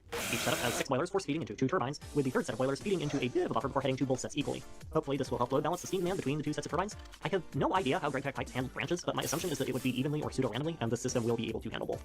The particular design I use will also let me mount an EBF close to the turbines while also letting me wire them for regular production. It needs a couple more pipes, obviously, but my machines are all in storage right now, so I can't make those right now. Right, now that is handled, let's take some time to play a game called Bad News, Good News. Bad news, I need an EDF. Good news, I have almost everything I need to make one. Bad news, I have almost everything I need to make one. Good news, I can make the thing I need. Bad news, the thing I need is insulation. Good news! Cupronickel coil blocks can be made with aluminosilicate wool insulation instead of the impossible-to-obtain mica foil insulation. Bad news. Aluminosilicate wool needs blue sapphire, green sapphire, or ruby dust, which tend to be in short supply in locations lacking in geology. Good news! I can make ruby dust in a centrifuge. Bad news. It takes 10 redstone dust and 170 seconds to make 1 ruby dust, and I need 192. Looks like bad news wins today, folks. I wonder how I will ever manage to speed that process up a bit. The next little while is pretty unremarkable. I would love to be able to regale you with tales of my incredible mental flexibility and intricate understanding of weird mechanics that nobody cares about, but the reality of the situation is that we have identified ways of producing pretty much every material we need to progress all the way through MV. They may not be good ways, but they are definitely good enough ways, and that, combined with sheer brute persistence, is going to see us advancing steadily quite a bit. The only really interesting part of crafting the rest of the EDF is that I tried to use a railcraft crowbar to make a maintenance hatch. It worked, but it also destroyed the crowbar, which is hilarious but irrelevant. While we're on the train of hilariousness, remember how I said I needed 192 ruby dust? Yeah, arithmetic happened, I only need half of that, ignore me. Another hilarious issue. Remember how I was saying that the smeltery not being lit shouldn't be a problem? Well, it's quite a problem, as it turns out, since mobs can spawn in it, and when those mobs are infernals with some sort of regeneration effect, you get blood. My entire smeltery is now full, entirely, 100%, with blood. Gallons of the stuff. I would like to think that this indicates I am so good at this game I can automate things on accident, but this was totally just a direct consequence of me being too lazy. I also make myself a full-size dust of gallium and arsenic each. I will be able to smelt and replicate these with Thaumcraft super easily in it, and I needed something to burn my essence berries on, because Hopper simply wasn't cutting it. Boy howdy, that situation turned around fast, didn't it? Another hour in, and nothing to report other than the fact that blood moons only seem to worsen the smeltery problem. I'm not entirely sure what I'm going to do with a massive blood farm, but it can't be useless, right? No issues on the EDF front, it's just slow. I also have taken time to barrel up some of my most common resources. You will be no doubt shocked to hear that wood, emeralds, and cobblestone are topping my charts right now. For the lack of anything better to do, I have also been cherry-picking through useful Thaumcraft research projects and just unlocked one of the really good ones. Automagy has something called a thirsty tank. This block will automatically fill itself with water when placed next to a source block of it, and with upgrades, this thing can generate kind of a stupid amount of water for this stage of the game. I do some experimenting in my test world, and the glyphs, which are the upgrades for the tank, even let it slowly dump water into pipes directly, and I could fix that up with speed if I cared. So that's even nicer. I also get rid of the speed if I cared. So that's... and I could fix that up with speed other than storing the liquefied corpses of my enemies. As night falls, I finally finish my work on the EDF. I make sure it has a roof, wire it up, and then immediately realize I forgot something. GregTech multi-blocks have a maintenance mechanic where various mechanisms can break down within the machine, resulting in increased power demands until they are fixed. This is fine, since fixing most of the problems only involves clicking the maintenance hatch with the appropriate tool or a roll of duct tape, and the problems basically never come up again. The issue is that right now, I don't have one of the tools, something called a soldering iron. Making one requires batteries, and batteries require an alloy called battery alloy, which requires antimony, and I don't have any of that. This is really quite unfortunate. No antimony means no batteries, no battery alloy, and no soldering alloy. This in turn means that my ability to store power is going to be functionally non-existent until HV, that I'm going to be wasting a bunch of power with all of my multi-blocks until MV, at which point I can make duct tape, and a bunch of super useful niche things are going to be impossible to get for a very long while, if not forever. I don't think this is a permanent problem, but it's going to make my life a lot harder. In the short term, what this means for me is that I can't run my EDF without another energy patch, at least one more steam turbine, and some more boilers. It will also be impossible for me to run other kinds of production while it is going, unless I feel like upgrading my energy production again. No, thank you. I end up deciding to just upgrade my system enough to supply the power that the EDF will need. A single damaged part should only increase its energy demands by 10%, so one turbine running at a little under full capacity should be more than enough. After sleeping the night and rain off, I jammed some steel dust to the input and powered on check. And nothing. Probably would help if I connected the other 4 amps of power first. This time it starts and runs fine. Well, at 90% efficiency, so as fine as it can get. And after a little bit of time, I have a nice toasty ingot of steel, which is great, except that I already have a much faster and much cheaper way of making this stuff. I need aluminum ingots instead. My main essence berry farm isn't grown enough to harvest yet, but I am able to pull a few essence berries out of the old one. I also go fish up some more emeralds and search through the villagers for anything interesting. There isn't much, just some... Welcome back. We have a much faster and much cheaper way of making it, or else I convert the berries into a whopping 3 ingots worth of aluminum dust. Yay. MV is clearly going to take a little bit. Now, time for something completely different. I need diodes, which need silicon boils, which need blah blah blah blah blah blah blah blah blah blah. Long story short, I have everything I need except a chemical bath to make salt from my salt root. Since this machine also lets me cheat paper, I will slowly be phasing out my papyrus farm for a salt root farm in the background. But I don't plan on making a huge deal of it. I don't know about you all, but I'm kind of sick of crop breeding, and I suspect you are sick of watching me crop breed. The next step is getting 32 solar grade silicon dust. Rah automation. This system consumes over 2 amps of power, so I won't be doing anything for a while. This is honestly fine, because I need to do my gallium arsenic first. This involves hammering out quick research, and then a little bit of finagling to get convenient, mostly pure-ish sources of the essential that I need. It's slow and messy, but I don't need a whole lot either, so I don't care. While I wait for my solar to finish up, I harvest and convert an early essence berry crop into more aluminum. It isn't a ton of aluminum, but every little bit counts, and I need every little bit if I want to get anywhere. I stall for a bit and spend some time purchasing a small mountain of meat products from a villager, and then slam dunk some gallium and arsenite. This makes me gallium arsenide crystals, which are an essential crafting component for blah blah blah blah blah blah blah blah, which I need for diodes, which in turn I need blah blah blah blah to make MV circuits. The circuits get hammered down into small bits, and then thrown right back in with my silicon for another 8-minute cook. Time to go water my pet rhinoceros, or something. This nets me one very expensive gray turd that I can then slice up in a cutting machine which gives me 16 very thin gray turd slices called wafers, a great deal of aimless flailing with my smeltery, and I have 16 buckets of liquid ass and some copper. Oh, by the way, I'm out of copper again, did I mention that? And then they can be very slowly turned into a whopping 16 diodes. Ooh, baby, that is some real production speed right there. While that's going on, I need fancy circuit board right there. While that's going on, I need fancy circuit boards. They need chlorine or sodium, which both need salt, which I don't have. They also need copper, and while trading with techs is an excellent return on material investment, it is very, very labor intensive, and it is going to very quickly start not cutting it at all in terms of its production speed. The solution is, of course, the blood and souls of the innocent. In so much as monsters are ever innocent, my tech trading, loot bag popping, and infernal killing have finally netted me the resources I need to craft a very sharp diamond stick. This is a special block that, when it kills a mob, will drop the mob's items and experience for collecting, just like a player killed it. Now, of course, I just need to deploy this spike near a small supernova of monsters. Thankfully, I live in the void. The real challenge here is going to be collecting monsters, not making them. As with many things, villager exploitation and Thaumcraft offer a solution for this. First step, I need a bunch of this and a bunch of crystals for crafting. My first attempt at this strikes out. Heretics are only supposed to sell you one wand for trade, but if you refresh the trade by, say, buying something else, that functionality resets itself and lets you trade for a bunch of wands like any other trade. My second villager is much more accommodating and provides me with plenty. By this point, I have quite a horde of villagers who trade with built up, so I cherry pick out all the Thaumcraft ones. The ones that I can unlock crystal trades on, I do, and the ones with trades I don't feel like pressing get voided, literally. This nets me quite a lot of crystals for quite a not lot of material. I take a little break to munch my berries, and then get back on track.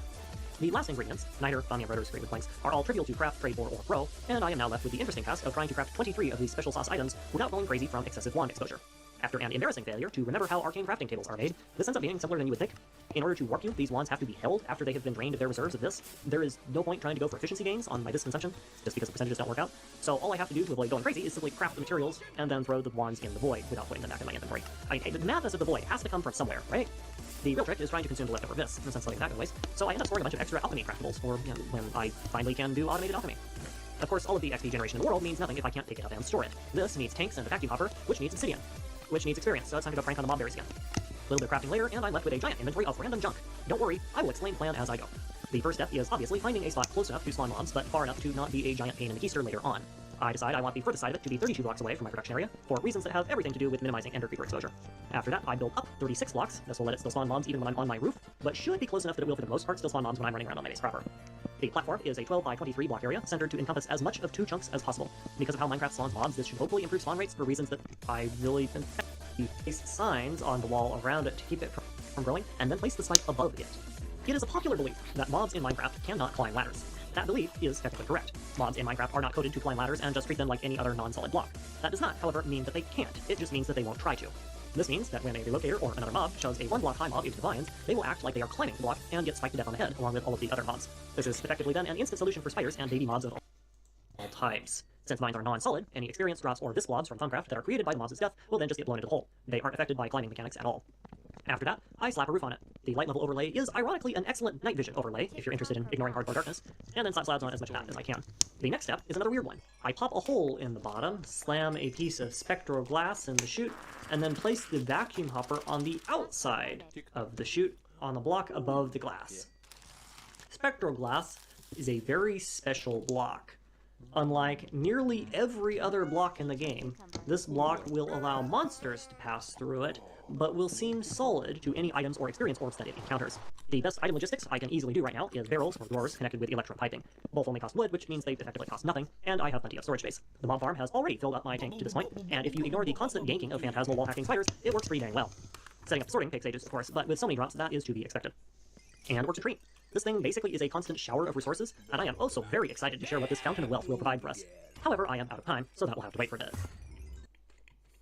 Welcome back. When we last left off, I had just finished construction on an enormous experience fountain. This obviously is going to be of immense use in preparing the aluminum that I will need for my MV tier, but first, of course, I need to make the aluminum. For now, that's going to be an entirely manual process, but not for much longer. In the research I did on my previous runs of this, documents mentioned that your first auto-crafting options become available in MV at the earliest.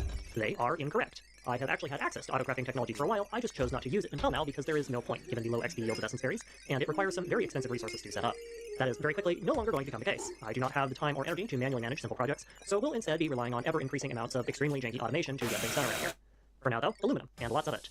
and also emptying out the waste chests. This will become something of a chore for a bit until I have better item filtration methods, but we will survive. In the background, I also start upgrading my base, technology and otherwise. I'm sitting on a glut of iron and gold, so there is no reason for any chest that I care about to be lower than a gold tier chest at the moment.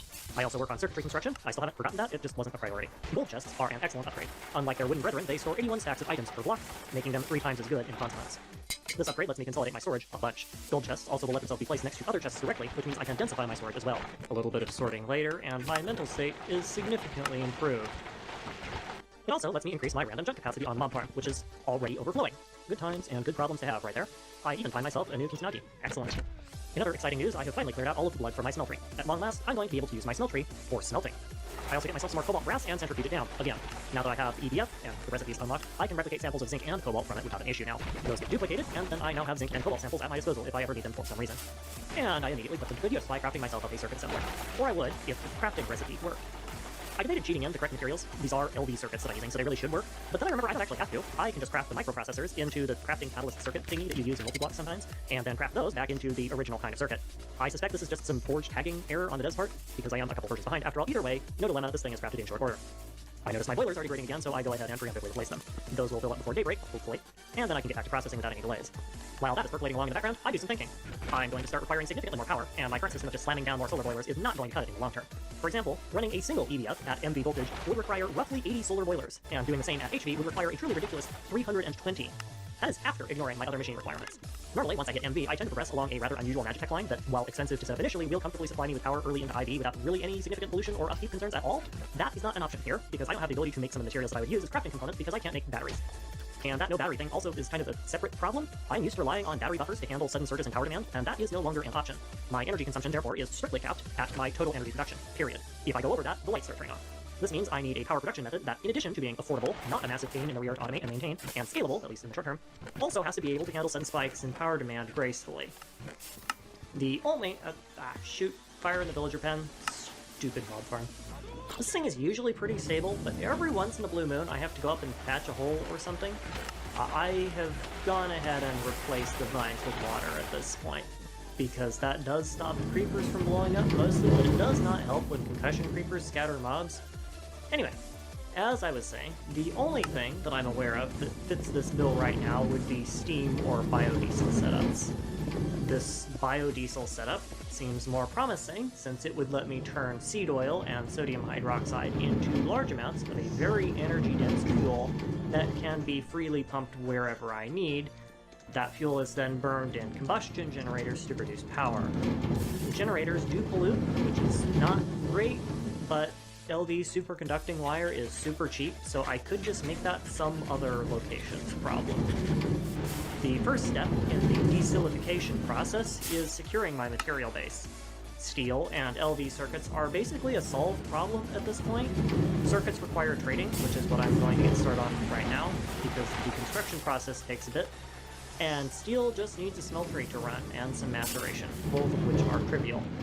Sadly, however, I will also need motors, which require a not insignificant amount of tin and copper to produce.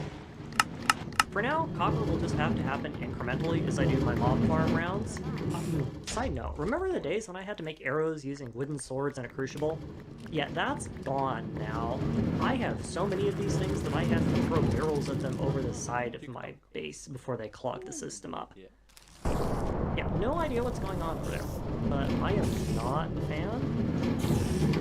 Anyway, next step is steel production speed increases.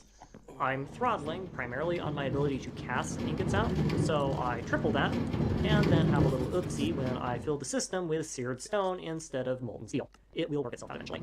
Incidentally, constant fuel consumption on smelteries is overpowered. Another nice thing about having a mob farm, skeleton tools for 4 XP.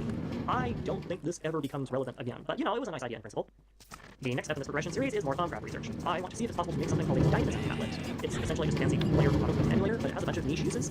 It ends up requiring both nether quartz and nether bricks to make, so I will probably not be using it for a bit, and instead just manually farming my seed oil. This project, by the way, is going to take a really long time. I am still firmly entrenched in micromanagement hell right now.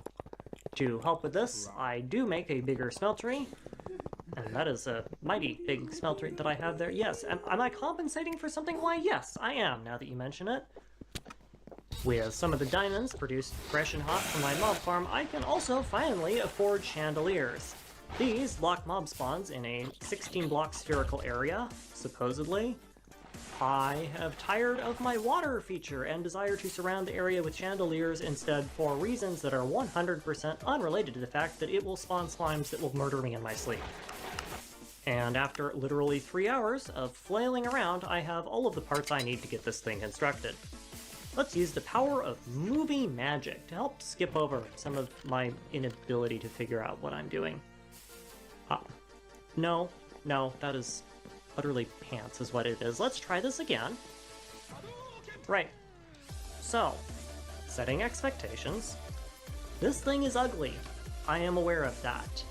In my defense, however, I can only filter items with barrels. I have no way of doubling up import and export on a side of a multi-block. And on top of that, I am cripplingly poor, so bite me. I'm also going to have to power this thing with creosote to bootstrap it. Fun. The first step is feeding a little oxygen and carbon into the carbon dioxide production. This will auto-bottle and then auto-feed into the methanol production. The second step is adding hydrogen for the methanol. This is a wasteful way of crafting the stuff, but I'm also breaking down the glycerin to make more methanol, and that process will net me a bunch of extra resources anyway, so I don't care. This then sends a cell of methanol into the diesel reactor, and thankfully not the electrolyzer that I forgot to temporarily disconnect. That could have been bad. The next step is seed oil. I have a walnut sapling saved from all the way back when I got it as my first fruit tree quest reward, so I plant that and spam bone meal on it for a little bit. I have basically infinite bones at this point, and the real bottleneck is just turning them into bone meal, so I am more than happy just to convert bone into seed oil at any ratio the game sees fit to give me. That then goes into the fluid extractor that pipes into the chemical reactor. While that works, I need sodium hydroxide to do stuff. In real life, I think this is supposed to help pull water out of the mixture or something, but my understanding of chemistry can quite comfortably be crammed into a Q-tip, so what do I know? I hammer out some of it and chuck it in, and it will just work magically in the background. Oh no, I need more walnuts. Say it isn't so. Go Gadget Auto Clicker. After I finally feed those in, I get biofuel. I do a bunch more output processing and filtering and junk that is too complicated to be worth explaining, and the end result is that everything will cycle back around for another pass, slowly filling up the system with biofuel as it goes. It isn't perfect. It isn't even good or particularly fast. I will have to manually farm walnuts for it and supply it with sodium hydroxide. I will also need to keep adding in new cells every once in a while because the system will slowly buffer itself with them as it runs. But it is a non-steam power generation system. It has a minimum of obnoxious farming procedures, and I can reliably scale it for quite a while. The bottleneck is seed oil at the moment, and that is super easy to expand production for. Just as that problem is resolved, though, a new one looms on the horizon. I am broke. Again. Making that system bled me dry of copper and tin, and even my prodigious steel reserves are starting to look a little thin at the moment.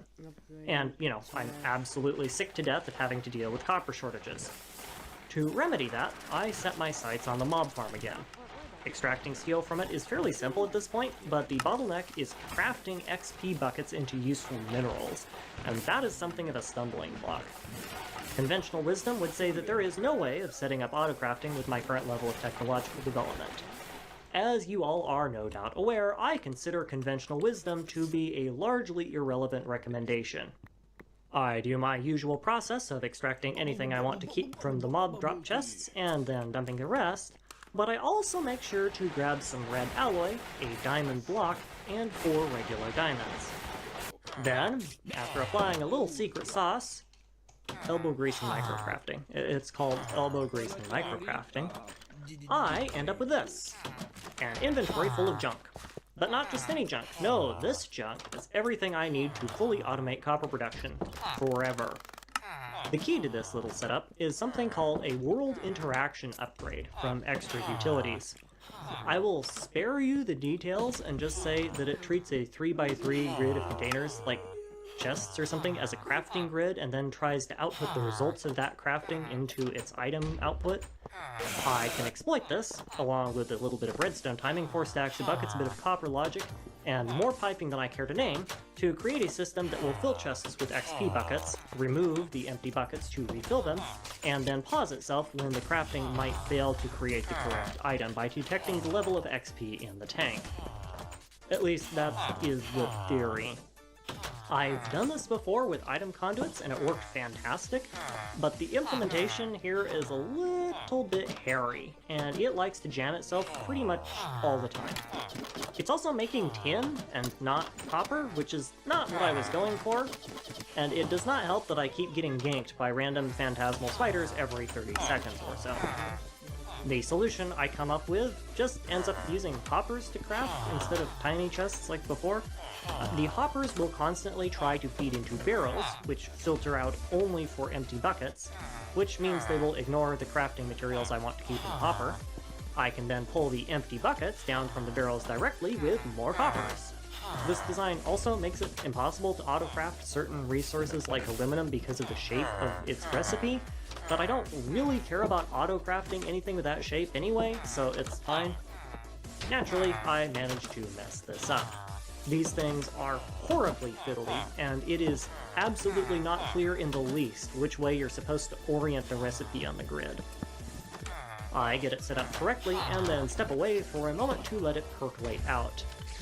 And then immediately got knocked into the void by another phantasmal spider. I am beginning to question the intelligence of whoever thought this was a good mechanic to add to monsters. A little bit less spider-infused waiting to confirm that the system is working as designed, and I decide that it is working, but I want more. I happen to have gotten an enchanted book with Education 3 on it. On swords, this enchantment lets you get more experience from mobs that you kill, and this effect also happens to work on spikes. The end result is that my one pump is entirely unable to keep up with my XP production, and I am losing XP due to pickup inefficiencies. The hopper voids excess XP from orbs it picks up if it can't fit in the container, but that is a problem I like to have, and I solve it with a second pump. Even that is kind of struggling with the bigger orbs, but that's about as much as I'm going to capture, so it's good enough for now. It ends up being such a ridiculous improvement that the feeding system breaks down, buckets can't return to be refilled fast enough, and the farm ends up producing redstone instead of tin for a bit. I am okay with this, because that means its copper production is going to be amazing. And even with that blooper, I already have 3 stacks. I want more inventory storage. It is well past the time that I got myself some backpacks. So for that, I'm going to need drying racks to dry leather on. How many drying racks do you think I should make? Oh, that's an excellent question. I'm just going to make a stack of them. That means we need cotton. And as such, I'm just going to make a stack. How many drying racks do you think I should make? Oh, that's an excellent question. I'm just going to make a stack of them. That means we need cotton. And as such, bone meal. How much should I make? Tough question. How about an entire inventory full? Wow, that sure is convenient. A whole chest of cotton for absolutely nothing. Thanks, Mob Farm. The bit, at this point, if you couldn't tell, is that you never craft one of anything in this pack. While I'm at it, how are my good friends in the Emerald Factory doing? Oh, very nice indeed. A whole inventory of emeralds for me? You shouldn't have. Maybe copper production really should have happened earlier. I feel way better about my chances on this right now. After a much larger time skip than as usual, we buzz back and focus right as I finish crafting my second round of combustion engines. It is definitely time to push towards empty proper at this point. It is taking way too long to craft machine parts, and I want me an extruder for the 100% efficient production options. I am for now just crafting some bone meal together to fuel up my seed oil extractors. That will be changing at some point, but I don't have an easy way of automating the process at the moment, and a little bit of micromanagement never killed anyone. This round of combustion engines will be more than enough for me to put EDF on a separate energy network and leave some left over for other projects. I don't plan on getting rid of my steam anytime soon, if ever, but there is another couple of huge hurdles looming in the distance that will require a truly pointless amount of energy to complete. That, however, is a problem for another day. For now, it's time to wire up and run myself an EDF. Finally. My first EDF project is getting lossless cabling set up. Redstone alloy is cheap, easy to make, and requires oxygen to process efficiently. For that, I will have to rely on breaking down obsidian dust, which I can't mass produce. The solution to this is a rock breaker turning redstone into obsidian in an interesting callback to that one weird bug way back in like Minecraft 1.2. Shout out to the people who remember that, yeah? Oh yeah, this thing needs water and lava to run. And with that incredibly nerve-wracking and probably doomed to explode at some point project placed firmly away from anything essential and plated up in a nice and non-flammable glass container, I can now make obsidian. And cobblestone, but I already have that covered, so no thank you. Obsidian then turns into oxygen at an excellent 6 oxygen per block after some processing and co-opting the electrolyzer from the biofuel system. This then goes into the EBF along with my dusts, and easy money, easy life. It's that time again. More bone meal, more walnuts, and more power. Automating this process is starting to become a priority, but not extremely so. Not yet. I will look into it later. I have a vision of a logical and easy to navigate production area uncluttered with heaping piles of junk. Let's manifest this. The first step is removing the auxiliary steam setup that I used to power the EBF. Don't worry, I am not throwing it away. I have plans for that. The second step is apparently clearing out all of the fluid buildup in my machines. I don't really want to waste it, but I also don't really have any way of storing it, so I have to do a little bit of crafting. I save as much as I can and then just throw the rest away because I can always make more. After I move my machines, I pull everything out and rearrange the system to pipe all 4 amps of steam power into one lossless cable. I can make this sucker as long as I want, and it will function just fine. I then begin the delicate process of hanging all of my machines onto the cable in an order that only will make sense to me. I also start crafting some slightly larger chests. These can open under solid blocks, which is something that I desperately need in my life right now. And after some wrangling, I have this, a nice, mostly organized, easily traversable machine shop. More importantly, it's also an automated machine shop, because I can now queue tasks up with my hoppers. This is a life changer. It will go so far in making sure that I don't go crazy trying to organize my everything, and it is amazing. Oh, the ender creepers are just a nice bonus from the mob farm. Also, remember the days when I was desperate for copper? Yeah, not a problem anymore. No, not the stuff in my inventory, that's a small change. I'm talking about the 28 stacks in my backpack, the 18 stacks of ingots already smelted, and the 10 stacks of ingots already sitting in the barrel. If you couldn't figure it out, it might be time to swap to tin production now. That ends up being easy enough to do. I just swap this here, and then, oh, for crying out loud. Right, there we go. These stupid things are so temperamental, I swear. It definitely isn't that I forget the correct orientation for the crafting recipe every single time that I use them or anything. My leftover 86-something levels then get turned into aluminum. Being able to drown myself in tin is fantastic, but I am going to need to progress at some point. Speaking of progression, it's that time again. Time for my base to turn into an unbelievable smog hole, that is. It's fine, I don't live here or anything. Today, I learned something new. You can automatically pipe water into your crucible. This speeds up the ammonia production process a ton, and is a great quality of life thing. Wish I'd found out about it in the Stone Age instead of now. Anyway, I am waiting for grade 1 solar silicon, and a lot of it. I want a stack of MV circuits before I do much of anything in the MV age, and decide to do some research in the meantime. I feel like I am getting nowhere with this, by the way. It takes forever to do these. I finished like 60 of them, and my Foundomicon does not look any different at all. Perseverance, right? I'm still only a fourth of the way through my silicon requirement after I thoroughly burned myself out on Thaumcraft, so I pay a visit to an old friend. Hey there, person? What have you got for me today? As it turns out, quite a lot, actually. I end up walking away from the trades with tons of crystals, a massive whack of random armor and repair enchantments, and over 2 stacks of knowledge shards, which was the whole point of the exercise. It's pretty good stuff. Oh, by the way, did somebody place an order for enough pin to ground yourself in? No, is this the wrong address? Okay, I guess you can have it if you want it. I can't take it back. And wouldn't you know it, I'm still in need of something to waste my time on. It's a nice distraction, but I end up getting not much useful other than a bunch of steel and diamond dust from the armor that I purchased. And I still need something to waste my time on. I did the math, and it's going to take 6 hours for my silicon to finish up. Oh well, back to researching, I guess. Oh look, nickel. Yay. Incidentally, if you ever wondered what happens when I forget to empty out the mob farm chest, yeah, it's this. My first shipment of redstone comes in right before I'm going to start milking the villager for its wands. 55 stacks of redstone seems like a lot, but when I start needing to process chrome, that is going to disappear really quick. I need more. I also managed to get together 23 wands from my last wand trading villager before it asks for a trade that I don't have. Thankfully, this is not much of an issue. The mob farm will produce plenty of this to recharge one of these wands, so I just need to remember to keep an empty one on me and then use that one exclusively after contracts run out on the rest. Since I'm going to be doing a bunch of crafting, I take a hot second to knock out the witching wearables research. This discounts are always nice to have. As an added bonus, the crafting process is only mildly agonizing, as opposed to the typical level of painfully agonizing. The first step for discounts is sonic goggles, not for their utility effect, just because I care about this discount. After that, fancy duds follow in short order. You can already see the pile of wands that I use to craft my enchanted cloth, so this is not a cheap process, but I don't really care. After a solid dozen wands are burned, I finally have my full discount gear crafted and granting a whopping 15% reduction in prices. I also am apparently nutty enough to unlock Eldritch Research already, as evidenced by the little slash in the upper left-hand corner. And this is after minimizing warping research exposure. I am going to have to start being way more careful, though I do suspect that most of that warp is from the wand. My second barrel of redstone is filling up, so I switch it out and start making charcoal. I have plans that will require aluminum in bulk later on, and I really don't know what to do with my production capacity at this point. After a agonizingly long time, my diodes finish up crafting, and then I turn around and throw everything back into a circuit assembler. MV, here we come. in, you know, a half hour or something. My first job is to build a transformer and my extruder. The extruder will finally allow me to make everything with 100% resource efficiency, except for rotors, which are weird. The transformer is to power it. Duh. The only downside is that this machine needs extruder shapes, which require a quick, by which I mean only half-hour-long trip to the smeltery and a bunch of steel and a bunch of power, and it's going to tax my electrical grid, something terrible when I actually use it. Those are, however, downsides that I'm entirely okay with accepting, so I crack out my extruder shapes and get myself wired up. The first step of the new tier is, as always, ensuring a stable supply of base materials. This actually applies to previous tiers that I've skipped past, though I've done them so far out of order that it's kind of hard to tell. I have a stack of ND circuits, which should last me for quite a while, by which I mean the entirety of the ND age, and now I just need to secure a supply of aluminum. Normally you can produce it more cheaply with electrolytic reactions and some twilight ores. That is not an option, so I instead will be doing it the expensive way, which is just throwing an obscene amount of mod juice at the problem until it... At work today, or you're working from home, you may be wondering, what day is it? Todd has the answer for us. It's Monday.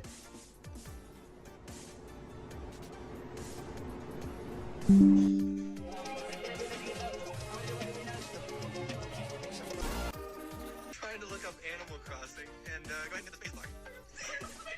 Just like space bar. Why is it type? Come on, nice. Yeah. Why do you have a duck? I don't know.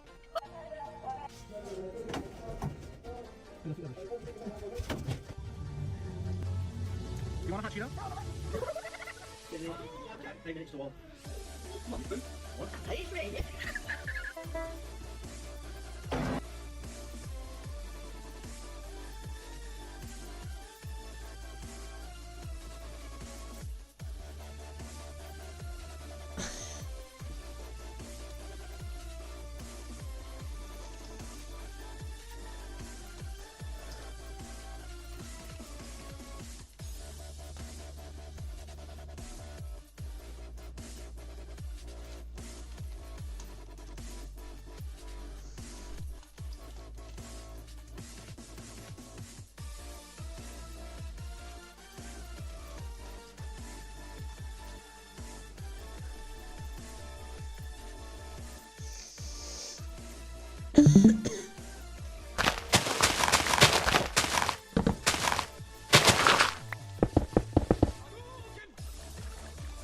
Yeah, well done.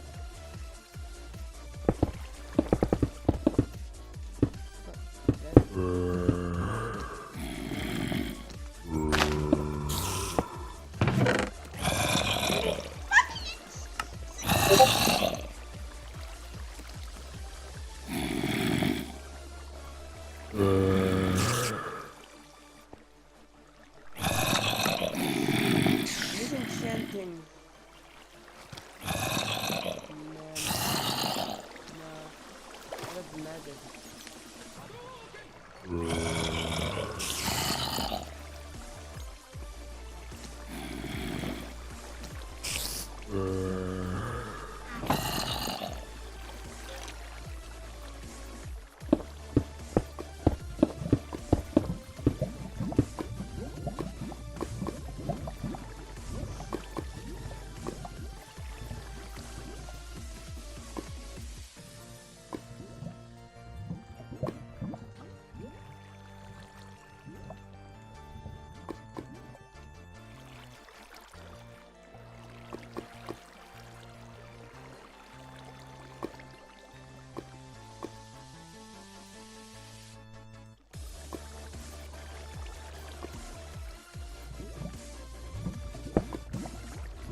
TikTok or Bob? Тектоник.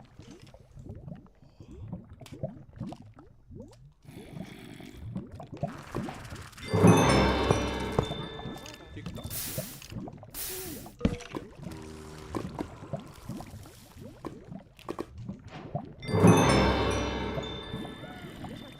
Кукумбер.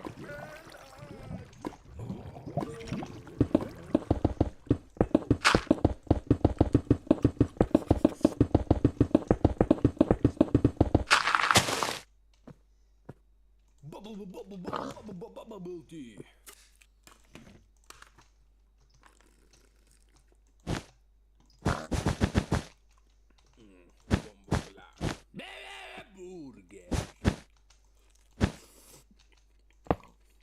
con la terrorista. DJ Boop.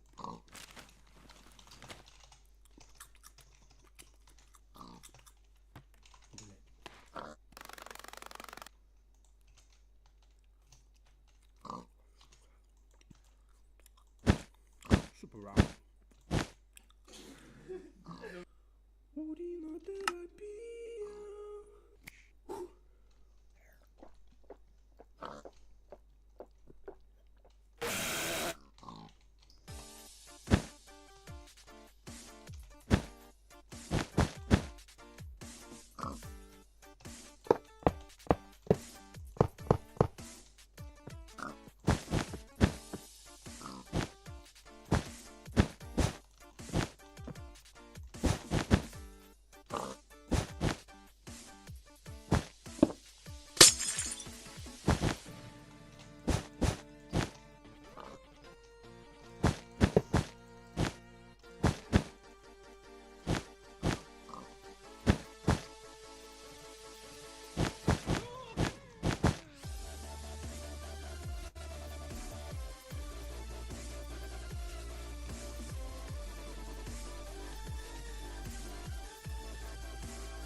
TikTok or Bob.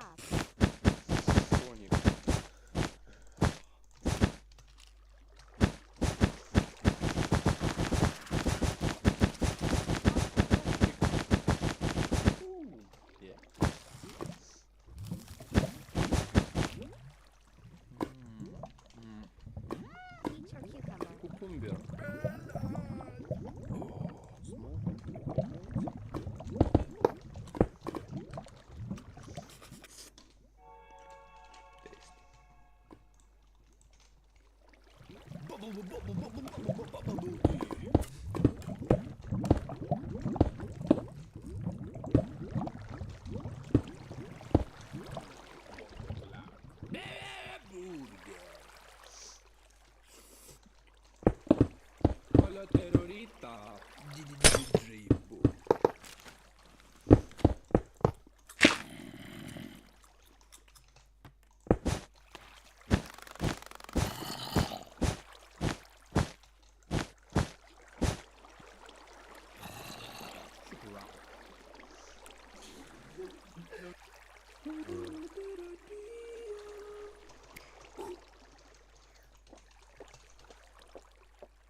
TikTok or Bob?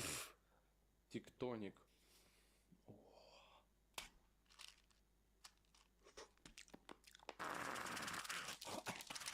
Tuck or Orbit? Тик-так. Ooh, yeah.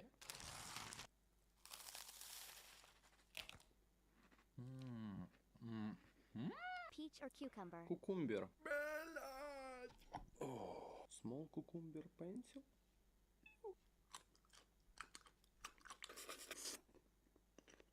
Tasty. Bubble tea.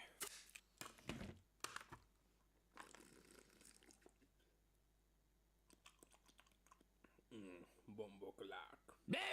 Burger. Con la terrorita. DJ Bob.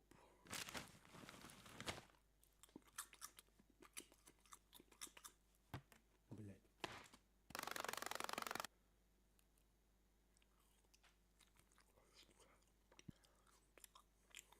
Суперау. Уринотерапия.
TikTok or Bob? Тектоник.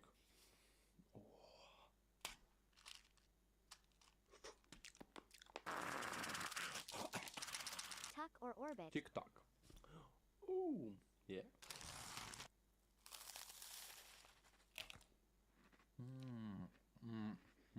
Peach or cucumber? Кукумбер. Oh, small cucumber pencil.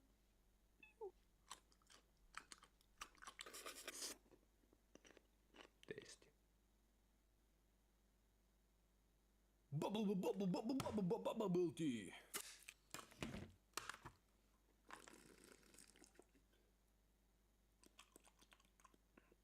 Bomboklak. Burger. Con la terrorita DJ Bob.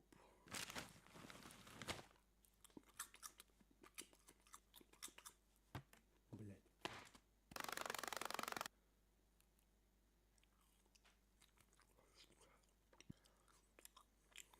Super raw.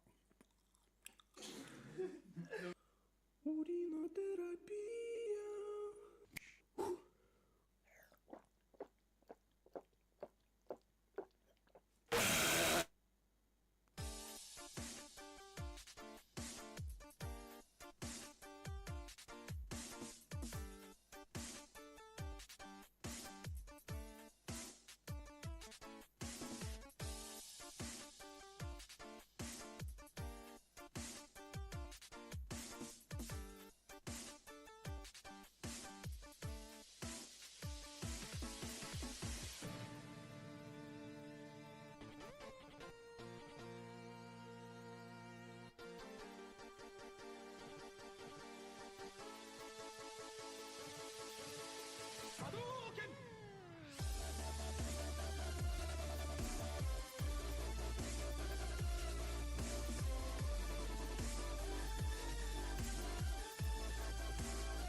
TikTok or Bob? Тектоник.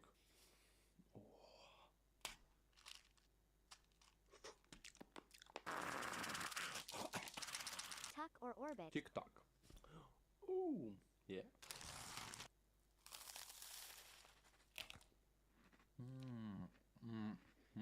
Peach or cucumber? Кукумбер. Oh, small cucumber pencil.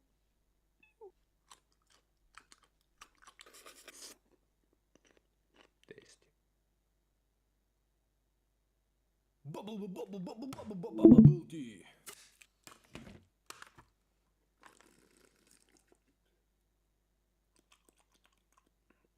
Bombo clack.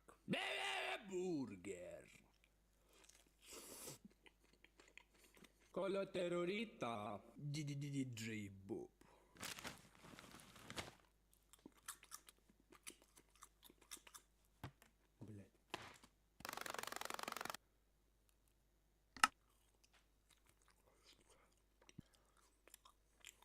Super round.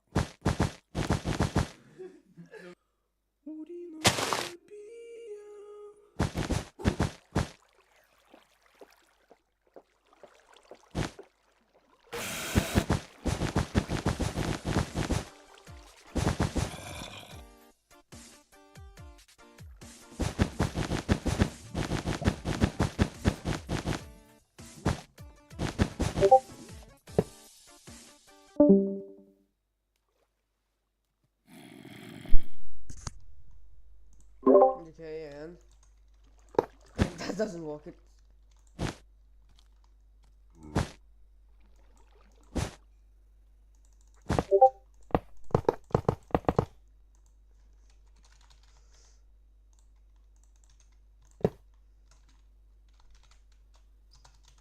You know, one solar. Let's have one HV solar panel.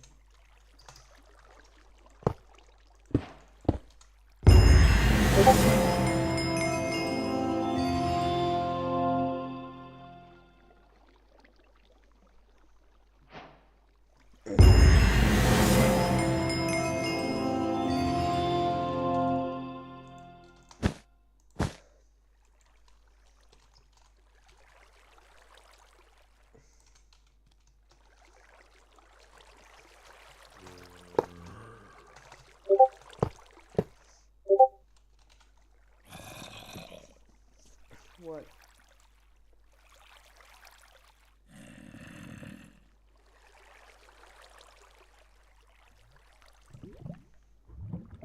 This shit? I don't even know this shit.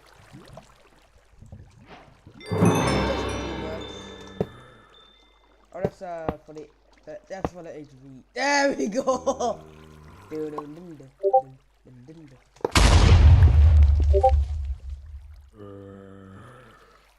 It just fucking blew up! Dude! What? What? What? Why is he make a call?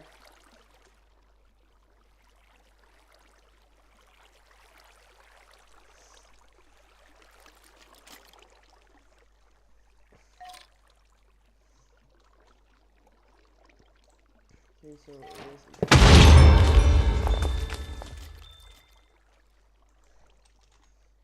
okay, we need an MV transformer.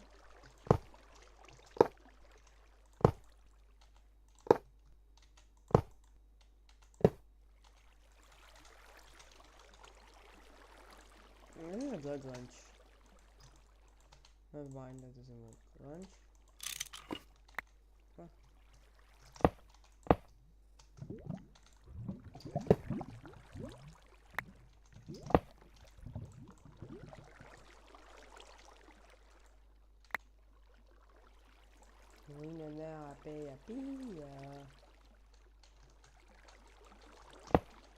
MV transformer, the LFE.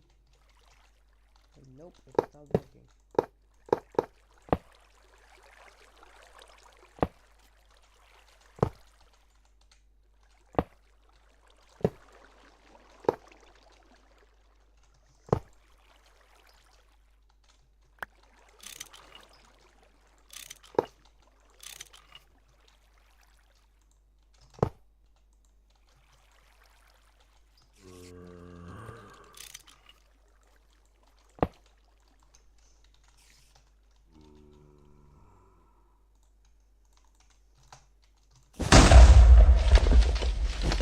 That was not my plan to blow up something. But it's my plan to turn this into MV power.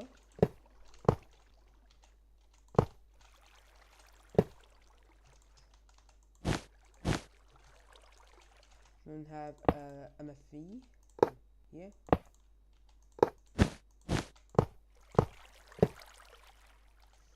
Urina there, MFV.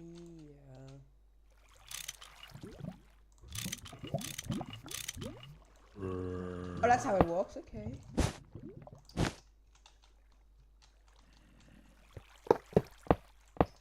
We'll try something. So we'll have a message like this.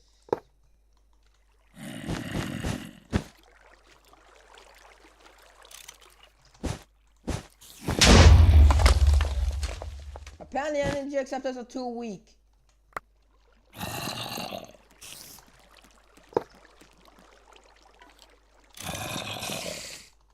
Energy acceptor.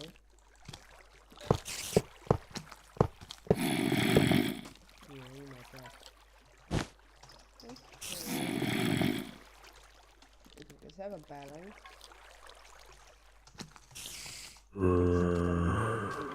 Battery energy cell. Why does it keep blowing up?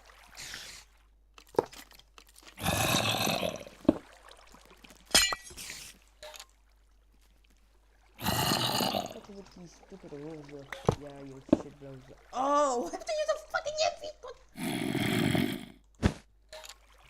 That's stupid. Bullshit. Okay, take it out.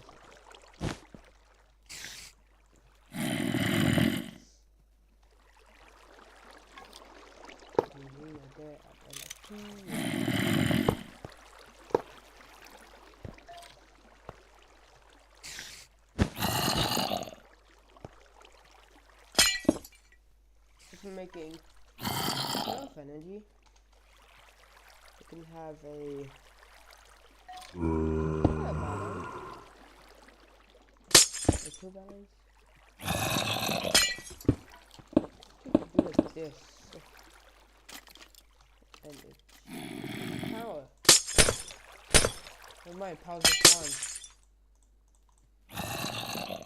So we need a controller.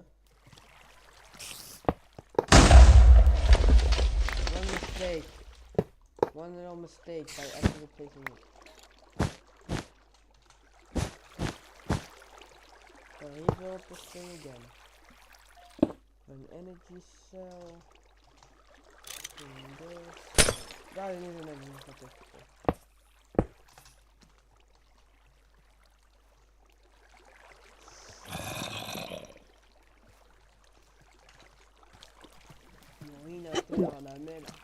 Yeah.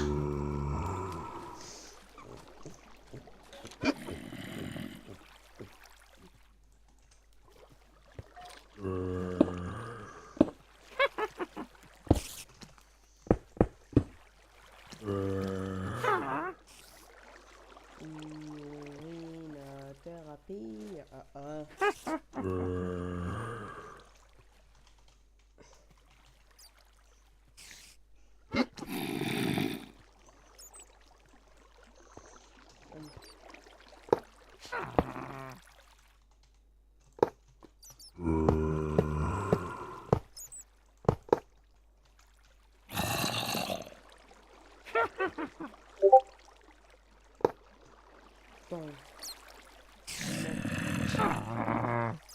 Yo, we'll be looking at the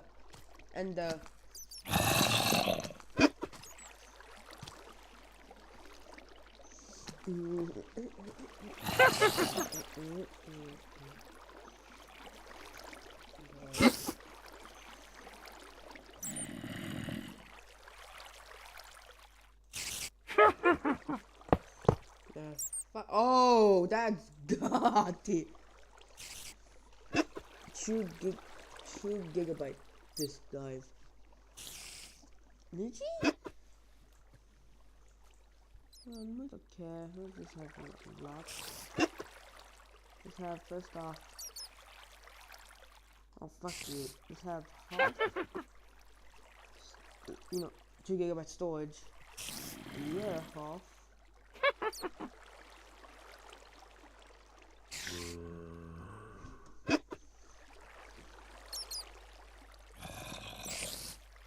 No! Just a Staller AE. What? What about having, you know, just one? This is one. It's only one.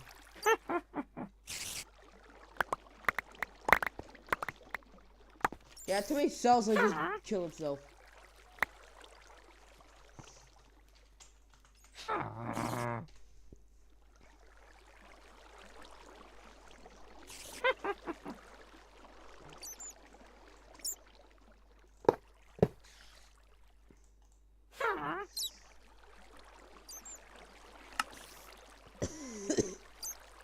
French. You're not there. Oh.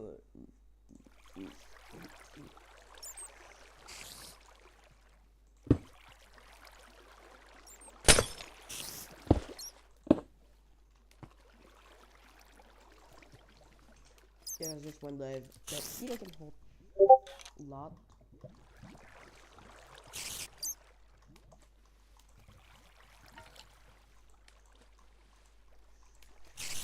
Wait, are we using our account? Not using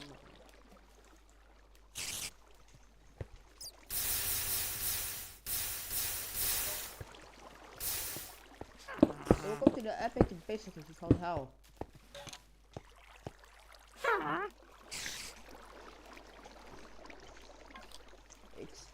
And we'll make a. No, this is how you start A2. Alright. So you get a. Yes. So you do this. We'll just do it 2 by 2.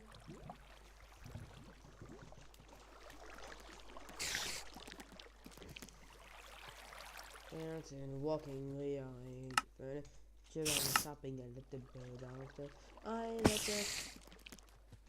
let the bird out. I let the birds out. What?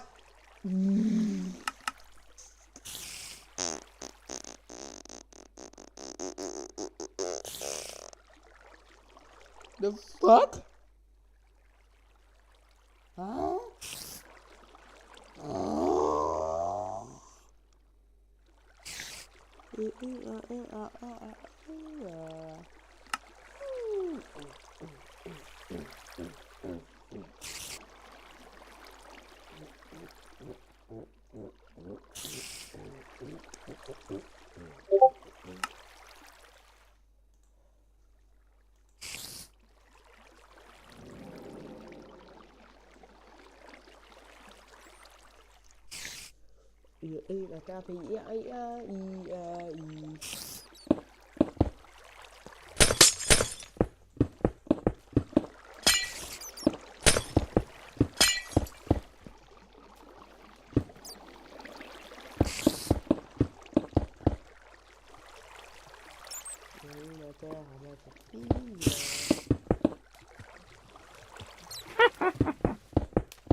Yup, it's the real one, yup. Since we're super rich, let's sleep in. Let's actually sleep in a hole. Oh wait, that's my fucking idea.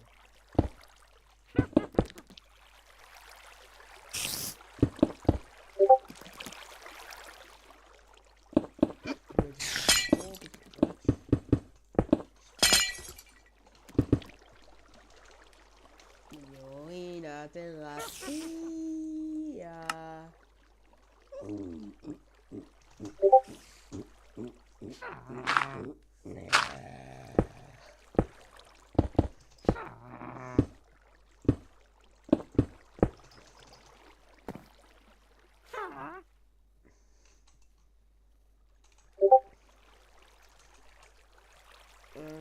Okay.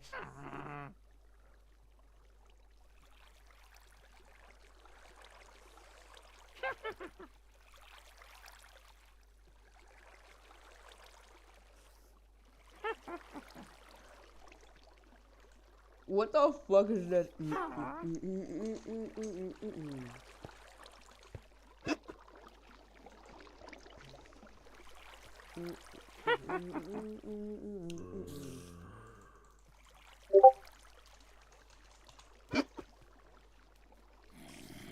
Okay, walking reality.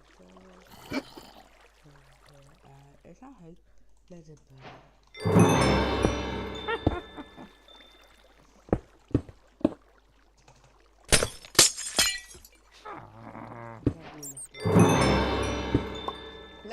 Yeah, you use 8 channels.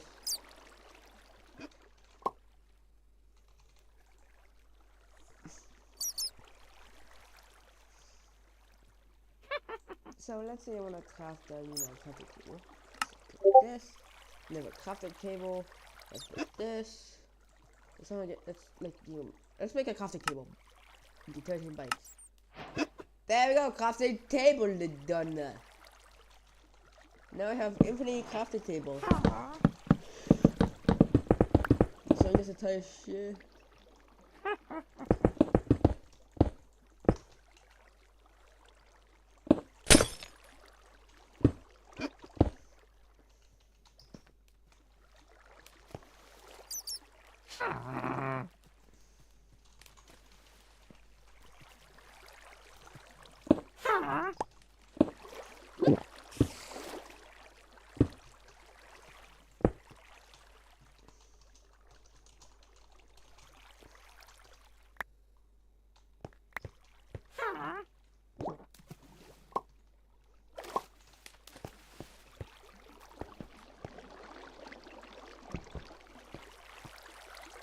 I have to go on base. It's being powered by a single solar panel.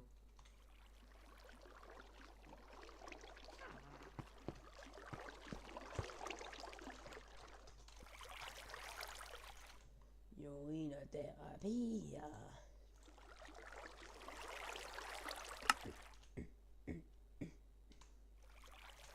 Yoina.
Wait, let me check.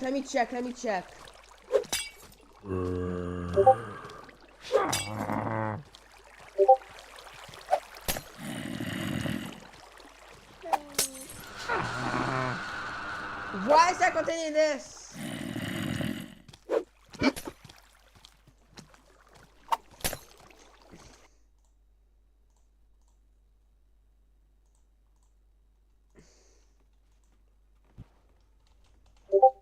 You guys still chat.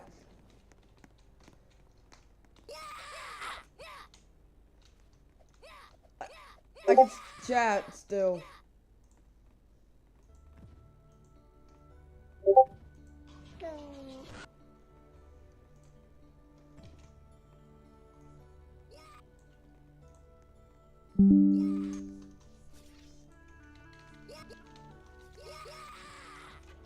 $0.01. There you go, 1 cent.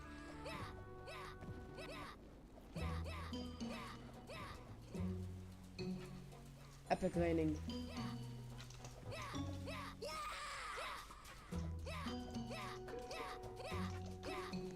Did someone kill the leader? Riot!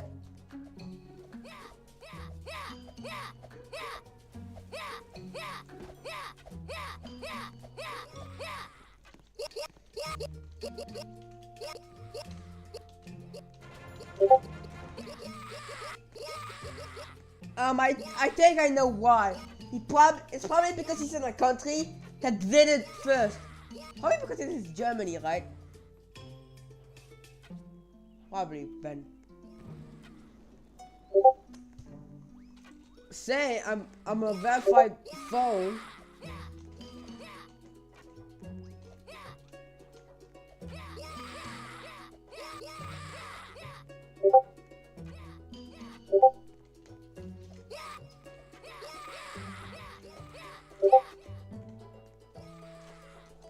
I ain't verifying.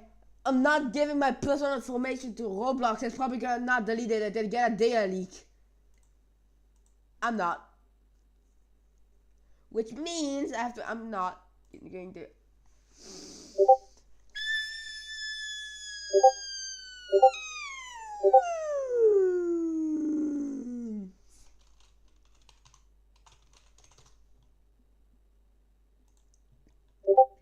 Finish 5.5. Finish, can you commit joining this game?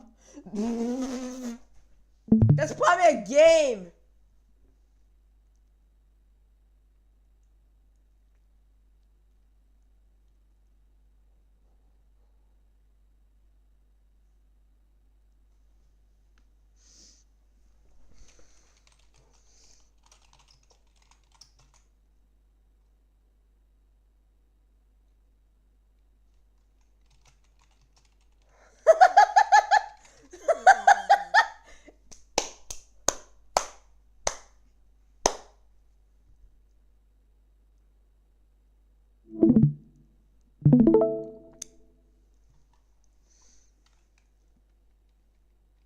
Oh, he's joining that.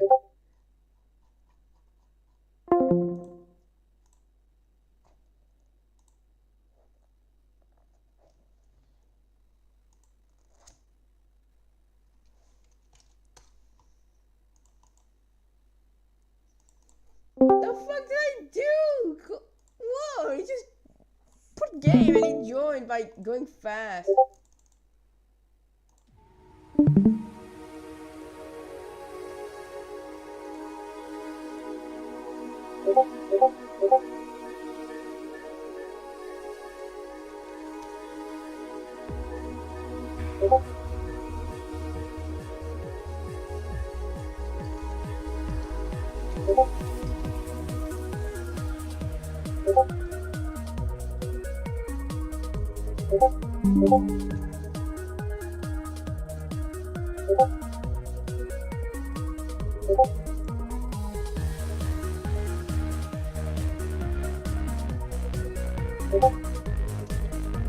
Fuck!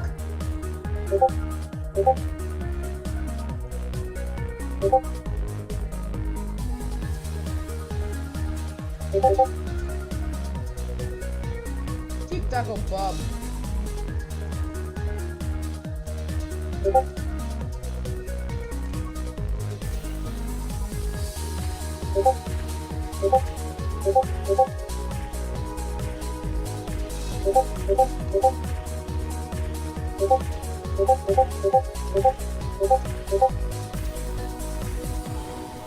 Yo guys, you wanna see my...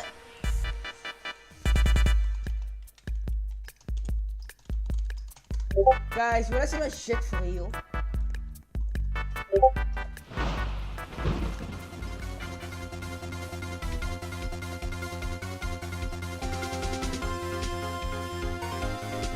I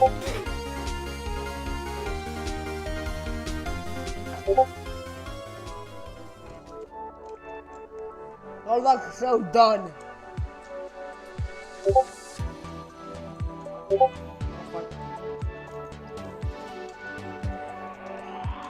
Bro, Roblox is done.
Yeah, big tower.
Phillips, don't mind the part I added. It's a for button, like button shit.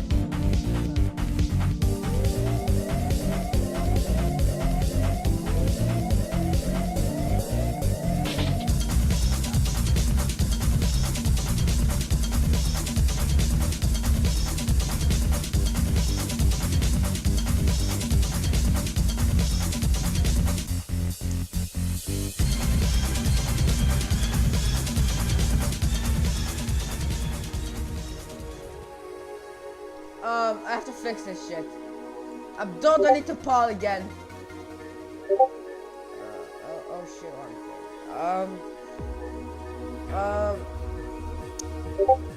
button platforms, boom.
Phillips, can you try to Phillips, add Phillips, can you try this shit I made?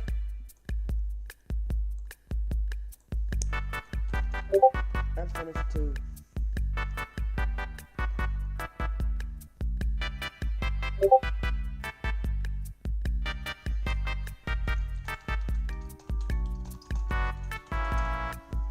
Yeah, most of course.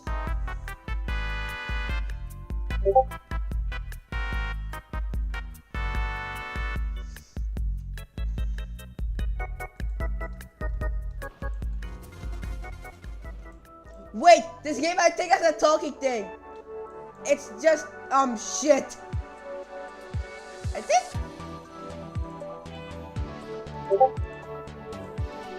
Guys, we can't play Roblox anymore. It's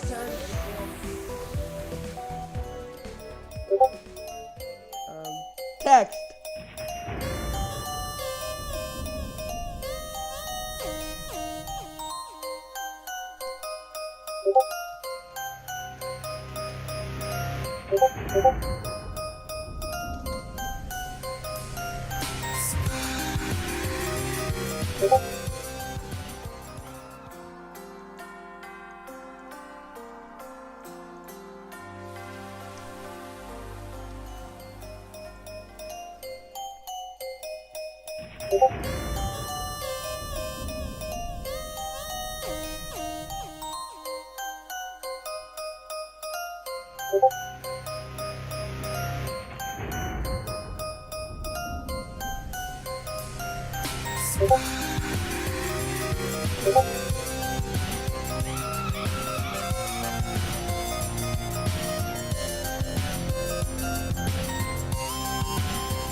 I don't know.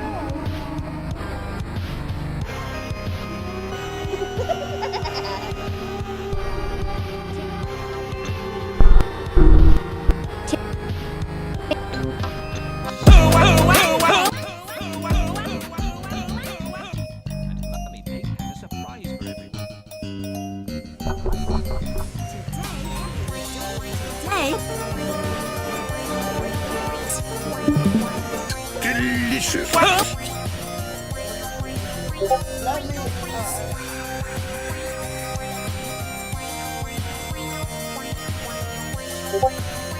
What do you mean? It does work. It's just taking fucking. It's just a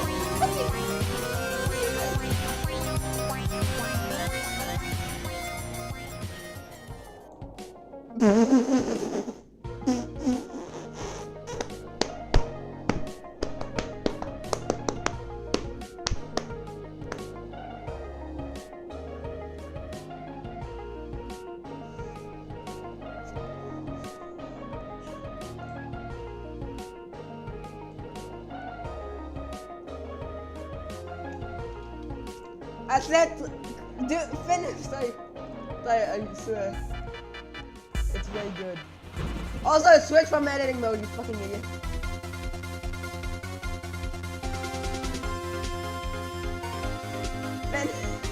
Finish editing mode.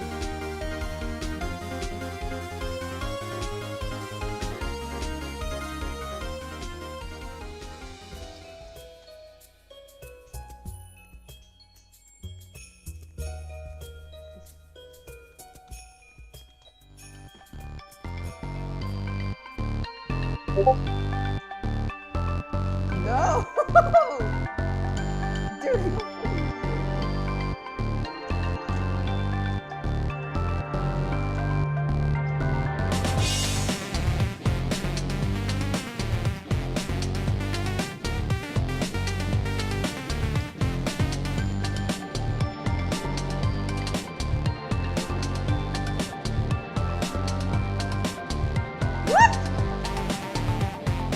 I think I'm a dumbass and jump down.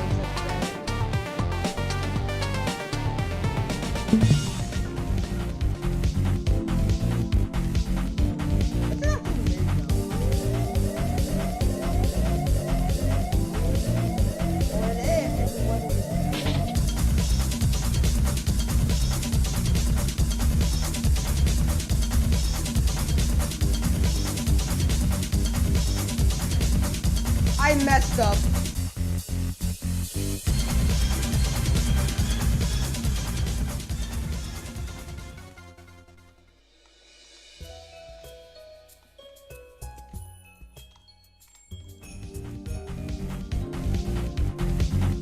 I'm messed up and messed up.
It is. Philip, can you not look at the tower I made, Dudley? Don't look at what. Don't look at it. That's the long video.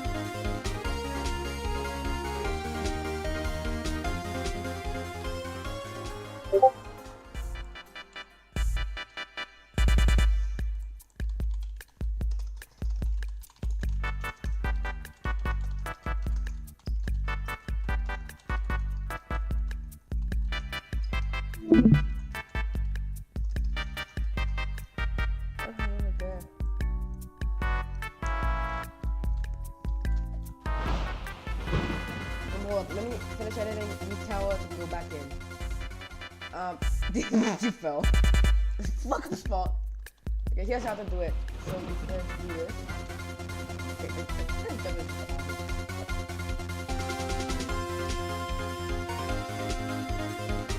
Then you go here. You touch this red button. You add the last bit. You touch this button and you tap. It's what I call. And you walk straight up to the blue tower. Fuck you. Why? Why?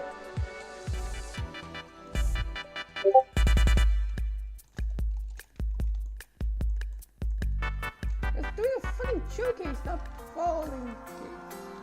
Okay, let me redo it. Sorry.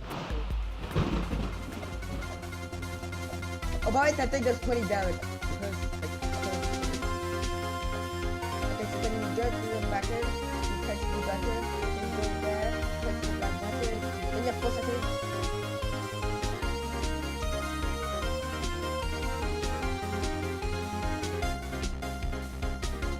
Then you start the blue tower. Yeah, you're forced.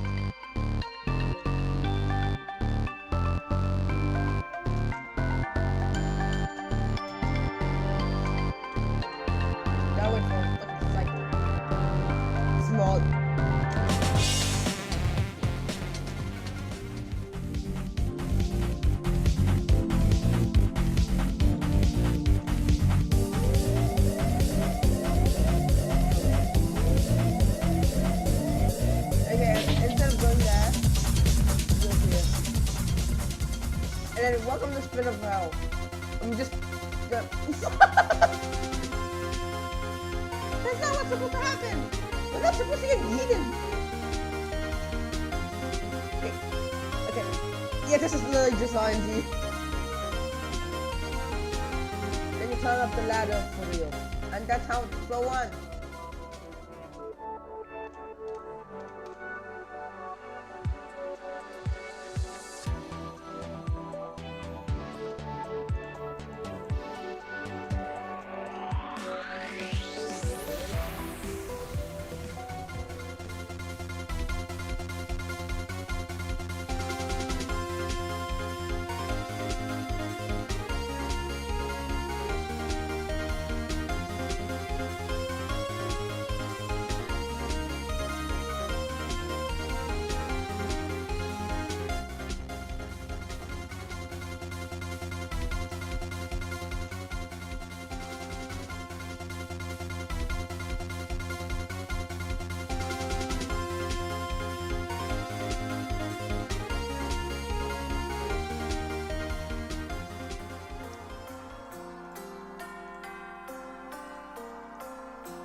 Stop.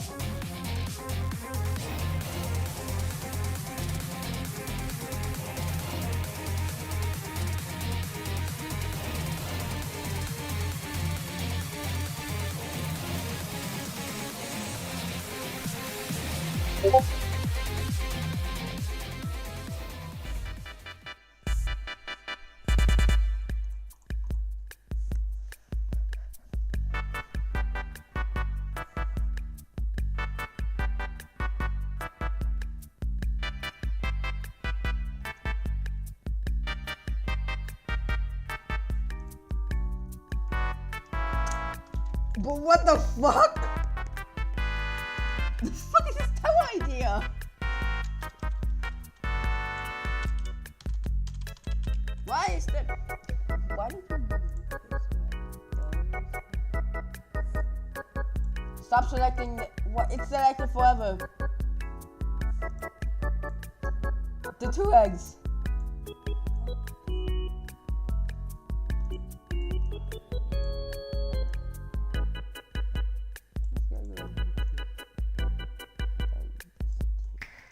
Maybe it's in the extreme. It's not in the extreme towers category. Fuck, I'm smart. Hold up, let me over it again. Oh.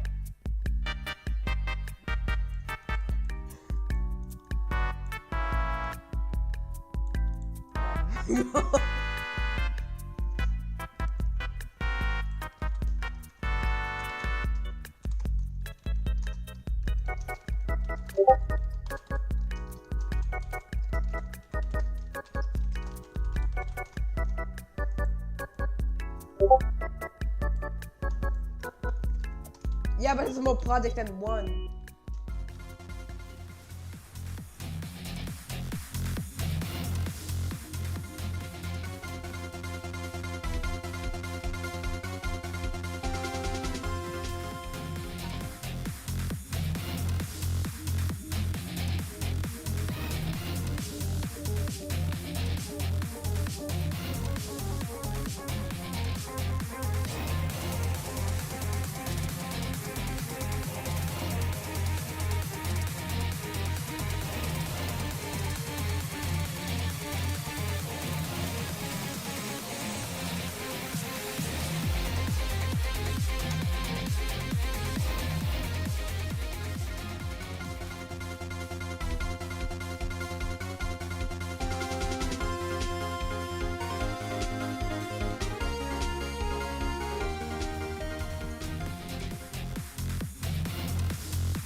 Fuck, I don't want town.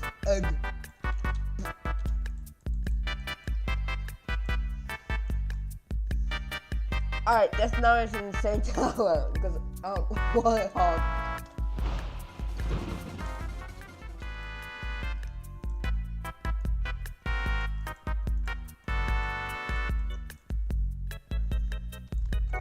Power avoid a hill lobby.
Finish. Can you check out the gameplay I made?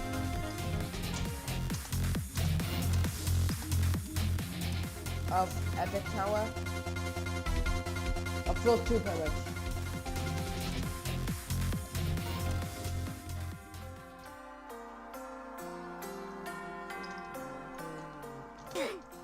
Okay, yeah, that's so insecure.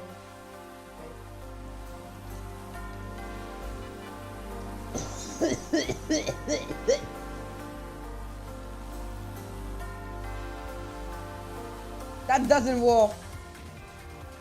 Finish, you're wrong. Go back.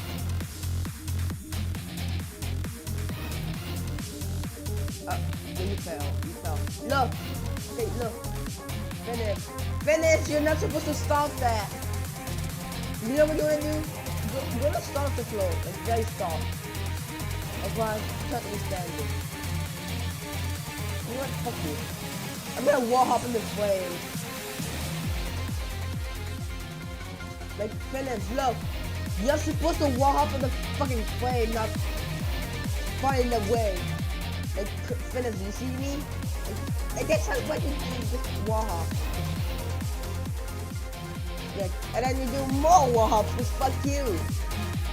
It's very peak.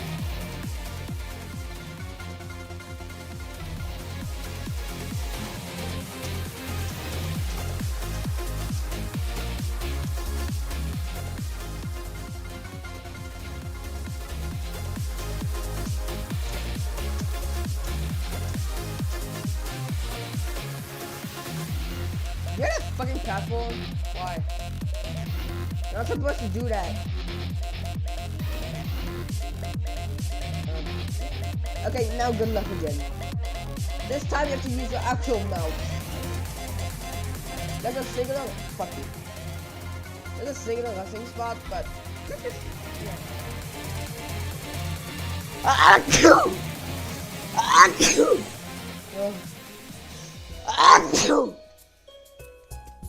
Sorry.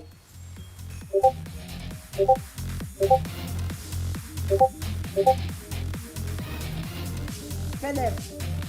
Finish. Finish. Look at my life. Look at how you do the start floor.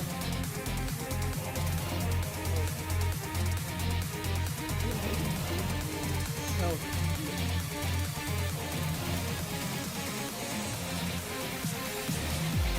Pedro is dumb.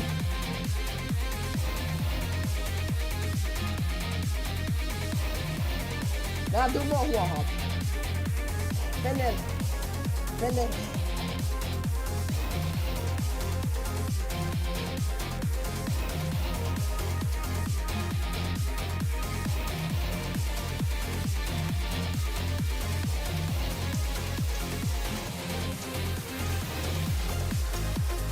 You're supposed to do that, not shoot.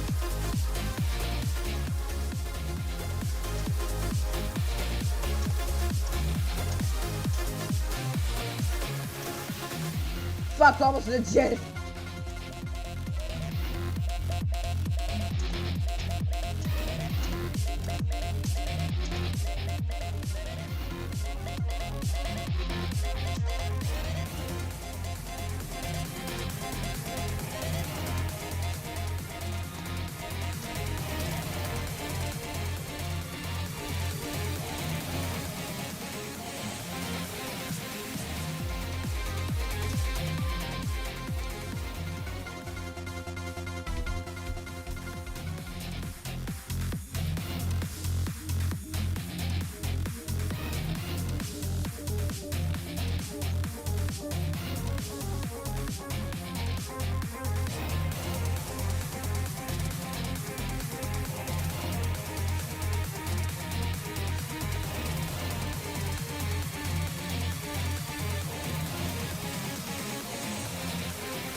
This idiot doesn't know.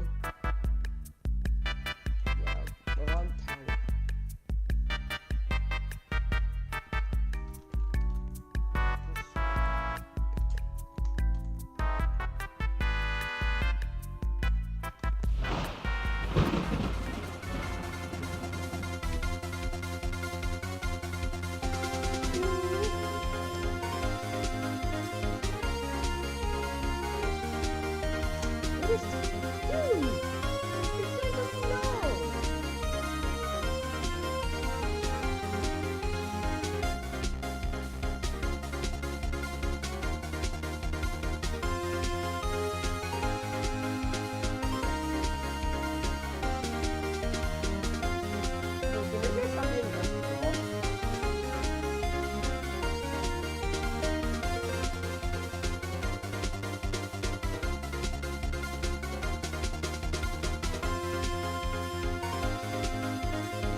This is an image file containing a picture of my cat. But if I rename it to .mp4, it becomes a video file, also of my cat. If renamed to .pdf, it becomes a text document containing the script for this video. It can also be a valid webpage, a zip archive, or a PowerPoint presentation, all by simply changing the name. This kind of file is sometimes called a polyglot, although usually that term refers to code that works in multiple programming languages, hence the name, polyglot. Of course, text is one thing. Storing media this way is a lot more interesting. Computer storing...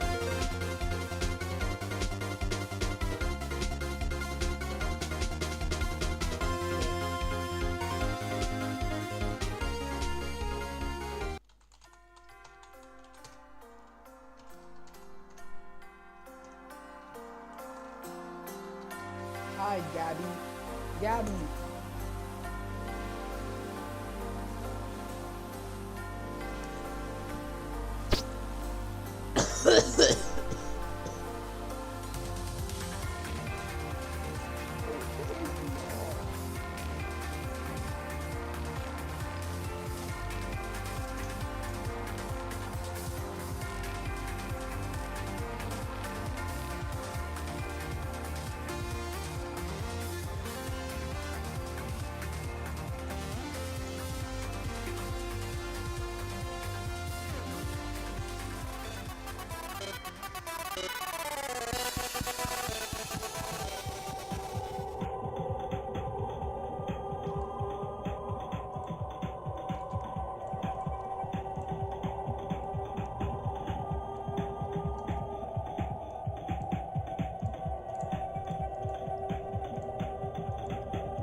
Hello everyone. In 2006, the company Klei Entertainment released their first ever game, publishing it on their own website and later on Steam as well. Despite the players' positive reception, this game would be later removed on both platforms for seemingly no reason and replaced by a half-baked sequel that's inferior to the original in almost every way. If you check out their website now, you wouldn't even be able to tell that it's a sequel, and for about 8 years, that's how it was. Eats Among Cheese is the only Eats game that exists, and there is no first game. But that changes today, or about a month ago, when I randomly decided to track down this abandonware and play it. And for some reason, this game is secretly really good, and I'm going to prove it.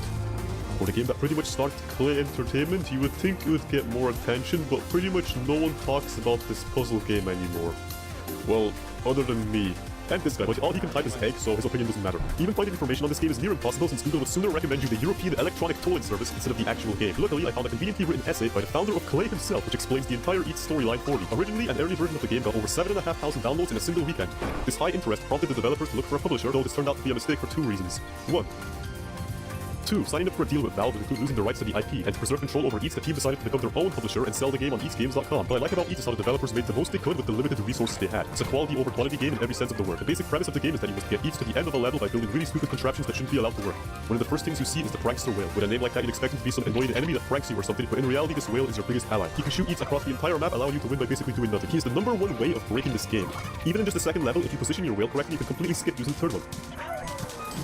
This simple mechanic of inhaling Eats and shooting him has a surprising amount of depth to it, as you can suck up items like his bomb, inhale projectiles to fire them back, cause sound distractions, or even reflect BFTs back to your opponent who PvP battles won. There's not many items in Eats, but the ones that do exist can interact with pretty much everything in a variety of different ways. Eats himself is a really interesting character. For whatever reason, Klei went all out and spent 90% of their budget on this face cam in the corner. Every emotion in here is extremely expressive and well made. I'm kind of surprised the face cams haven't been memed to death anymore, especially the scared one. If only reaction channels showed as much emotion as this guy. However, this funny face cam has a gameplay purpose, and that is the ability to tell you what Eats is feeling. You don't control Eats and Eats, he just jumps around the levels by himself while you influence his surroundings by placing whales and other items. This means that if you're not careful, Eats will walk off the edge of the map like an idiot. The solution to this problem is to feed him the scare kill. If he's scared, Eats will refuse to walk off cliffs, allowing him to turn around without instantly dying to the void beneath him. The intended way to beat this level is to shoot a bomb to free Eats, launch him to this area where Eats the scare kill, forcing him to turn around and going up here before beating the level. However, you can move one of the wheels up here, which of course means you can completely skip all of that. I wasn't kidding when I said every item interacts with something else. Dropping the scare kill on the bombs causes them to blow up, causing Eats to be launched directly into the end. Because of the many interactions this game has, there's usually some alternative way to beat the level that the developers never thought of, and finding them never gets old. In this tutorial world alone, there's not many cool ways to break the game, since the levels are just too basic to have alternate solutions. Except for one. See this level? The intended way to beat it is to go all the way around here. But wait a second, you see that? If you look really closely, then you'll notice a small gap that leads directly to the end. Meaning, hypothetically, if you were to get a whale right here, then you could shoot Eats through and it didn't work. The worlds that follow this will have a few tutorial levels that introduce new mechanics before letting you play the actual game. In this world, the new mechanic is the anger emotion, which allows Eats to jump further distances. You could make Eats angry by feeding him angry pills, but if you're cool like me, then you'll shoot him with a gun to achieve the same effect. Just like everyone in this world, Eats becomes pissed off if you throw enough objects at him, which is used to beat some of the levels. Speaking of shooting, what the hell even is this thing? Because I had no idea, at least until researching. So according to JB Chen, founder of Klei and one of the main guys behind Eats, he specifically told his art guy to make everything look fun. The art guy had no idea what this meant, but still managed to achieve that goal anyway. There are 2 main rules that every character in this game follows. The first being the uniqueness of each item. If you want to add something that fires projectiles at Eats, instead of adding something boring and generic like a cannon, you could try adding a Gimson factory shooting out radioactive blind Gimson. I did not make that up, it's on line 92 of the Eats Bible. The second one is a lot more simple. Just add a shit ton of idle animations that no one will ever see. The art in this game isn't the best. Most textures are just programmer art, and you can tell. There's this weird outline around some items that I'm 90% sure is a mistake, and the backgrounds are low quality JPEGs. Despite that, the animations really sell the game for me. Everything like the Gimson factory is a bunch of unique idle animations that add a lot of charm to the world, making it feel alive as it functions perfectly fine without the player's input. Stuff like the whale twisting and comporting itself after sucking something up is amazing. Even the emotion pills make funny faces if you look at them for long enough. I love small details like this. You can really tell the developers poured their heart and soul into every small part of the game, even if they didn't have a proper budget at the time. At this point in Eats, the levels aren't too difficult, but there is one that I think is neat. In Marshmallow Filter, you're tasked to get Eats to the puzzle piece at the end. It's simple stuff. Eats the scared pill, which causes Eats to turn around, then he eats the happy pill, and then you can jump to the end. Except you can't do that because you need to be angry to beat this level. The only way to get Eats angry is to eat the red pill, but it's at the start of the level and you can't move it at all. The single other thing you can place in this world is this weird marshmallow, but it's basically useless since all it does is get pushed around by Eats. So how do you beat it? The solution is to get the marshmallow to push the angry pill down into this filter, landing right before the last jump, allowing you to beat the level. If you're never told you can push objects like this, it's just something you have to figure out by yourself, and I like that. The game won't hold your hand and doesn't treat the player like an idiot. At best, it will hint at being able to do this in a tutorial level. The other level I really like from this world is Choco Roadblock. If you look at what items this level gives you, I think you can see. I got water for you.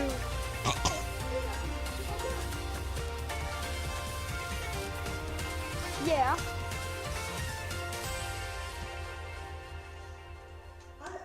TikTok or Bob? Tectonic.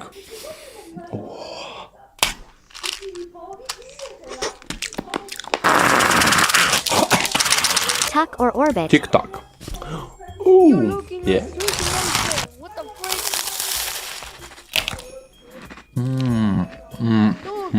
Peach or cucumber? Кукумбер. Oh, small cucumber pencil.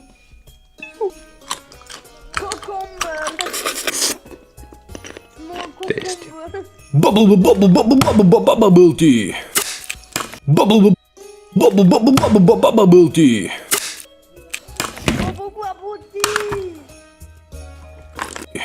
Tea.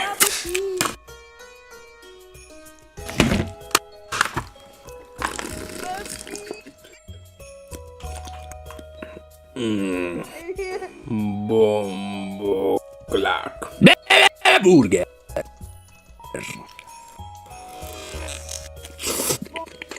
Con la terrorita. DJ. Bubble tea. Bombo clack. Burger. Con la terrorita. DJ. Boop.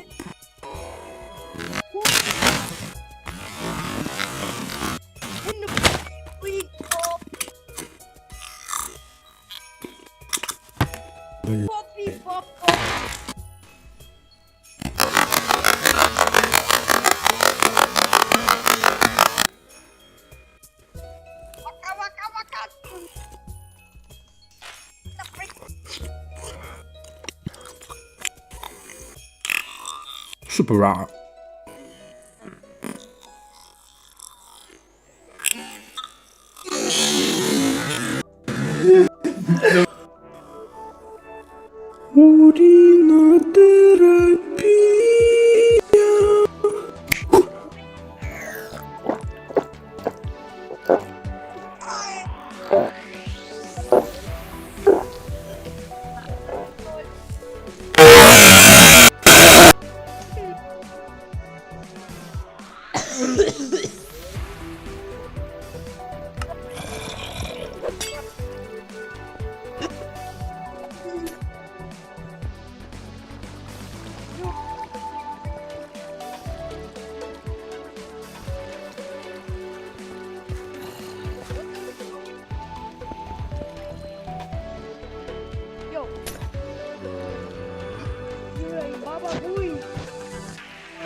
You like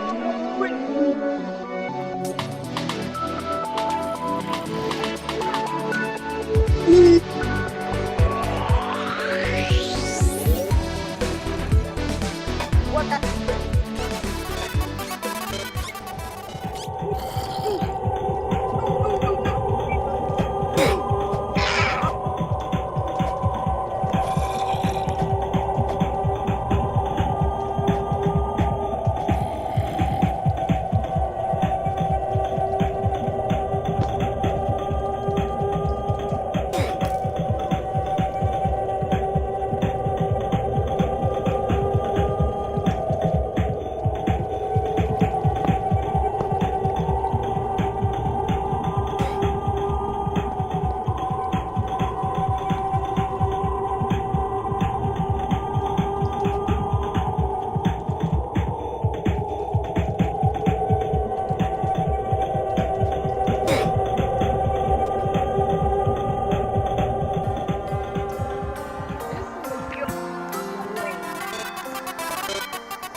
Okay.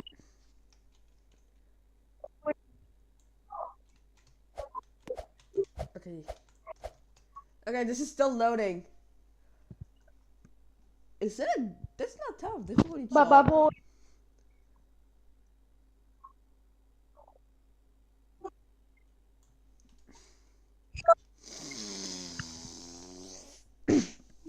Oh. This thing is taking a while. How many plots are there?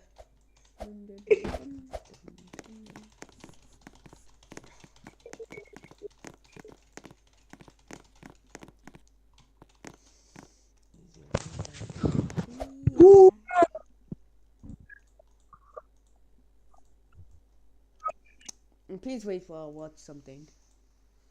The response to this gender reveal is taking Exactly how we're going to do it. The intended method is to launch the happy pill using a whale, then launch it eats here, and he goes there, and he gets launched there, and you know, that's cool and all, but I have a faster way of beating this level. If you place one of the whales directly below this corner, you can actually launch eats right through the little gap in the clouds and into the puzzle piece. I don't know why, but this is so funny to me. You can tell the developers stacked a bunch of clouds specifically to prevent people from being able to do this, but you can still do it anyway. The next world is where the game starts to get interesting, as you're introduced to bombs.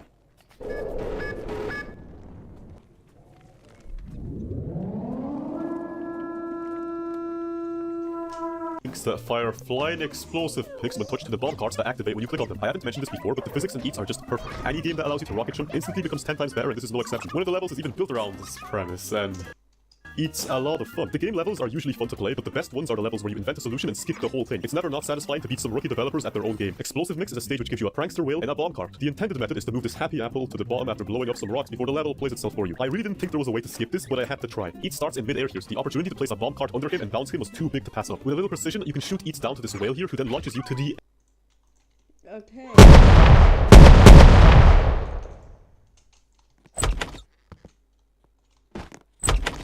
Hello, Gabby. Topper.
Wait to find what he used. It's not tough, different shot. This is tough air.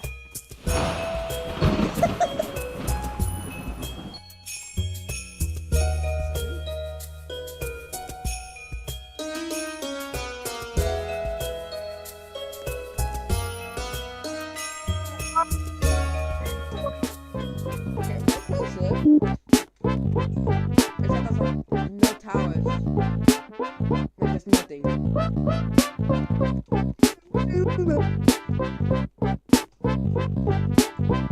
Yeah, there's really nothing.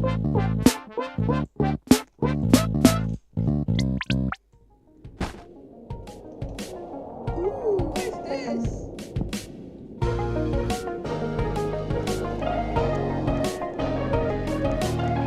Damaging towers.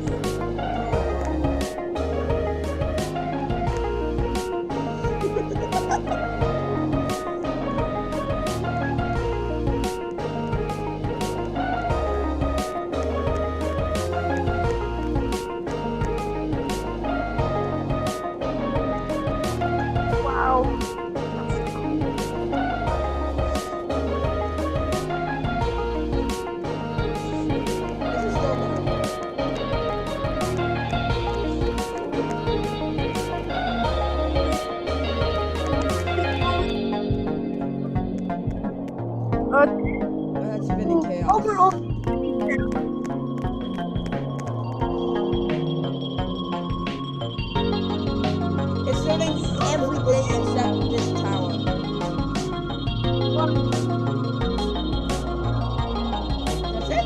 Oh no, it's loading.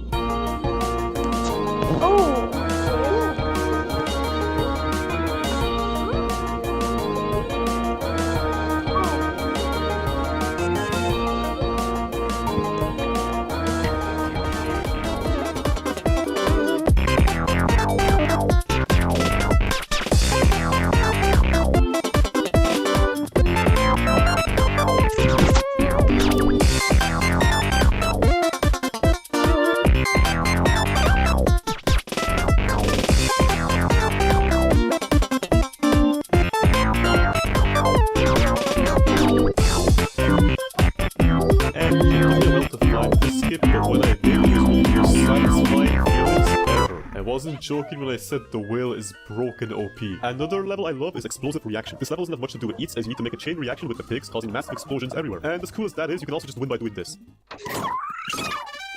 Power, baby. And no, I didn't edit that sound in the video, that's just in the game. There's 3 achievements exactly like this, and one of them requires you to beat a level without using 3 of the items given to you. After looking at these achievements, it's obvious the developers knew about these cheese strategies, but decided to leave them in for fun. And I agree with that mentality. It's never not interesting to find an alternate solution to a level. Even if at times it's really stupid and funny, I like how the developers still allowed the player to experiment with these items if they really wanted to. Also, I just wanted to... Right, finally just loaded.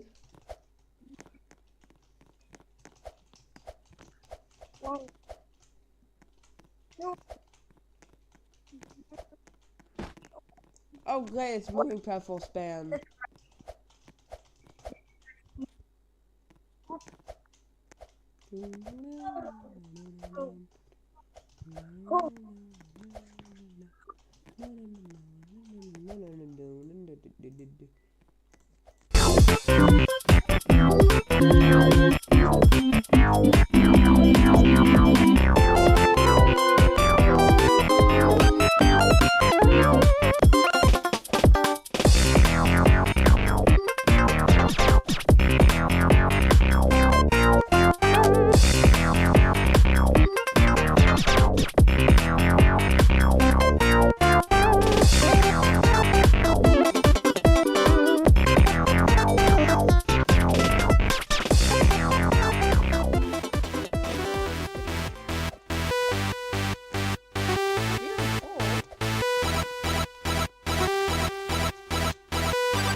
I found where my tower is. Still. Don't go town. No. No. No.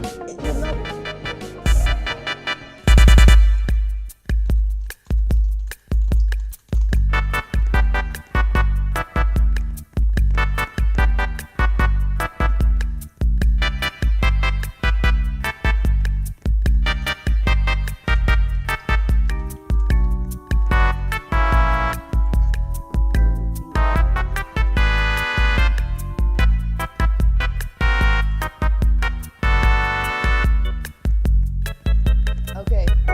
Go in this.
Yeah.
It's not pineapple plenty.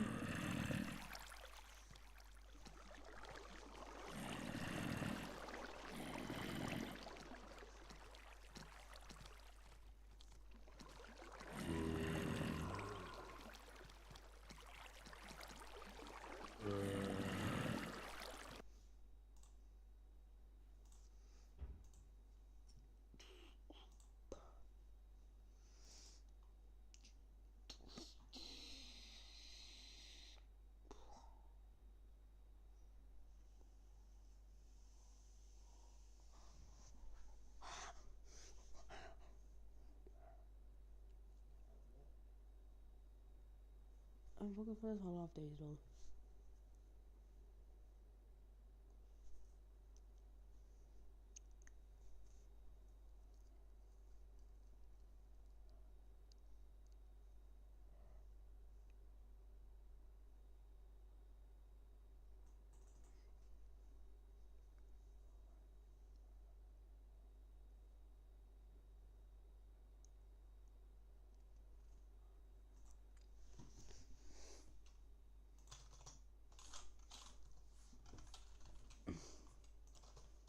Let's have 0.0, 0.0, and 0.0.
Tough expansion.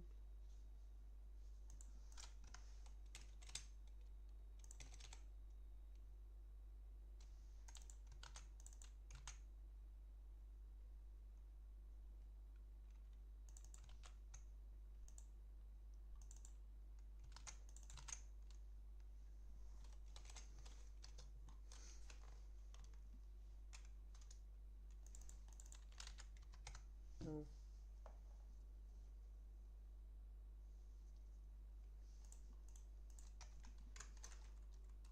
Not 16 hours, let's go with 64 buckets.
Yeah. I'm just gonna assume